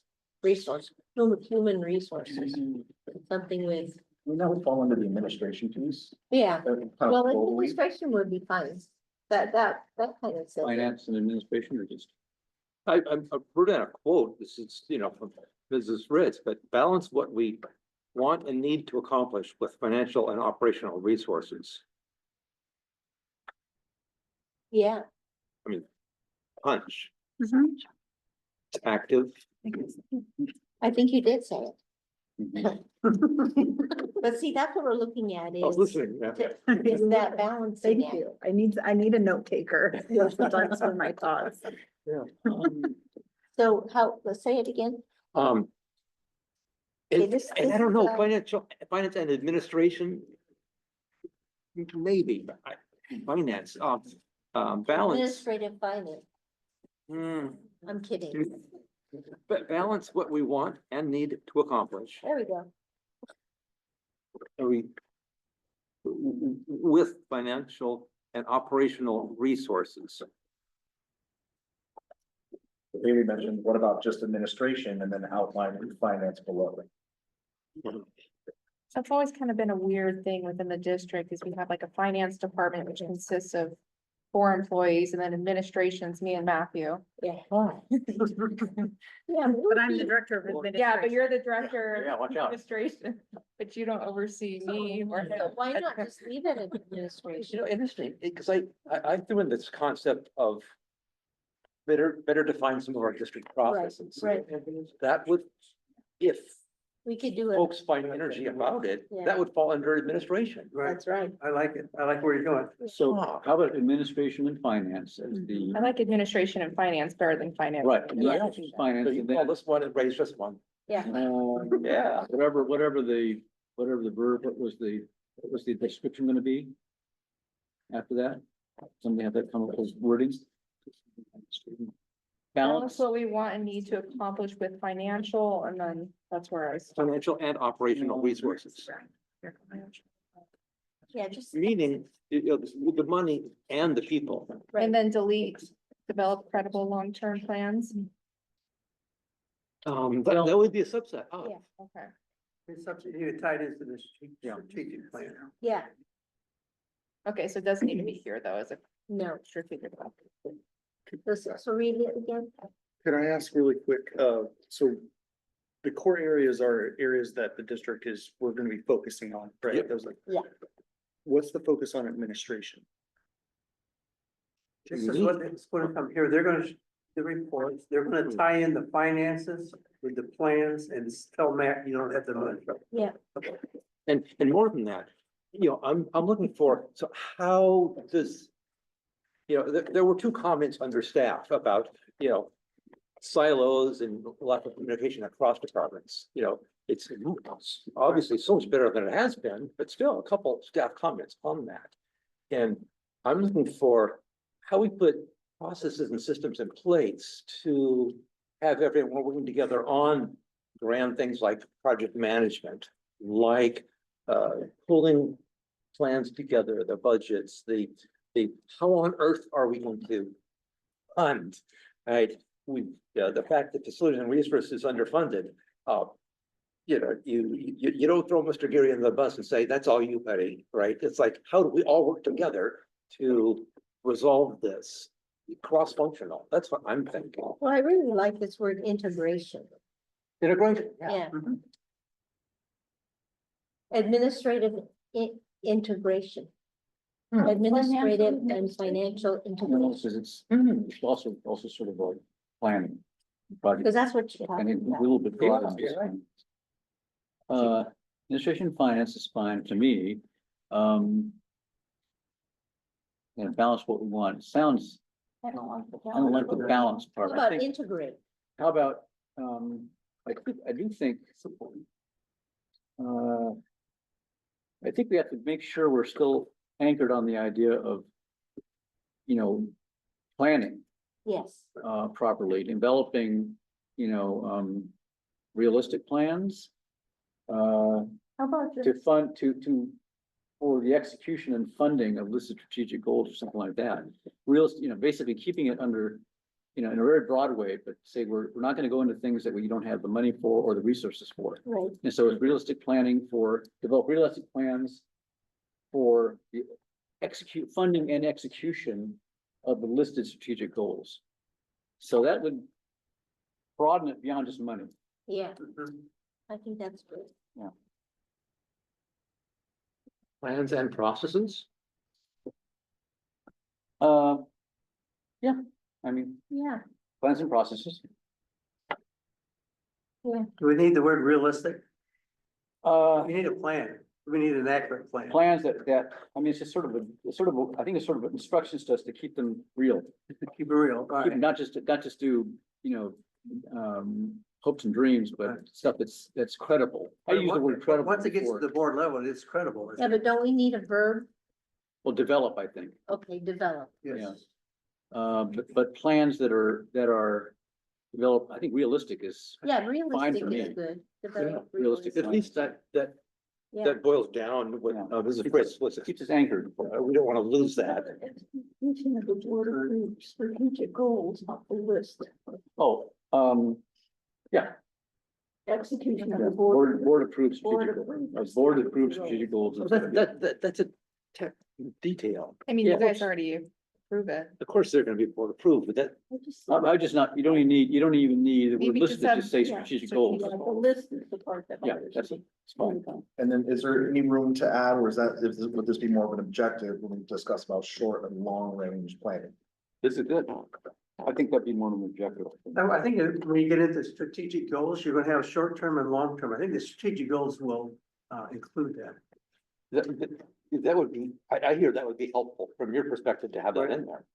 Yeah, I like the, Because what we have been doing is when we look at processes for funding and execution of strategic goals, we haven't been looking long range on how that's gonna be done. look at all the staff comments about, we don't, like, how are we gonna get these long range things done?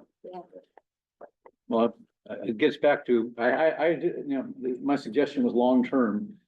After, you see realistic long-term plans and process. But Now, we- long-term processes doesn't make sense though. No, I think, but it's for now too. Well, let's let's see realistic plans and processes for now, and then long-term can be incorporated into the. Yeah. the objectives. I would keep, you also, I don't know if we're done, I hear this would enable, from our general manager's perspective, I like the idea of long-term, but if we want to be inclusive, say short and long-term, of course, we're gonna have short-term plans. We'll always have short-term plans. But the need is, But I think if almost we a get sim- rid of no long-term or short-term, it still means. Just have it, the same thing. just plans. Right, just Yeah. plans. Trying to keep these things very Simple, general, right. clear and Yeah, general. and we can touch base on it in the, Touch it, Objectives. you touch it in your objectives. I mean, these are my short-term objectives and these are my long-term. Yeah. And then I'm sure one of they'll them- turn into your strategic plan. one of them is already the thing that, Ms. Fritz and Director Gray have been working on, which now will be. Yeah. you know, All right, let's take a look at what we've got. We've got That long range funding, tool. core area administration and finance. Strategic goal would be develop realistic plans and processes for funding and execution of the strategic goals. Oh, I like that. Looks To good. me, Good. And Michael, you said you had a second one. that well, all you'd the like to- stuff that I had on the, the last three, on page 34. Are like candidates or offerings that would sit under this. yeah, they'd be Oh, objective. there's, It'd be okay. good as a. They're a lower level. Yeah, I didn't read on that one, yeah. I just- Yeah. So, great job of integrating these two. Yes. Okay. So the strategic goals, we've done them. Cause those are the goals. Those areas. So all we have left is the objectives and that's it. That's it. really. We're, That's we're it. down through six. Well, I think we can do it in an hour. So. Maybe we can, wow. Was everybody else okay up for that? Get it done. Get started. I don't know about We can do it in an hour and come back tomorrow. that. Let's try to get it done Let's get it as much as we can. Maybe we will. Maybe we will. And if we don't, We don't. So far, it's a good day up to this point. Good Yeah, job. oh, it's been good. Thank you. Yeah. Good job, thanks. Okay, All right, deadline. so now, now we have. What's the best way to do this? Because we have our new, We got our new, strategic goal. I mean, if you guys want to just take maybe a 5-minute break and Yeah. just give me some time to add those in. Right. And then just, is there a printer? Yeah, I have a printer. Oh, wonderful. So Matthew can help and Okay, maybe That'd be 5 to great. 10 minutes. okay. 5 minutes Great. to 50. Okay, Printers are- 250. gee, they didn't do print this. Sure. Yeah. Pardon? Yeah. Karen. Okay, so we'll take a 5 to 10 minutes.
We have a sheet from Haley on what we've done so far today. Thank you. Yeah, let me. You're so good, Haley. So how do you suggest we do this now, Haley? I'm gonna share my screen again. What page are we on? I think we're back here. We're ready to. Right, is that page 18 on your, I got page Yes. 16, so you'd be on Yeah. page 18? Yeah, we're on. 18 on On your, the three table. and we need the adjustments to the updated strategic goals on this master sheet. But for the most part, everything outside of the strategic goals will be the same until we amend it or change it. Right. Page 18. So for this one, Oh, yeah. unless you want to do something different, we'll kind of scroll down and we'll talk about where we are date wise and if there was any changes. Would that be the way we want to do this? Yeah. I would think so, yeah. Okay. Implement and execute the advanced meeting infrastructure upgrade. Obviously got approved in August. We've got the materials and it's in progress with the date of third quarter 2025. What Mr. Meeks has told us, I would expect maybe second quarter. August? There's gonna be a few stragglers that the water department's gonna go behind and get like the really difficult ones. Okay. So You want to keep third quarter? Are we changing long range dates on this? August, September. We should, Okay. we should update as we go. So we'll probably leave it as is third quarter 2025, say? yeah, Okay. Can I just go back a little bit? So the top says 3-year strategic goals for 22 to 25. Are we changing this to 25, 28? Yes. Oh, yeah. Yeah. Just want to double check. And is there any way we can think longer term, the word 3-year strategic goals? Just, maybe this is. Well, the courses that we took said that, usually it's a 5-year strategic Right. goal. I think we discussed that before, Right. an ad hoc or maybe at the board level. I Right. can't remember. Yeah, But we kind of agree. And yeah, 3 years we'll revisit this as a major update. But you know, the longer we put that We wouldn't mindset, the longer we're thinking. And then we wouldn't necessarily have to revisit the major update. We want to change the. I mean, I'm a fan from a staff level, we're fans of the 5 years Yeah, I- outlook. One of the advantages of the 5-year, you notice we have a lot of things that are 3-year goals.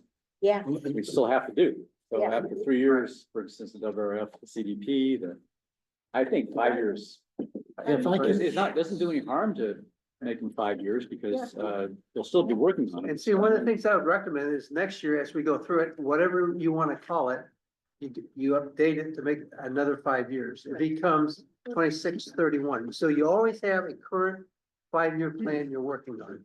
We're gonna sit down, we review it, we'll say it's good, it's bad, but you always have a fluid 5-year plan. And that way it doesn't give you people Yeah. the impression that I can only think 3 years and do a plan. Yeah. That's sending a false impression. By the way, if I can make an observation, Sure. it says 3-year strategic goals, 2022 to 2025, which I believe is 4 years. 2022, 2023, 2024, and 2025. With an update in 25. But it's It's like January to January. Year beginning to year Right. beginning, yeah. Okay, So we're gonna go with 5 years? I would, you call it whatever you want. Yeah, I would recommend it. This is 5 years. You're For gonna, this stage, because I think somewhere along the way, we need to introduce a 10-year plan. But I'll be happy with 5. Yeah. And then we'll go longer. We can go 5 and longer. 25 to 30? Yep. Yeah, and next year I would recommend do a 26-31. You're just gonna come through. It doesn't have to be a major overhaul. We just come through and we say we're good for 5 more years. And that's a slight revision to our process. Yeah, I think I think we need, We need to review the process. yeah. Well, it's a great idea. And after, that's what we're recommending. So, okay, all right, back to you, Matthew. I'll let you Yeah, cover all this. So. So we're good with up top. AMI, we're good there. Presents to the board the implementation plan for the previous two waters, so that's complete. That's, just cross those out. Will we take that out? We'll take them out, yeah. So that's gonna go to the archive system, but I wanted you guys to see it just Okay. one more time. So which one goes? So this will The go to the archive section. under implementation plan. completed. Of course. complete the Stewart Street tank construction. Is there, That's a 10-year plan. Yeah. is there something that goes under, like, so you're taking out the supporting, supporting action, so there's no line under the AMI, right? Not really. I mean, we just need to get it done. So wouldn't you want to add to that, just, a supporting action that says complete the bugger, right? Yeah. Complete the project and, the nature. Well, it kind of says it in. the- Maybe we can do that up in the what? Does she have, Oh, you're right, it's already. The second one's. it's already done, you got the what, the who, the how. Yeah. It doesn't You add, get- Right. okay, You're good, good talk about it. It's in there already. you're right. Okay, so, back to Stewart Street tanks. Uh-huh.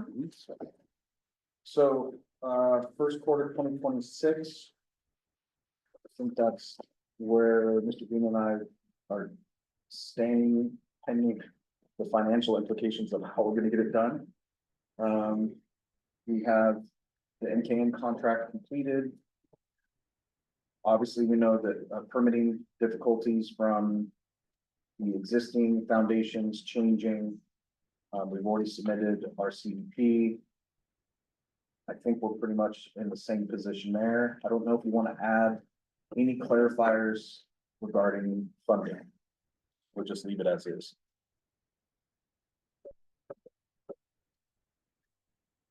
I see, in other words, you're talking about clarifiers regarding funding, just Yeah. explaining, sort of a more closer, nearer term objective, like to get the funding or something like that. Well, but it's already in the. It's already in there, what? though, isn't it? Yeah, So it says inclusive money's here. is included, Dependent upon receipt of appropriate monies. yeah. It doesn't have to be explained further, Oh, okay, I didn't see. yeah, further box there. I don't think it Yeah. But in the blue line, the objective is comprehensive, complete the project. Right. So that's clean. Yeah. And then the supporting action is the next milestone. looks like it's So already I there. think it's Yeah, well Yeah, done. it's good. Yeah, it's already there.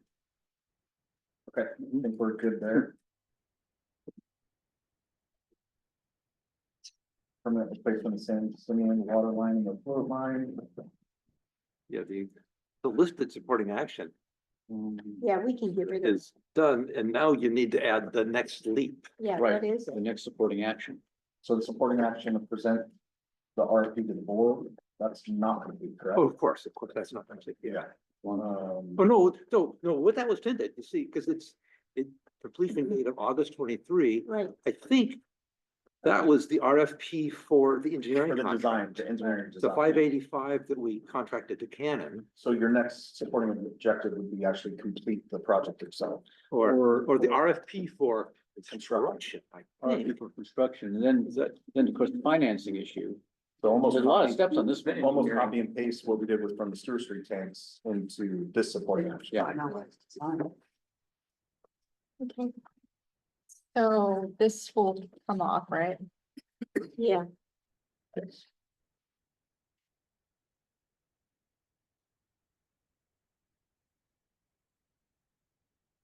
So you're completing the engineering and securing the funding? Present the board the engineering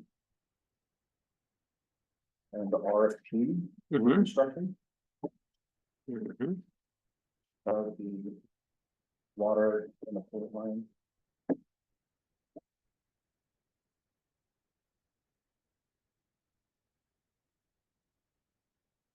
Do you read that again now? Yeah, so present to the board the results, present to the board the engineering and RFP for construction, the water. Should I say wastewater float line? Up here it says water line and effluent line. Water line So and just be effluent line. consistent. Yeah. Okay. Mhm. Yeah, we want both. Yeah. Yeah. Dependent upon receipt of appropriations monies. It would, a funding plan be a separate line? I yeah, would do that too. I would make Yeah. funding kind of separate box. yeah. Okay. too. Do you want to do that as well for the Stewart Street tanks? We already have. It's kind of in there already for the Yeah. stewardship tank in parentheses there. That's kind of what we're doing here. And That's this is what gonna be bigger, Okay, isn't it? it is. some of our thoughts are is how we're gonna package all of these into a funding plan, whether that's a bond measure. Or financing, I know, but I thought we were gonna talk about it. Get it out on the table. Yeah. It's okay. There's been some thoughts, we're talking with, Oppenheimer and Alexander are analyzing our current, and maybe Denise brought it up, but I don't know if we've heard back, but they were looking at our overall ability for debt service, rate structure. And I don't think we have that back yet, but depending on those answers would tell us whether or not we're gonna be able to do this. So even some of this under our current rate structure, or there would have to be some sort of a Prop 218, to complete these projects. So however you'd like to break it out, but we were thinking about packaging several of these together to fund them. So it's probably good to have the funding as a line Fund separately. On both. For each. then. Okay, Okay, so we'll separate this one out too. So do you want to just say, what do you want this one to say for the street thing? funding plan. Present to the board. I don't think, I think we never should say present to the I board. agree. We should, you got the plan. We want to take it off here then too? Yeah, I don't like present to the board. Well, they Yeah, well- actually all say present to the board, so I maybe know. we need to go back up to the top. and No. figure out. Well, let's start with the new ones. Okay. Yeah. Back on permanent replacement of sand and water line and effluent line. Mm-hmm. Okay, so how do we want to change this? Yeah, the supporting action, it's, as the general manager said, the engineering and RFP for construction. Yeah, Yeah, if you want verbs, you add them, but it's, the important thing isn't the presentation to the board. The important thing is adoption. Yeah, adoption. and then we'll take out the dependent on receipt of appropriations monies and draft some language on.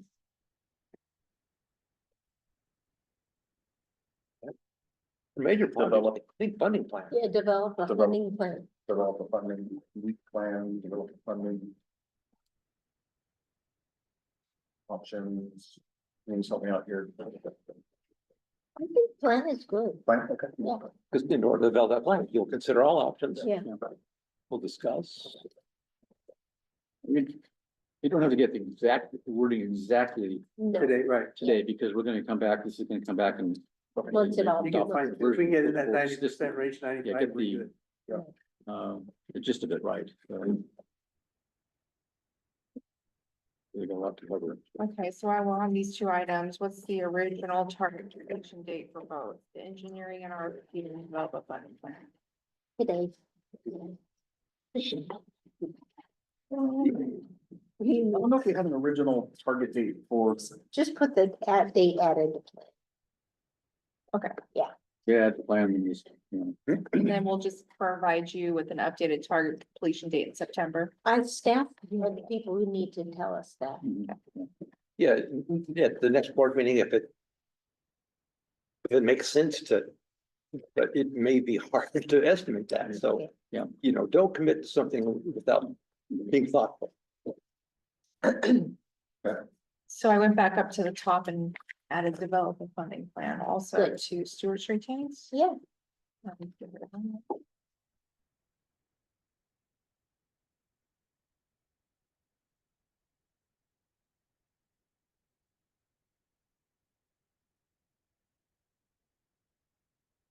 Good. Down.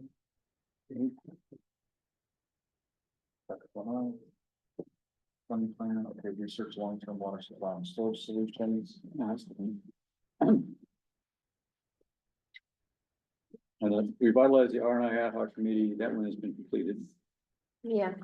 Complete the research, and that's kind of not completed. It's gonna go on forever till you find something. So we should take off completed. Yeah. Uh, No, the revitalized has been completed. Okay, so we can remove that then. the complete the research, I think I would suggest we should have something a little more specific Mhm. to investigating DPR and well, DPR first, direct potable use first as a specific thing. What it would take to do it. And then I guess This is where I'd like to lean into that additional water supply. Yeah, I say think identify. additional, Yeah, you know, just say again, identify and. keep, you know, But these are all subsets under the line, it says complete the research. Those would be. yeah, those Bullet would be under. subsets under, yeah. So that completed research remains, and then you have, that becomes a blue tinted one, I guess you'd say. Or does it? Because, No, it stays, okay, you can keep it the way it is. stays white. But I think we have, I don't know how specific we have to get. We're talking about the San Simeon thing. I don't think you need to list the alternatives here. Yeah. No, just They're all- Yeah. identify alternatives. Yeah. Right? Well, I mean, it's such a broad topic that you know, it covers everything. Yeah. Yeah. Complete the research for long-term water supply and storage solutions. It's kind of. Research and funding are ongoing. Yeah, and my questions would be to Director Dean and to Mr. Meeks. You know, this is your, you know, R and I and water. Will it be helpful for us to list the ways you could get water supply, or should we leave it to y'all to sort it out? Because it already feels like it's all encompassing in the scope. Yeah, well, there's other things that are being looked at, like possibility of getting water from Whale Rock, you know, several things like that, and the San Simeon thing. So for us to So- list each of those here, it feels too granular. Yeah. Yeah, But DPR Yet is it feels also- good from a staff perspective to have them somewhat codified, so when we are looking at them, staff can point to the board and Okay. not on purpose to point at you and say it's your fault, but that there's been some guidance there. Does that make sense? And I'm okay if it's not in there, but I think that's some of where Mr. Green and I go, Mr. Meeks is like, is there room for any more granular to say, let's look at San Simeon, let's look at Whale Rock. So that'll be helpful for you. I think so from a staff. Well, let's do it perspective, then. Because then it's, you're I'm saying, thinking that, we've gone away from just research, which is so broad. And now we're saying, here is what we found from research that are options, however far-fetched they may be, or not far-fetched, Yeah. you know, but I think sometimes it's good to say, okay, you know, we're gonna look at Yeah. what synergy could be made from San Simeon. Yeah. We know that there could be well rock allocations. Mhm. And we know that pipeline to Whale Rock is gonna be very expensive, but at least it's something that we've looked at. You know, when we talk about San Simeon sustainable water is probably sources. Thomas. Go ahead, More than a- Director Farmer. Yeah. Say what you- Say what I want to say, Well Rock, that's absurd, man. I mean, the cost of that, not just the cost of it, but we should be relying, it's kind of like people that sign up for state water. Obviously, this is a bit, I'm getting a little extreme here, but like Morro Bay, they signed up for state water. They're guaranteed one thing, a bill every year. Sometimes they don't get water because it isn't available. And for us to extend ourselves out to Whale Rock, I think that's like, not just highly impractical, but I just, it's not terribly realistic. Just my humble opinion. No, I appreciate it. I think the investigation of it. I think, Well, if it doesn't cost any money to investigate, yeah, you can do that. But if it did, I'd say forget it. I think maybe keep it sort of general at this point. I'll go with On the whatever. understanding that you guys are looking into things. Identify. Yeah, I would maybe write, there are some identify other- alternatives for long-term water supply and storage. This is another item. No, this is A rewording of it, a right? rewording, well, basically complete the research. Yeah, it's not a new item. It's gonna be ongoing, so I think we just need to identify the alternatives for long-term water supply and storage. And then, And if you give us. Yeah. The room to identify. then Right. we can come. right, Okay with that. In comments, I think we'll have something different to say, right, rather than, because this is returning to Yeah. that topic. Identify like here, yeah, alternatives. identify alternatives for long-term water supply and storage. And if it's just identify, we could do that in 5 minutes, That's right. but it's more than identify. Well, we It's can, identify and I think we think the research is still. no, they have to, How about continue the research? Continue the research, yeah. Can you use the No. word, does the word analyze come in anywhere or something? that's what I'm looking for. I think we're already continuing the research. Yeah, that's part of where like Yes, staff is saying is yeah. we're just always gonna research. Yeah, but we just At what want to point do know, we identify to you what our findings are Yeah, from research? that's- Does that make sense? that- Identify, like it's really simple, identify long-term water supply and storage solution. yeah, Identify and analyze, or to some extent, there's have to be some evaluation. Right, of the Identify alternatives that we and found. analyze. Right now, we're just researching, it's like, Somewhere down the line, you're gonna have to make a recommendation, and Exactly. Right. this is what I looked at. this is what we've identified and found. Yes, a very expensive pipeline to whale route. Or the right potable reuse. so Or what do you have? How about identify and assess? Yes. Under research. Identify and assess Yes. long-term water supply and storage solutions. Yeah, Well, Dick said he The wanted the analyze. alternatives. Just making it right, something along that. Assess or give you that evaluation. So it says identify and assess long-term water supply and storage solutions. Yes.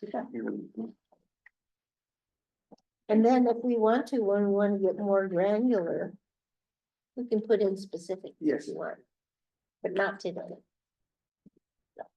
If I could mention one thing, and I know it might not be applicable at this moment, but maybe bring it up at a future board meeting.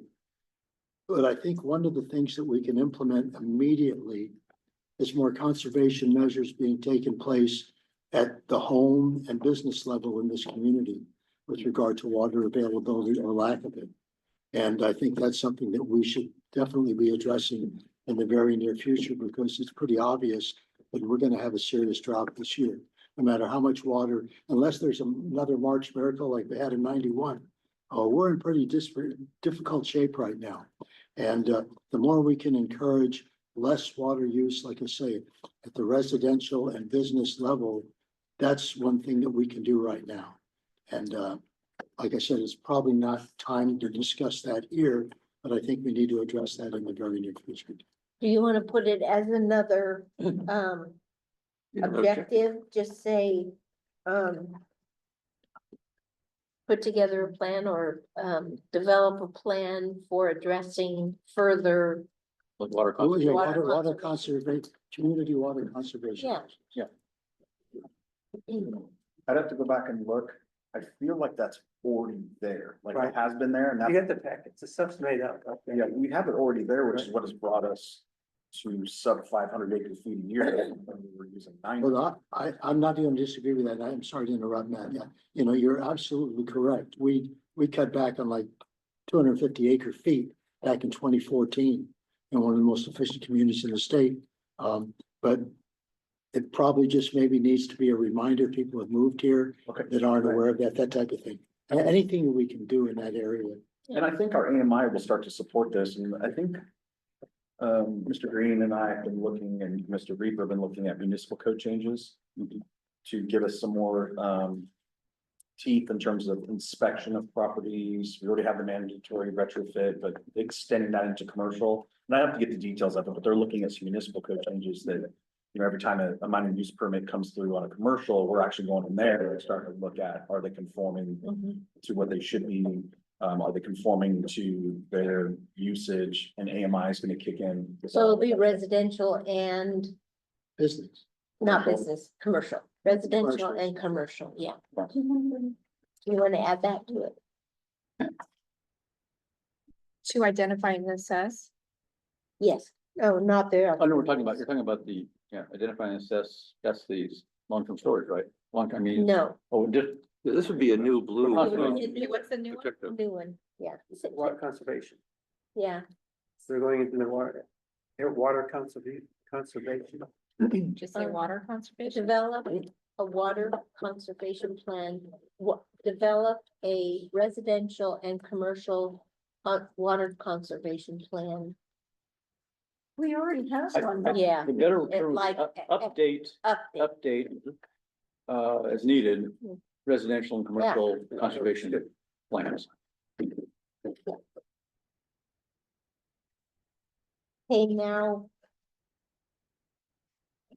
We need to put the WRF underneath it. Well, Right.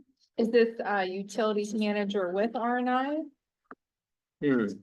or just utilities manager? I think we can go back, so we have to go back and change a few things in here, along with established dates at the staff level. I think we'll start adding the who in there, because there's a lot of utilities, finance. Let's and not worry myself that about need to be added. Yeah. Just one. But you're right. But we need to put the WRF under the water. Cause I have to post this on Friday with updates, so So we'll have to move between now and Friday. Well, if you don't have a date, just leave it blank. Cause we'll talk about it and you guys have to later on tell us. Yeah, that's better than us kind of arbitrarily, Yeah. right? I think we should, with all dates for execution Yeah. deadlines, we should defer to staff. Yes. What do you think you can do and when? That's it. Yeah. And if you don't have a date, use a fig. So I guess this heading, water services, water reclamation facility, that becomes, this is just more of the Yeah. previous page. Right. Is the chart now. Okay. So let's go ahead and, yeah, then resolve brine waste disposal issue. Still there. Still there. Yep. Still with the dates, ZLD. Yep. I don't think anything really changes with that. Well, before you get to that point, the strategic goal, does that become a blue line? Yeah, The core area disappears. yeah. That strategic goal becomes a blue line.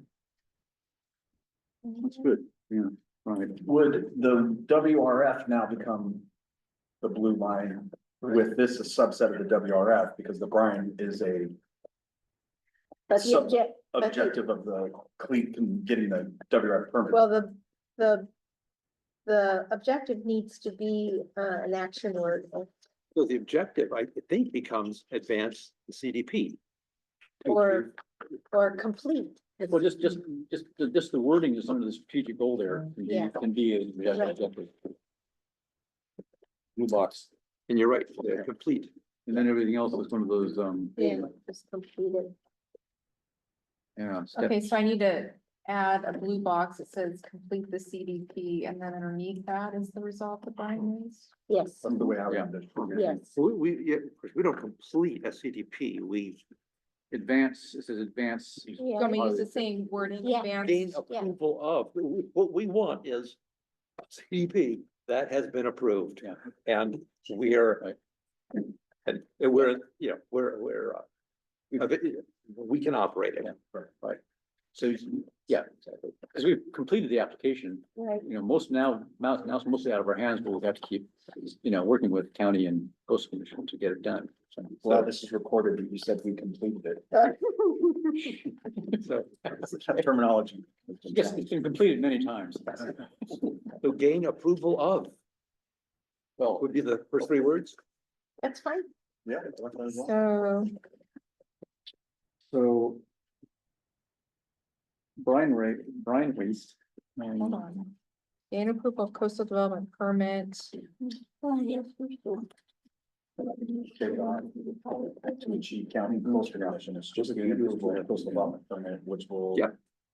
Yeah. Always require the county, and it will be appealed. The in-stream flow study tasks are done, so take Okay, those so out. now this is, now it says resolve brine waste, that's underneath this. Yeah.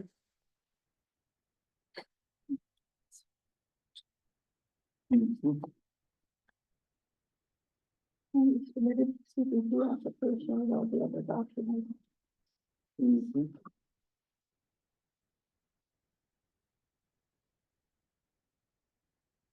Yeah, So- you might want to like kind of kick back in your office and under the, Yeah.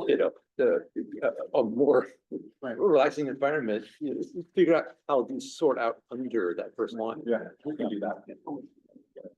And we can always, we'll have suggestions later. Mhm. Okay, so now we have complete the CDP application down here. Yeah. It's a blue one. Yeah, Everything here is subordinate to that. In my opinion, if we're gonna share the same terminology, I would say this has been completed as far as the application. Right. Yet we're still have information for questions, so I'm not opposed to saying completed. Yeah. Despite, You aren't? Okay, I'm not. Others will be. There will be comments about it, but I feel good in saying that we did complete the application with subsequent inquiries about the application. or about the clause. This step is done. Yeah. This is your That completed. part is complete. so what about submit the completed CDP application? Because now there's another one down at the bottom. Do you want to mark that? I would mark that complete. So all these are completed and we can Well- archive these. Yeah. Except And then there's another one. adding the addendum to the SCR additional scope. That needs to be adopted by resolution, I think. Isn't that a future agenda item? Yeah. I think so. Because there has to be a resolution to go with, our updated SDIR. So maybe we can change We didn't this do that. No. to, What's this weekend? I mean, this looks. I'll take off completed, You're submit ahead of the yourself. addendum to the SCRR and additional scopes. Yes. We'll change that. And then all these other completeds will come off. Yeah. And do you want another line below that? It says what you've told us is gonna happen? For the SEIR, Yeah, like respond to the next round of whatever they asked, or do you want to No. leave that till later? No, leave it for later. Okay. Cause they might not. Yeah. Here, here, yeah, Pollyanna. yeah, I'm Paul, Leanna, and Yeah. that's Polly. yeah. Okay. Hey,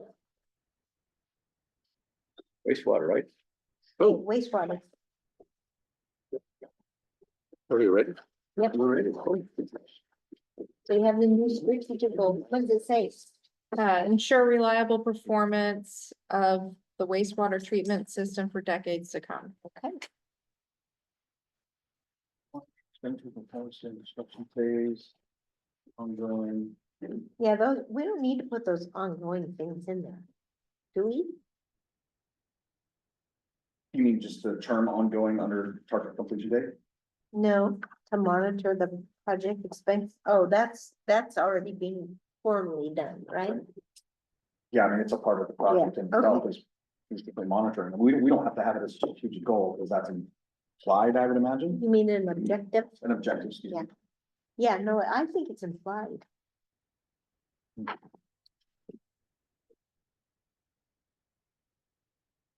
I don't know where the comments came from. That was like board comments or that was us and on the interior, but if you want to remove that objective, we can. You mean the line that says quarterly report? Yeah, Yeah.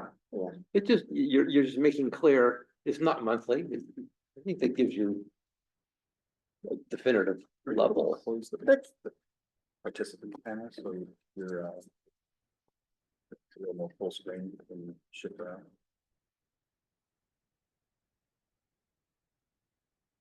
here you go. That's bigger. I just don't know. They're not really objectives. No. They're completed. They're just, Oh, well, they're. No, the they're white just- line is It's part of supporting your action. routine now. This is That's part a of. supporting action. That's the objective. Oh. And it is an so- action. Okay, That's all I'm saying. okay. That's ongoing, man. It's good, the quarterly reports. Are you talking about, I'm sorry. Okay, are we still gonna revise any district? Hold on, are we removing that to No. archive or? Just leave it there. Okay, so we're keeping it. Mhm. Tracking project. Defines and digital policies, procedures to incorporate. Findings, yeah. Is there anything? Yeah, so I don't know. Why don't- It's a future agenda item. No. Remove? Yeah. Yeah, Okay. I think that's something we would bring to the board if we ran into issues. I don't know. if it needs to be a- No. So do you want me to archive this or just remove it? I would just archive it because then it doesn't disappear. Yeah, and rather than completed, just say Yeah. removed on.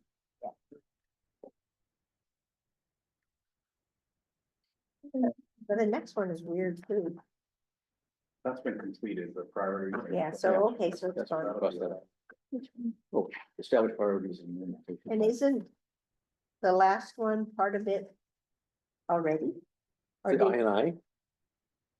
I know that that was a goal that Put in some of his comments for the strategic plan. I'll talk to Tony. Excuse me, Mr. Harper. The I and I is separate.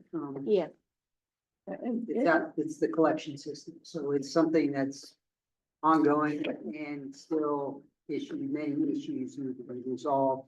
Also, part of the sanitary sewer management plan requires us to evaluate our I and I periodically.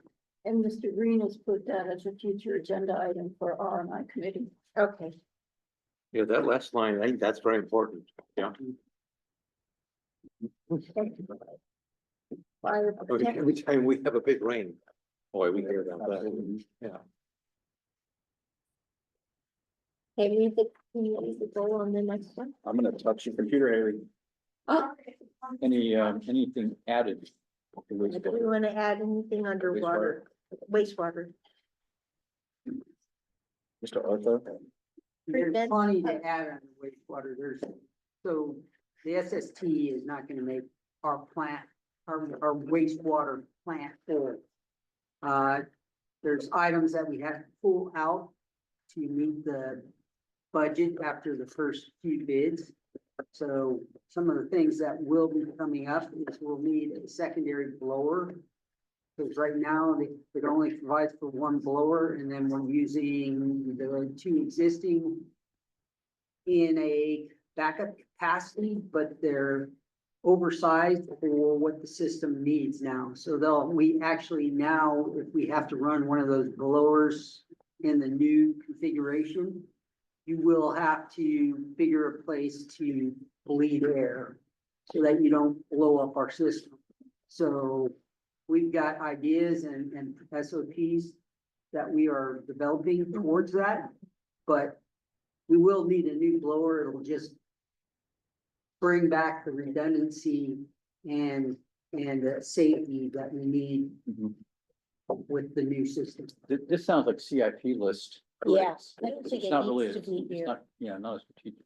Well, it sounds like one of the things that needs to be addressed on the second to the last line. Yeah, I think that. Oh, the second to last line of what? This is an important example of established priorities and implementation plan for CIP wastewater projects not in the SST. yeah, and Yeah. every year, the utility staff as well as the rest of the managers bring to R and I the projects that Yeah. may not be on the list or that may need to change priority, that we all review and then goes to finance and then comes to the Yeah. board. I think it kind of needs to be on there so we can hear a discussion of what other things are needed. So we take it, we don't have it as completed, then.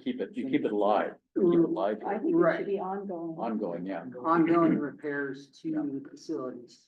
There are other items such as roofing and things like that that will come up It is, that we don't want to Come do. to the board. There's enough left to do under this objective in terms of priorities within the wastewater plant that were pulled out of the CIP. Were pulled out of the SST that still need to be addressed. Okay. So it's almost like we're bringing this back alive. You're still working the plan. Because this, We still have issues. as you told us earlier about Stewart and 310, funding needs coming. The effluent line and water line, Mhm. funding needs coming. What I read here is the same story. It's like, this is big and funding needs are coming from both of these.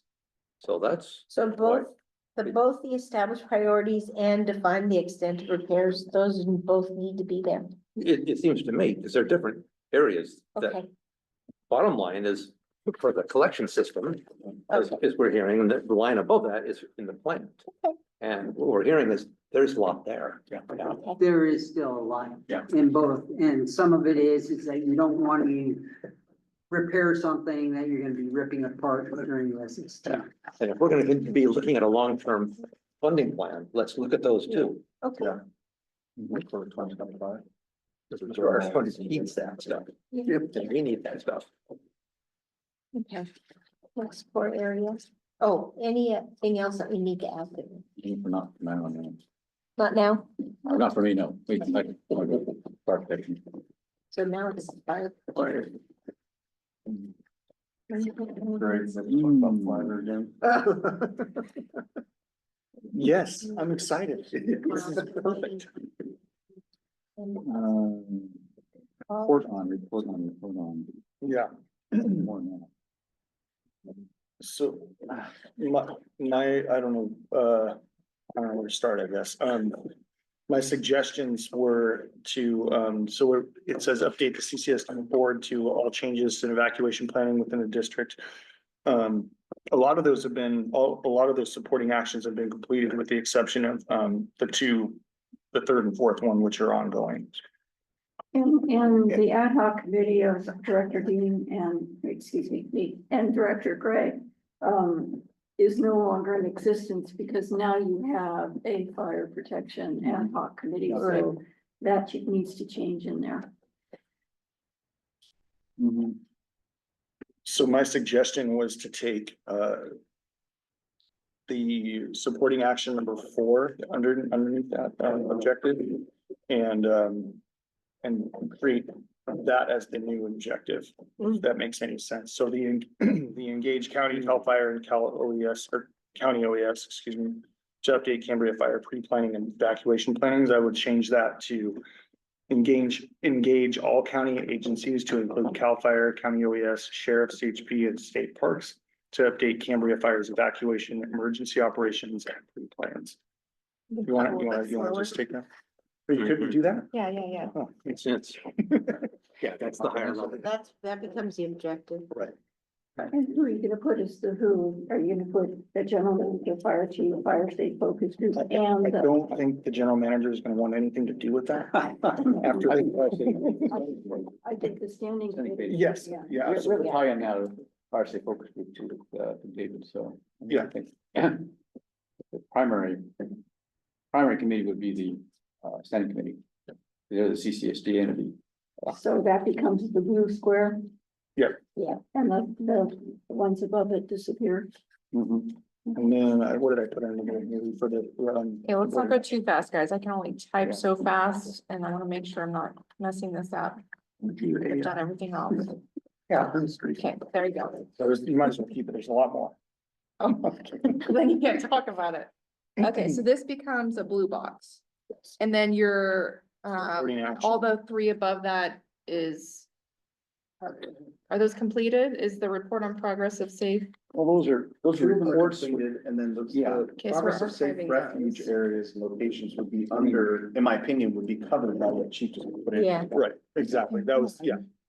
Yeah, all So- the only, like I said, the report on development for procedures for the evacuations needing extra additional help, that was completed. The report on the development evacuation routes was completed.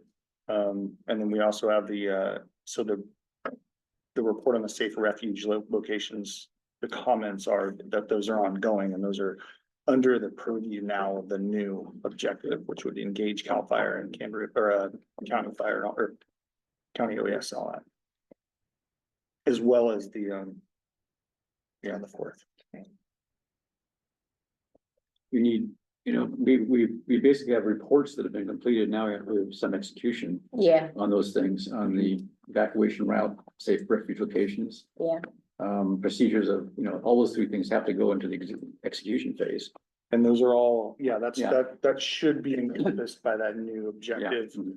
And then the only supporting action I had underneath that was report on the potential fiscal impact of those plans to We don't development. want a report to be You don't want it, okay. no, we'll. Those report, anyway. Okay, so Chief, is this what you wanted? So these 2 items are completed. Mhm, We remove this here. mhm. We're adding this as a blue line. Yep. And then report on progress is underneath it as a bullet point. Or no? I would, I Well- mean, even no, that report on progress would be removed too. Yeah. And it would just Okay, be so this one's encompassed. removed too. Yeah,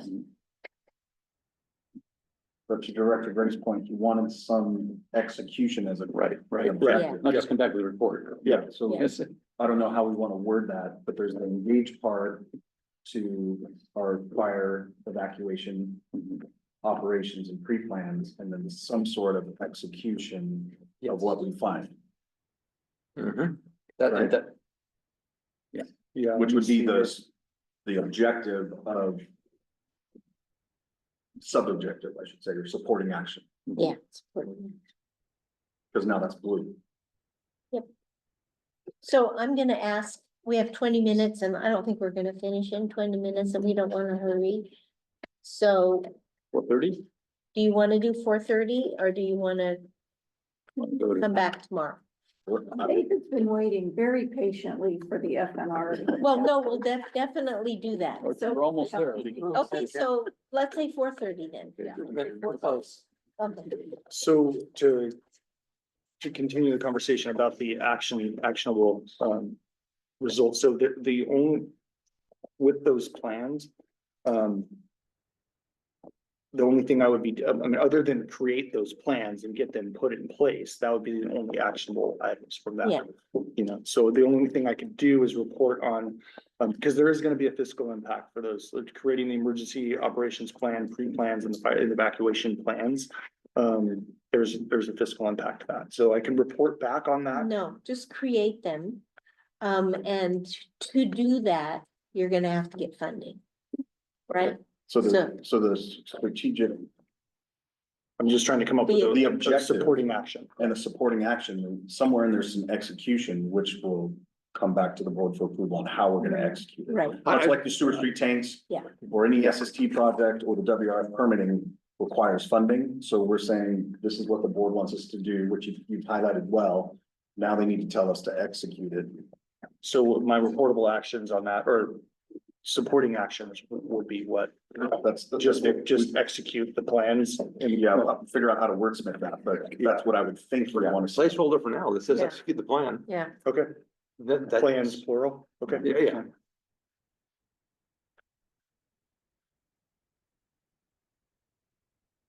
And that might end up on the left as a blue line, because executing the plan is bigger than developing the plan. Right. Let's not forget that. It's gone, because it's now absorbed into here. Okay, so we can just remove this one entirely. Everything under there was. We were getting archive, want My to get, computer's thinking. there's 3 archive, in case we want to see that later, but essentially the archive. Okay, so you want me to archive this and just say remove per the board on 3.3? Because it was kind of looped into the engage all county Yes. item. Yes. Oh, I can't do anything, so my computer's thinking. You want me to yell at it? Well, it's thinking.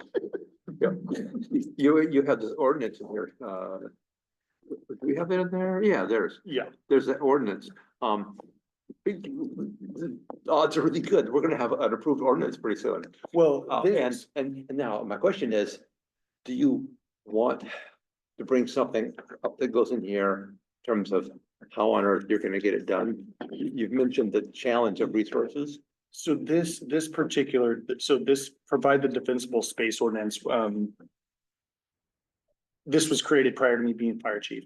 And so when that was in there, it had already been completed, just by, again, because we're talking about just defensible space. So when we absorbed the fire code, we absorbed the defensible space ordinances. So this ordinance that we're talking about now is regarding the open, kind of the developed Weed abatement. weed abatement and all of that. Right, related things. Yeah, so we can absolutely add something in there about the new ordinance. I think Say it's so that- close to becoming, No, you wanna put past the new ordinance so that you can say completed, Adopt adopted. new weed abatement. Yeah. Ordinance. Yeah. And then the next one, provide budget and funding alternatives, that still is certainly relevant because they're gonna have to figure out how to do the enforcement. Sure. And that's the thing, it's take a little longer term, that's not gonna be done by the second quarter of 2025, probably.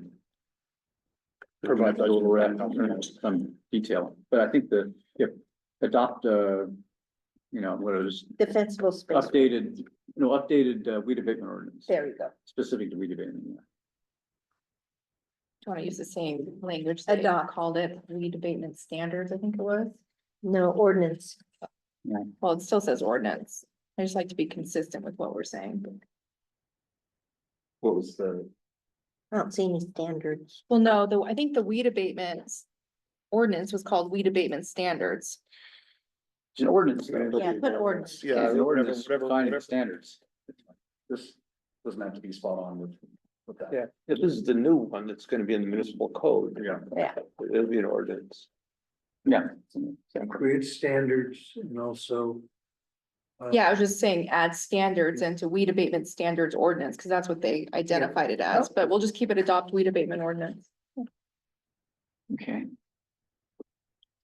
Okay, and then what was the second one was Always, something provide about an implementation plan? or provide budget and funding alternatives. There you for- go. So this would be a third one. Yeah. Well, we already have it. It's already there, I think. It's already there. Oh, yeah, they're moving down. Wait. Yep. Okay, so you guys moved to a different one, so Well, so that one's, the prepare and provide a risk reduction. Yeah, so that so this one's, one needs to be removed where I just put adopt weed abatement ordinance. Because now you guys are talking on a different item now, No, Risk management plan is a little different. or is this two different items? what we could do is copy and paste to provide budget and funding alternatives, that line. Underneath this, because we have two different things that we're trying to do. so my understanding was the adopt a weed abatement ordinance was that gonna be a objective or was it gonna be an action? Yeah, So it's gonna be an objective, right? yeah, Yeah, so now adopt a weed abatement ordinance, Haley would be blue. blue. And then the provide budget and funding alternatives for the plan would be An action. Supporting action.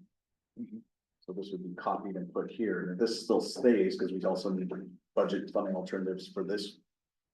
well, that's what I wanted to discuss too, potentially removing that as well. If we could adjust that, because like I said, the hazard mitigation plan's underway, it's ongoing, because we've joined the county process with that. It's, So you don't need the, I don't feel like it's necessary to have in there, but we can, again, because we put, well, I guess I didn't include it in the first objective as far as the plans go, but we could just add it to the top of the plans or the hazard mitigation plan. Put it under the first objective. so combine this with this. Yes. All you gotta do is just add hazard mitigation plan on top of it, call it a day. Taking this objective, adding it to this, and this goes in. So where do you want to put hazard mitigation plan in your title up here? So engage all county agencies, include CAL FIRE, County OES, Sheriff, blah, blah, blah. Update county, Cambria fires. Evacuation, emergency operations, hazard mitigation, and pre-plans. Hazard mitigation. Oh, so hazard mitigation plan goes into that. Yeah. Yeah. Becomes part of the county plan. Mhm.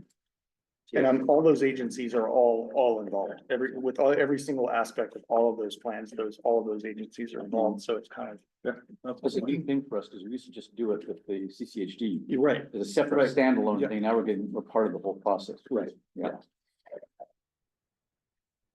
Yeah, this is gonna come back Should very the, different and much more logical. Yeah. That should stay in for the plan or ordinance? for the plan. Okay, so this is its own item now. Adopt the weed abatement ordinance is a. It's a blue Oh, item. objective. So is it a plan or an ordinance? Ordinance. Ordinance. So I'm gonna change plan to ordinance. Yes, It's measurable. My only caveat to that, and let me know if I'm thinking about it wrong, is that there's budget and funding implications to this thing as a whole. Like, we know the weed abatement is gonna take a lot of your resources when we talk about fire marshals, but this also, to implement this, just as you as the fire chief, right, because we talked about it, has financial implications. So is there somewhere, But it doesn't say implement, it just says engage. or execute. Right. Does it say- Oh, engage on the top, you're Yeah. talking about the, but the execute plans has this, so is this speaking to the funding alternatives for the ordinance, is also speaking to the funding alternatives to actually execute it? well, again, adopt the weed abatement ordinance is an objective, it should be a blue line. It's gonna be a blue line like that. But with the supporting action of how do we fund it? Can Right, I- and I was suggesting earlier, we should put something into funding for the first objective as well, yeah. Is that what you're Can I interject here? Yeah. Because we have a new core area. that is about funding. I see. In the- So in we the could put finance. all that, you don't have to do it specifically with every thing. Well, my only concern is that we speak about it in our wastewater and water services in terms of how are we gonna fund these. Objectives and supporting actions when we talk about the words we don't like to talk about. Where, I think, yeah, I think it should be, and I'm trying to think going up one space there from the blue. The large box there. That probably, is that gonna be a blue box? Yes. yeah, And so under that, there should be explore funding needs and alternatives, because some of the funding needs could be very large. What For I, evacuation what I've written and down, other things too, identify potential funding sources.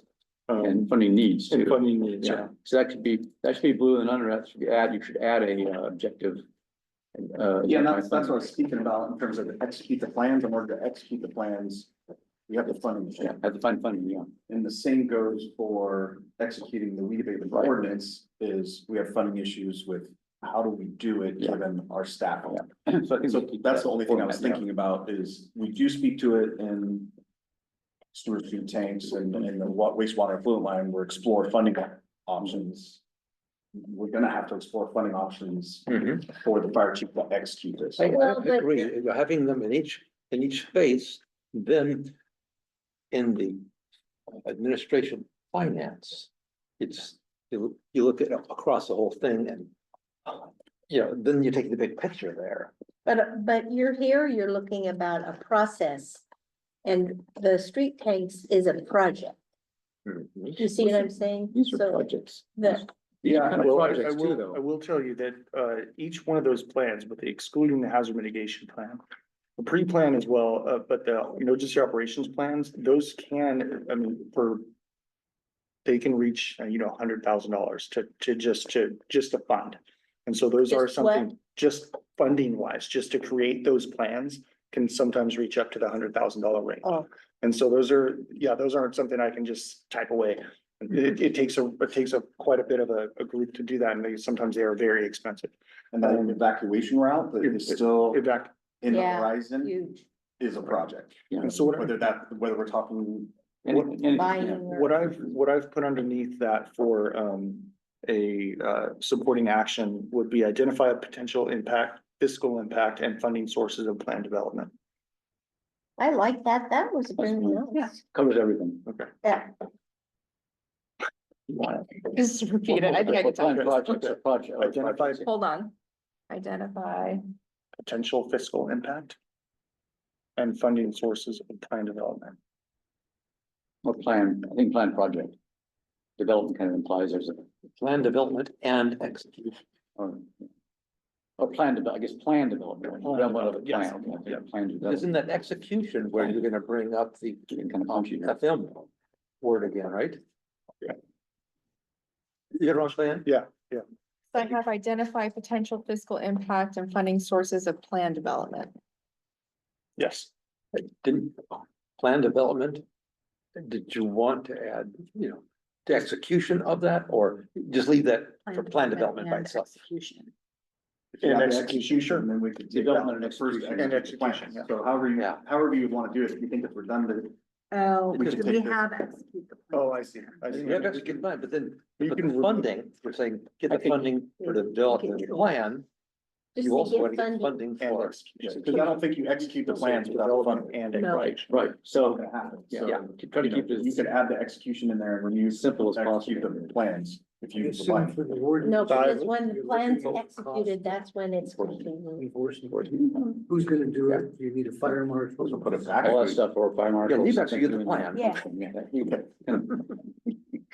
Okay. I got a lot more. Yeah, he has a Well, lot. I think, I'm sorry, I just really think this is really about what you want to put in there. And we can make recommendations and stuff, but we don't really know. I mean, I think we should be careful to not tell you how to do it. Mhm.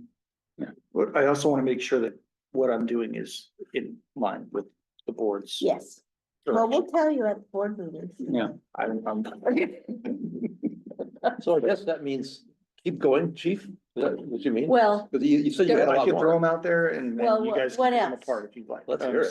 So there are three areas that, that are of concern. So one of them would be, identifying areas to promote staff retention. now see, that's you. That's not in our strategic plan. Well, it would if it comes to funding, right? Or it comes You see, to, that's why I think we need to talk about what's happening right here. Yeah, so we have strategic goals and objectives.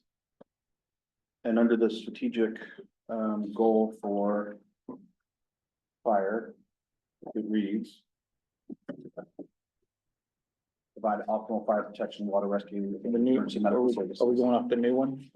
Yeah. the The new- new that Yeah. changed. You want to scroll up? Maintain and enhance emergency preparedness and community education while providing optimum adaptive hazard response. So the chief's point, which I think I understand he's saying, in order to do that, he's worried about staffing, Right. but we are staffing.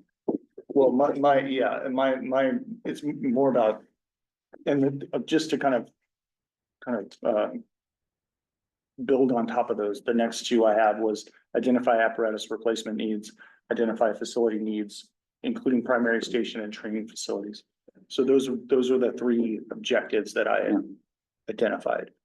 If they're not appropriate, Those are good. I just don't know, like, how we, through the strategic plan. Right, Maintain staffing outside of what's already said in terms of maintaining the. Yeah, I think it's sort of a general, that's sort of a general need. It could apply to other departments, to Right. staffing Right. and facilities. Right. They're all concerned for all the departments. I think it's operational maybe is Yeah, maybe I think rather than it's- strategic, yeah. rather do. than project oriented. Whether These are that's not, at the GM level, negotiating with yeah, I think unions that for we might salaries, want to leave it at benefits and that, things like leave it on that. that level, I think. Yeah. I think that's more like you and I working together to figure Yeah, out yeah, I think so. how we do those things. I don't know if it's something you Yeah. can put in the goal as far as to maintain. The rest of what you just The said. other two, Other two. The other two Okay. are okay, spot on. okay, Yeah. perfect. So, so then moving forward, identify apparatus replacement needs would be an objective. yeah, And then, Hold I have just so much confidence in you that I'm just. Don't. Identify, Identify apparatus replacement needs. That's it, that's Identify just the objective. apparatus replacement needs. Or program. No, No. ooh, I do know it's So no. Yeah, that's, moving on. yeah. Yeah. And then I have, I have report on fiscal impact, including potential funding sources, but I can put just, No, you, I could just identify. Right. So underneath there, a supporting action would be, identify fiscal impact, including potential funding sources. no, No, just put in there that you want to identify your needs. oh, okay, so then I don't need it, I don't have any supporting actions to that then. I mean, we can add supporting actions and stuff later, but Okay. Okay, then my next, objective would be identify facility needs, including primary station and training facilities. well, Does that feed into the CIP process though? yeah, Yeah, A it lot of does. these things are already kind of in there. Yeah. There's already a process for them. it's okay, but the strategic plan should be driving Well, the I mean, CIP list. So I think it's valid to put it in the strategic plan. I mean, Then if someone we're looks at the talking about, CIP list, and why is it here? Because we've agreed this part of our plan, so I support this. There are components, right, to our water and wastewater services where we said, replace this, yeah, Yeah. upgrade this, you Right. know, and I think to Chief's point is. these are long, I mean, They've that's been not, long overdue and never been made a part of our strategic goal, and so Yeah. now we're sitting here saying. You know, why haven't we done them? They're not in our plan. They're not in our Right, plan, right. you know, and I you think. gotta put it in Get 'em plan in. then. Yeah. what is this, Yeah. chief? identify facility needs. Including It's right here primary in stations. types. I know there's a gentleman to his right. so I he's gonna can't come. hear him when he's talking. What? Third from the bottom. Mr. Geary that's gonna talk about his facilities. right. including primary station and training facilities. Yes.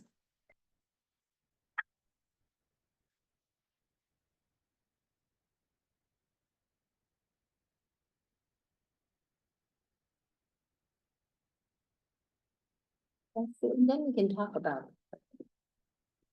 Thanks. That's all I have, I'm sorry. Good job. Okay. Okay, Oh, F&R. F&R. David, What is the strategic goal say? Manage and provide stewardship of district assets in a timely, cost-effective, and environmentally sensitive manner. So this first one has always been ongoing. I don't know if it's something that we want to change. I think we should just leave it. I guess it's all valid still in Yep. a way. I mean, Yep. We're still working with some 501(c)(3)s. Specifically the Lions. And we'll have to re-engage them on some of those conversations, because they did talk about, some of their donors that want tax write-offs and they dedicate to a certain project within the vets hall being one of them. Well, maybe it's floors. We budgeted for a sound system, but there's things like that that they've mentioned, so we'll continue to work with them on that. Scrolling down. To Mrs. Fritz's point, I still would like to see a way to where we could. If we ever can close the gap on some of the inefficiencies with the building, I still think it would be good to be using it more to bring in some revenue. I do think it's something that will generate revenue, except Yeah, we, no, I fully agree with you on that. I just wanna be clear that it's probably never gonna pay for itself. it probably will not pay for itself. Yeah. But it is But yes. something as far as, like facilities and resources facilities, will never pay for itself. Because they don't generate revenue, they're just doing maintenance. But I do think there's something to be said about trying to figure out a way Yeah. to close some of the deficit that we'll have in this facility by marketing it a little bit better, by, gussing it up a bit, in terms of repairs and floors and windows. So I think we still keep that on there. There's changes to that supporting objective.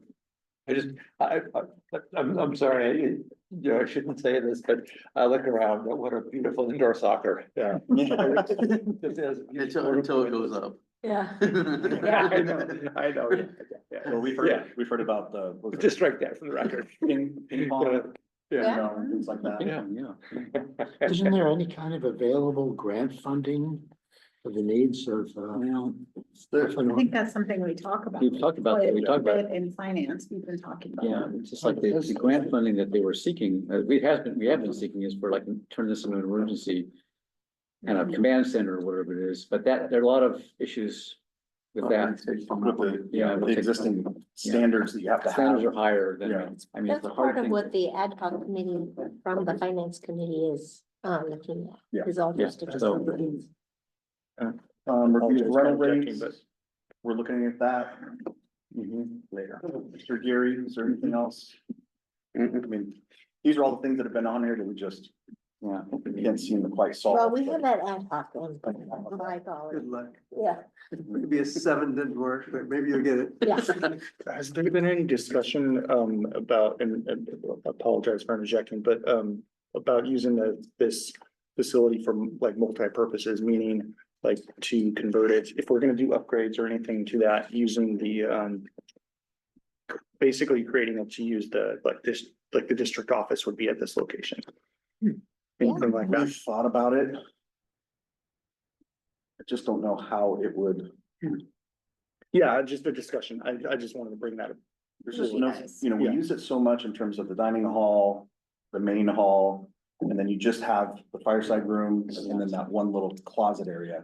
I don't know if there's a way to do it. I mean, Just not that much here. and we've Yeah. already got space issues Yeah. with our current administrative office. Cause we downsized a bit and here would be even be tighter. I mean, if you look, we already had some battles with the Follies. About some of the storage cabinets we put up there, cause it took some of their changing room and David, Mr. Gary knows what we've done to the fireside room in terms of cabinet. We've looked at it, we just don't see a way it pencils out, unfortunately. Okay. Okay, state park project. Okay. Okay. So I think I've talked about it a lot in the committee level, but maybe not in the ad hoc level. I think everybody's pretty well informed. We have the matching grant. How much do we have? We have about $100,000 left of that 178 with the 47.5 mixed in from the tourism board, From our, from our side. yes. So that's still sitting there. We have, through Mr. Green and myself and some of the other issues, identified the funding gap that exists with the current skate park project. I don't know if we're getting any closer anytime soon, and it's great that Clark is here to speak on that. But I think we have kind of hit our wall fundraising wise, and I don't want to speak for the community council or Skate Cambria. But there's what I interpret as a fairly large gap we have to fill. And so some of the uncomfortable conversations and alternatives that I think have to be had, and I'm agnostic in terms of which direction we go outside of that, of trying to facilitate it from a manager perspective, is should there be discussions had about, do we wave the white flag and say, I'm not sure we're gonna be able to do it at this current location, turn down our existing grant and see, should we investigate moving the skate park to the community park, which will cost much less, and apply for the next grant, LWCF, that is closing April 5th, that we can incorporate the community park and the skate park into that grant, which is a total park feature, which is really what that grant was meant to do. Mr. Green and I feel pretty good about our opportunities to be selected. Obviously, there's nothing guaranteed. But is that a discussion to be had? Do we discuss about moving those monies that we have left over for the current skate park into the community park that would include the skate park? I haven't spoken to Mr. Clark about this, but I don't know if his donors and the current monies you have available, would they be interested in moving those? Julie's got the donors. There are some that we don't have locally, like stuff that we donate, we can fall back and move. But I'm not sure what Julie has. Julie's still running the finance, we're holding it. So I can't speak for Julie. I know we could move like the money that the Lions donated. I know some of the people. So that was just something. So you don't think that they would have a problem with it? I don't think so, no. And as long as, you know, we raised it for the skate park. Yeah. As long as it's supplied to the skate park, I think I could sell it to most people. My interest is asking David what he thinks about that. About moving it to the East Ranch. My opinion about it, I think it's a better location. Overall, just everything that has to go on with the hill here, more concern. Yeah. The erosion that goes on there and the foot traffic. I know it would be a good idea to put it out in the public, where it would be here. I know East Ranch would be hidden. I mean, that's advertising, that's putting it out there where the general location is. Very minimal people actually know about the dog park that's there. People come from out of town. But as for the East Ranch, I don't see any issues there. I know we may have one or two people about noise.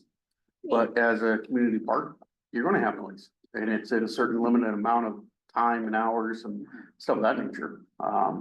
You know, because it will be easier to monitor from our location, for my staff. But as for, you know, relocating it, I'm for anything on it. I'll be honest with you. I know Cambria, this is one of the things that's, you know, needed in the community. And I support it, you know, completely 100%. It's just finding that right location. This year, I think it's going to cost too much in the long run. And maintenance wise on our behalf, is our, you know, the erosion. That's my biggest concern is that. So, yeah. So is there any area left at the East Ranch that it could be put that's not in the 100-year floodplain? Because it looks to me, looking at the plot map, that the parking lot, the dog park, the restroom area all take up the spaces that are not in the 100-year floodplain. And would the county allow us to put something like that in the 100-year floodplain? So those are all good questions that we don't even know the answers to for what the existing community park plan looks like, because we haven't haven't been able to engage the county on it because we really don't have engineering designs and estimates and anything codified in terms of a plan that we can even submit to county. I mean, we can go to county with a pre-planning meeting, but I think we need a better overall design really to paint the picture on what all these features would be. So it would be an incorporation of the skate park into those designs to take to the county to figure out where the problems live or don't live. I don't have answers for it. I don't think we have answers currently on what can be put in the park right now at the county level. I'm not saying it can't be done. I just don't know what the implications are. I know there's setback issues, floodplain issues that we just don't have the answers to at a staff level. You know, when county does their pre-planning meetings, they really start pointing out. I mean, we did a pre-planning meeting for the pool. And They point out a lot of stuff. and there were so many things on there that even the Cambria for Aquatics hadn't really thought about or looked at. So there's things that are gonna come out from a staff level of the county that we wouldn't have thought about.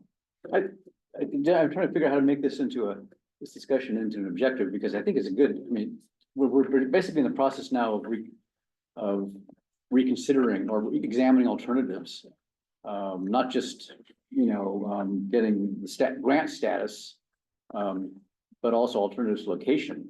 So we're kind of reopening And it a says lot of that, stuff here. and you're right, because it says here, present final construction estimate to the board for consideration and status of funding to determine whether the project can proceed. Right. And we're pretty much, based on the current engineering estimates and the 2 mock bids from 2 general contractors that said, yes, I'll bid on this project and this is what I would bid it for. So I think we have those numbers. Okay. And those numbers have now demonstrated a funding gap. Yeah. Which we don't have an exact number, but it can range anywhere between 150 to 200, depending on what, Yeah, we need the PG&E. We know what our part, we're probably about 60. We're hoping the PG&E will come in at 15, but we don't know what that number is. Yeah, and we're working with PG&E to get us that estimate. That should be here soon, but I thought they were gonna be like So you need Yeah, to, that's- you need to revise this to basically add on and to presenting something to the board. And all potential alternative location options, whatever. potentially, that's kind of why I'm bringing that discussion Yeah, I up think is that- what does the board want to see? And based on what we've heard from Mr. Green is PG&E could be 60 to 75 to 120. We just don't know yet because they have to come in and put an actual meter and run the power from potentially the vault, or they will have to drop in power, which would get pretty expensive. And we're still waiting on those numbers, but our estimate is expensive. That number seemed high because I think what you just did for the east-west, the restroom here was just 15 grand. When we did the schoolhouse, it was only 15 grand. They dropped it off the pole. And the problem is, where's the source coming from? Yeah. If you can run it from the vault, all you gotta do is trench it. But the pipe will run them. There should be a $15,000 job because the restroom comes with the box and everything. So we just don't know where the power source is coming from. I'm just telling you what my utility. That's I guess the other question would be, is it Skate Cambria? Skate Cambria. Yeah. Are they gonna even be interested in doing that? From what Mrs. Amade has said, they're not. So she got pretty passionate about in an ad hoc that it was like a deal killer. Right. Okay, so I think the objective becomes, to somehow figure out if there's another place to put it in. It would be, I think, a presentation to the board. So change the complete skate park project to a new No, you title, can leave or it can we there. leave that? That's still is an objective. Okay. Yeah, Well, just supporting action. Oh, supporting act. Okay. Yeah, another bullet point. And So- what is it? Yeah. I would say, something about explore alternatives to current plans for the state park. You're evaluating the current plan and alternatives. Right. Yeah, and I'm only saying that is because we have this funding gap, but I'm not sure we're gonna be able to close. Yeah. Well, and if she says no, then it's okay. I think it's a nice tight way nice concise way of putting it, actually, is to Yeah. explore alternatives. Yeah. Because that grant cannot be used for another location. No, right? it's- So we need to know whether to Right. accept those funds or not. Right. And by April 5th. Well, yeah, and that's kind of the pickle we're in, is because I'm trying to think, okay, alternatives. If we abandon the current grant, then we can't apply for the next grant. You know, but if we accept this grant. And then we move forward with the other grant for the community park. Yeah. I can't add the skate park in there later. No, So that's the only thing I'm thinking about is if we aren't able to meet the goal as it states here at its current location, there is an opportunity to still complete this goal at a new location. And again, I'm looking at the board for what you're comfortable moving forward with, because we're running up against deadlines for this new grant. And there's an opportunity to still complete this potentially if we move it. But I see a barrier right now as it stands, and once we hit that window, we've got 3 years technically to complete, and they've told us we might be able to extend it to 5. But the more we wait on this, the more costs escalate, and we still find ourselves chasing the deficit. And maybe, you know, we never get there unless the board makes a decision to fund our gap. You know, which is, so if you put another supporting action,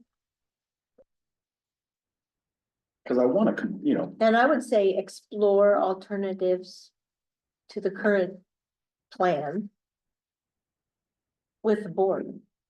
And then it's in a public meeting. because I'd like to execute these and check them off our box, Yeah. you know, Of because course you would. Mr. Green, we want to execute them and get them done, but I feel like this is I'm But- like, I can't get this one done. Can we get you it know? on the March board meeting? Oh, I'm sorry, but I mean, yeah. just know that the agenda packet's gonna go out late Friday night, so. well, why don't we just have it be, put it on the agenda and then do the board packet as a handout or something like that. And what do you want the title to be? What would you- Discussion and consider. Yeah, discussion and consideration for alternatives for the skate park project. And this will be spicy. Yeah, that's what, but we need to do it right You away. need to have it. Yeah. So this is not even, So you're not even talking who's about writing this something in down? a box, you're talking about an No. agenda, just Yeah. leave this the way it is for now. Yeah. Just, yeah, just not touch it for now. So if. You're right, what I'm hearing is, right, the details would not be available for No. tonight, it would be And closer to, and this is relatively high impact, community wise. You know, and, you know, putting the, agenda packet out the night before, kind of doesn't feel right. Well, it's If, not, if it's, Oh, you gotta do a special. if it's urgent, a special meeting, I don't know, Can you wait till April? but, no, that- not that if we follows want it, to. man. It affects our long range options in terms of how I apply for the April grant. Yeah. If I'm gonna include the skate park in that grant, because we know we've hit a wall on the current grant. Well, I think it gives a chance for Skate Cambria to come in and say, if you do this, we're out. I mean, we need to know. Yeah, it's not, I The think, district can't fund this. No, no, We just finished talking about all our deficits Yeah. in general fund, and everything. We can't fund this. so I mean, even the board packet isn't, it all, you just put a timeline and you say, these are the things that we need to talk about at the board meeting. And public comment comes and says, you do this and we aren't part of it, or will you do this and we want to be part of I it? think from the board packet perspective, Where are you moving away? I think we can get the staff report done and reviewed by Tim. The posting can be done digitally. It's just the printing and getting Yeah. you know, because we're working on the iPad issue, you know, on getting you, but you'll have digital access to it. It's, you know, it may be late Friday. Yeah. It's the printing that'll be difficult because I don't want to drag in Haley on a Saturday or have her until Friday night. Printing, you know. And my concern is your community seeing it last minute, but Yeah. if it's digital, great. Yeah. And then, like, if we do or don't get a printed board package, it's, It's out there. That's less urgent. Yeah. To me, the communities are more important and we're not making printed copies for them. No, Right, well, so we can do that digitally, I'm sure we can get it out, it'll be posting from home. yeah, and the decision that we need to make is, do we go forward as is and say it ain't gonna happen, or do we change where it is? We might have PG&E's report before the 13th. I think, Mr. Green was hopeful that he would get a response. Well, if we plan on doing this, even if, I mean, you're gonna call Julie tomorrow, right? And you're gonna say, we're gonna talk about this at the next meeting. She's gonna know. Okay, She's watching now. is she watching? I hope so, No, she's not. I think she's on. because I was gonna ask for I'm public. sure Mr. Clark will be having a conversation. Yeah, So, just to sum up, it Yeah. sounds like we're gonna leave this alone on this. Yeah. And then we're just, we're gonna have something going on the 13th on the agenda. And then Let's when go. this is brought Yeah, we should forward move on, but. for adoption based on that conversation on 13th, then this can be adjusted at a Yeah. board meeting. right. Exactly. Okay. We need to extend a few more minutes so Mr. Geary has time. Well, we're So gonna, no. yeah, tell me what you need to do and we're on your next objective. You know, I mean, the bathroom, we already know the East Branch bathroom project. That's already all completed. Yeah, it's done, and then there's. And the- this could be Community changed park then plan is almost- depending on what we do with the skate park. Yeah, see, that'll be coming off. That is, The yeah. update, the park plan, Roll. With the big part. the unknown, yeah, the speculation if we can get it in there. Okay. So Mr. Geary, that first, the line that says pros committee represent a report. We probably should have been more, taking it up a level, but yeah, we present a report, right? I guess, I don't know, is there supporting action under there, or do we revise that? Because yeah, presenting a report is nice, but all right, board approving the community park plan, whatever it looks like. Well, that's going to this next board meeting. Yeah, but I mean, that's not what it says. Right now, it just says present and that's completed, but we're probably not done. I think No. we're not off the hook. So Yeah. what do you want to add there to hold pros committee accountable for doing what you need? Well, I think the board directed the pros committee to complete the community park master plan, so I don't think it's. I think that's pretty much Yeah, said, I think. Yeah, set in motion. yeah, Well, I well, don't think that that directive was given verbally, but as Director Vice President Thomas stated, present updated community park plan to the board of directors. I mean, if they do that, then that would be completed. Right. Whether or not the board decides to add an objective on adopting it, I'll defer to you folks. I guess that's what I'm suggesting. Yeah. Elsewhere, we haven't left it alone with just present a plan. We've said execute the plan. And well, what I would like to do is wait to see what happens in the next 30 days and then add objectives. Does that make sense? Yeah. You can do that. Because it might change, well, Yeah. how We that, have on the 13th, the discussion about budget adjustment. yes, So. so I'd look better if you added a line that just like whatever you expect in that, in general, that next step. Further define expected next steps or. no. You could say, that the board approves the plan. Right. Okay, yeah. and then that's we'll what's see what missing. happens. That's what's Yeah. missing. But can we approve the plan without knowing if the things that they've got on the plan can go where they got them? Well, I think it's, that's your discussion, you're gonna have a 13th. yeah, we can, we got Yeah. that information Yeah. there, so, okay. That's So do why, we want to add a board approval? Yeah, because as it is, it's complete, but it doesn't feel, but it's not written. So we can change the present updated community park plan to the board of directors as being completed Yeah. on the February 13th. Yeah, It was a conceptual give us- plan. we did, what I'm suggesting, I think the objective ought to be, I mean, that's a supporting plan that should live.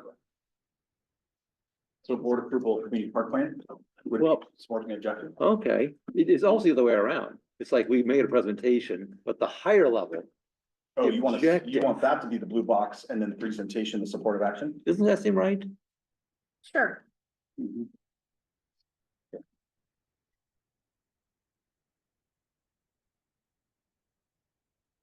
Then the objective can be completed, but not the, I mean, You got a lot the of objectives, action yeah. can Yeah. be completed.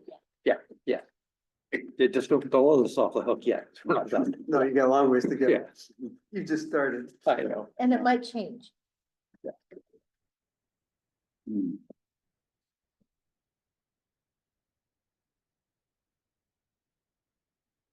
Well, next line Okay. is bigger than it looks, right? It is bigger than it looks. Are we talking about the development management plan? Yeah. Yeah. It's bigger than the red box.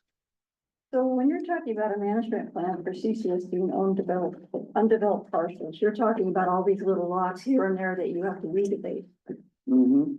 There's So been isn't- conversation, Isn't that operational? no, it's not a plan, it's a development plan, I think. There has been talk of doing like pocket park stuff of that nature. I And- know that's where it's a gray line with everything, because as for maintenance wise, as for our workforce. But as for a management plan, it's just gonna be basically your weed abating and observing. And if the district wants to turn around and, the people that are interested in them, get them off our list. Because that is a possibility. I've had a couple different, 503s turn around and ask about certain properties. If they're be willing, if we would be able to give it to them or turn around and work out a deal where they end up with it. Cause I know that's a big management plan of letting it go. But we're not talking about turning them into pocket parks and. Not at this trails, time. It's been because thrown that out there. complicates your. Correct, at this time. So It's is been thrown out. but- that why pros is on here? Was the idea of doing that? Yes, It's that's been a right. little bit here and there. Pros has brought it up. But just looking at the big picture. Okay, so does pros need to be on here?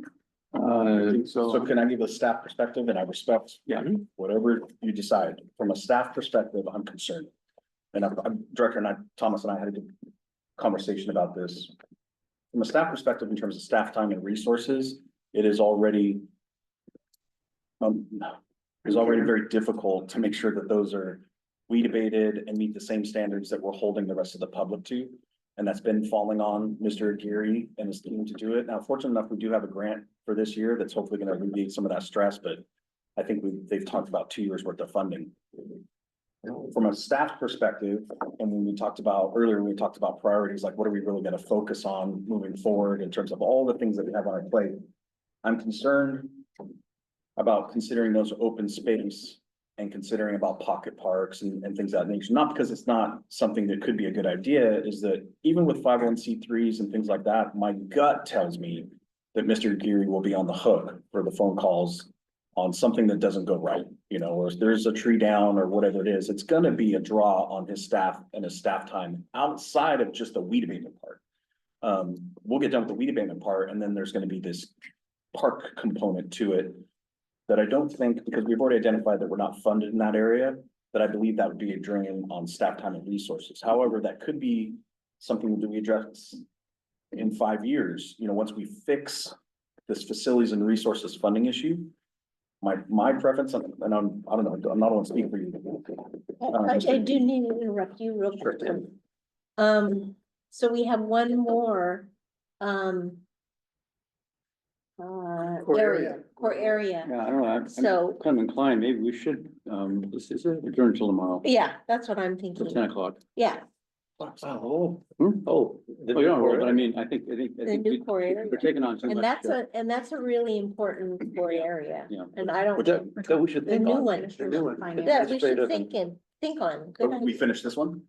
We need to finish this Okay, one. okay. So, You have 3 let's do minutes. 4:45. Okay. Okay, My but, so anyway, 4:45 is, okay. thought would be, for now, we focus on the open space piece of this, which would be the ranch and Fern Canyon. It's pretty much those 2 open spaces that we're worried about. So should that be a separate line underneath for pros to look at and then take pros off of this one? So my thought is that we remove it. Only in the sake that right now it's merely operational in terms of we just gotta get it weed abated, you know, and no disrespect to Director Thomas or to pros on their idea of working with open spaces.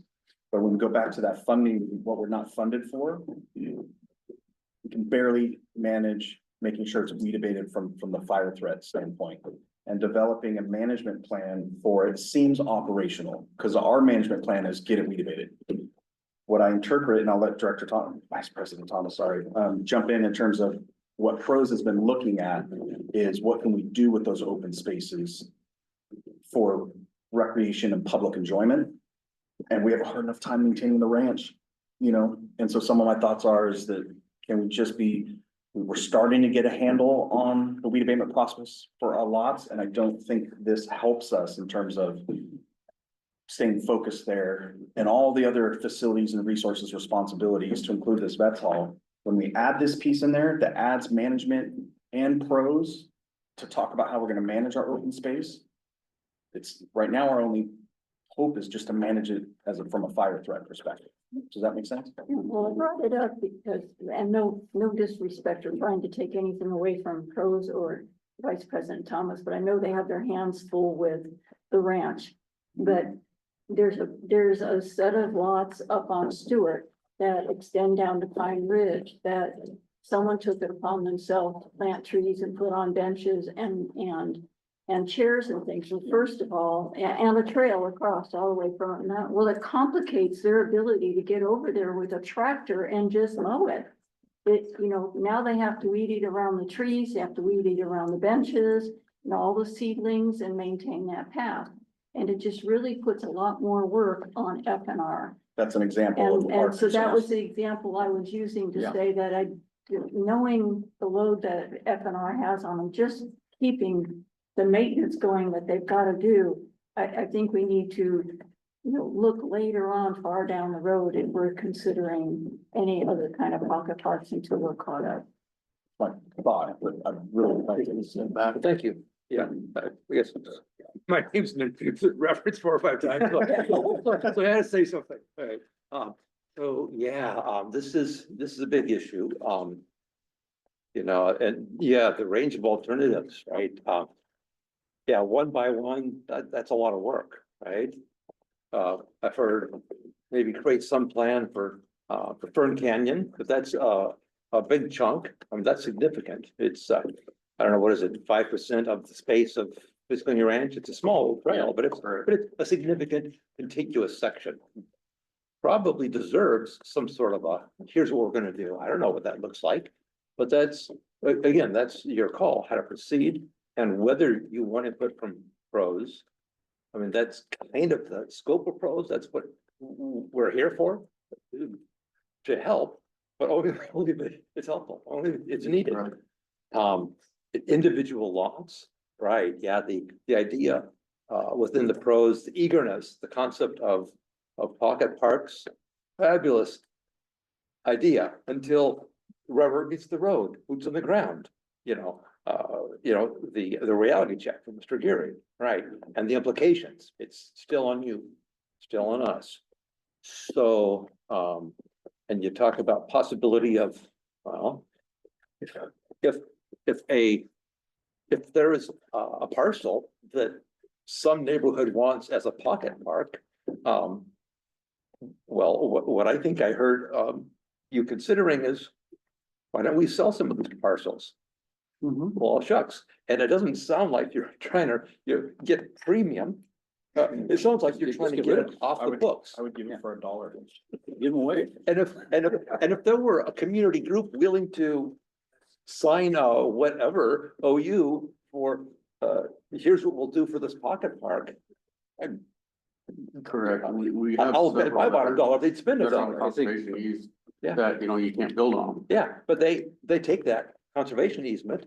So if there's a pocket park concept, what I'm hearing you saying is that, sure, if you can find someone who will buy this lot from us and do whatever Within the parameters that the county has. I guess it sounds like what we're arguing, we're eliminating the management plan though. Yeah. Because we're saying, we want to get as much as possible these lots off our hands.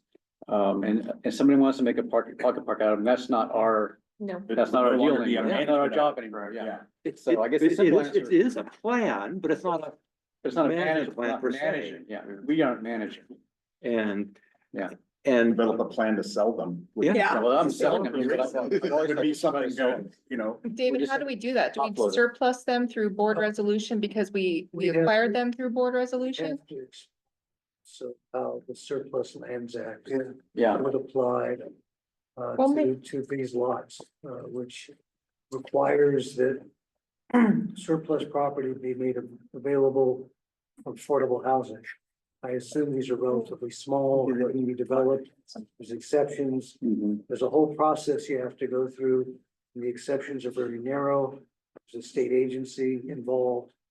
So we have to explore that as each specific parcel. Yeah. It goes to 32 contractors. It's If you like to gotten more build out. complicated because of the Surplus Lands Act amendments that occurred Yeah. a few years ago than it used to be when it came to getting rid of the property that the district had.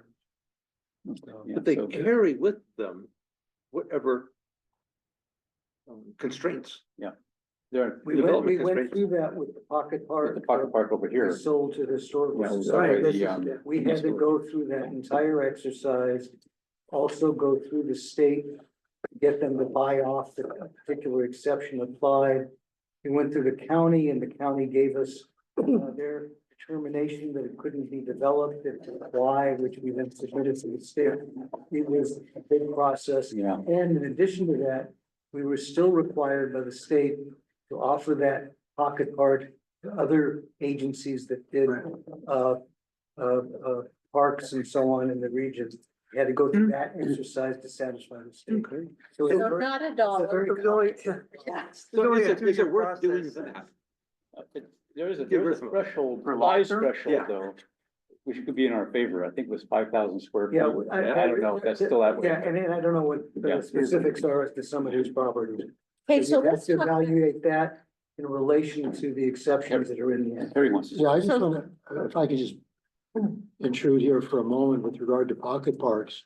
So I know of at least 3 pocket parks, well, 2 pocket parks, and of course, the reserve over on Center Street that Green Space has. And, they're wishing, despite their obligations to Strawberry Canyon, I'm sure they would be interested in developing pocket parks. And also, you're talking about members of the community buying property for very little money. And someone was, as Karen was pointing out, somebody was nice enough to actually develop an area. It just happened to, in the long run, it made David's situation more difficult, more problematic. So perhaps there's a way of working into where people in the community that are interested in developing a park, we can sell the property to them and just make sure that they coordinate something that doesn't intrude on on what he needs to do.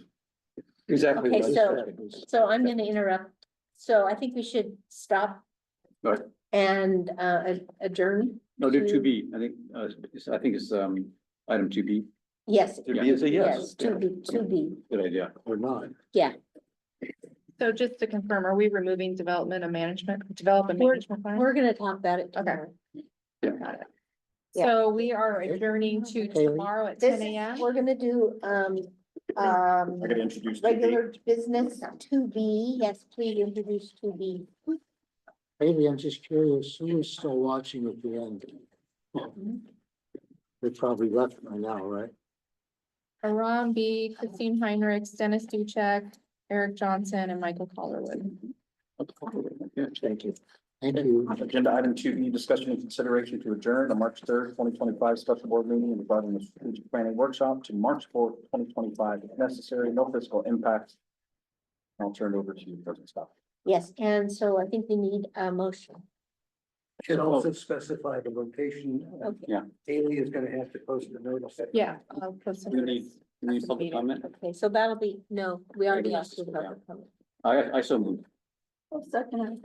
Okay, we have a roll call, please. Director Gray. Aye. Director Dean. Director Farmer. Oh, yeah. Vice President Thomas. Aye. And President Scott. Aye. And we're adjourning to tomorrow, Tuesday, March 4th, 2025 at 10 a.m. at the Cambria Vets Hall, 1000 Main Street. Yes. Hey, You have to- my brain- What we do. Yeah.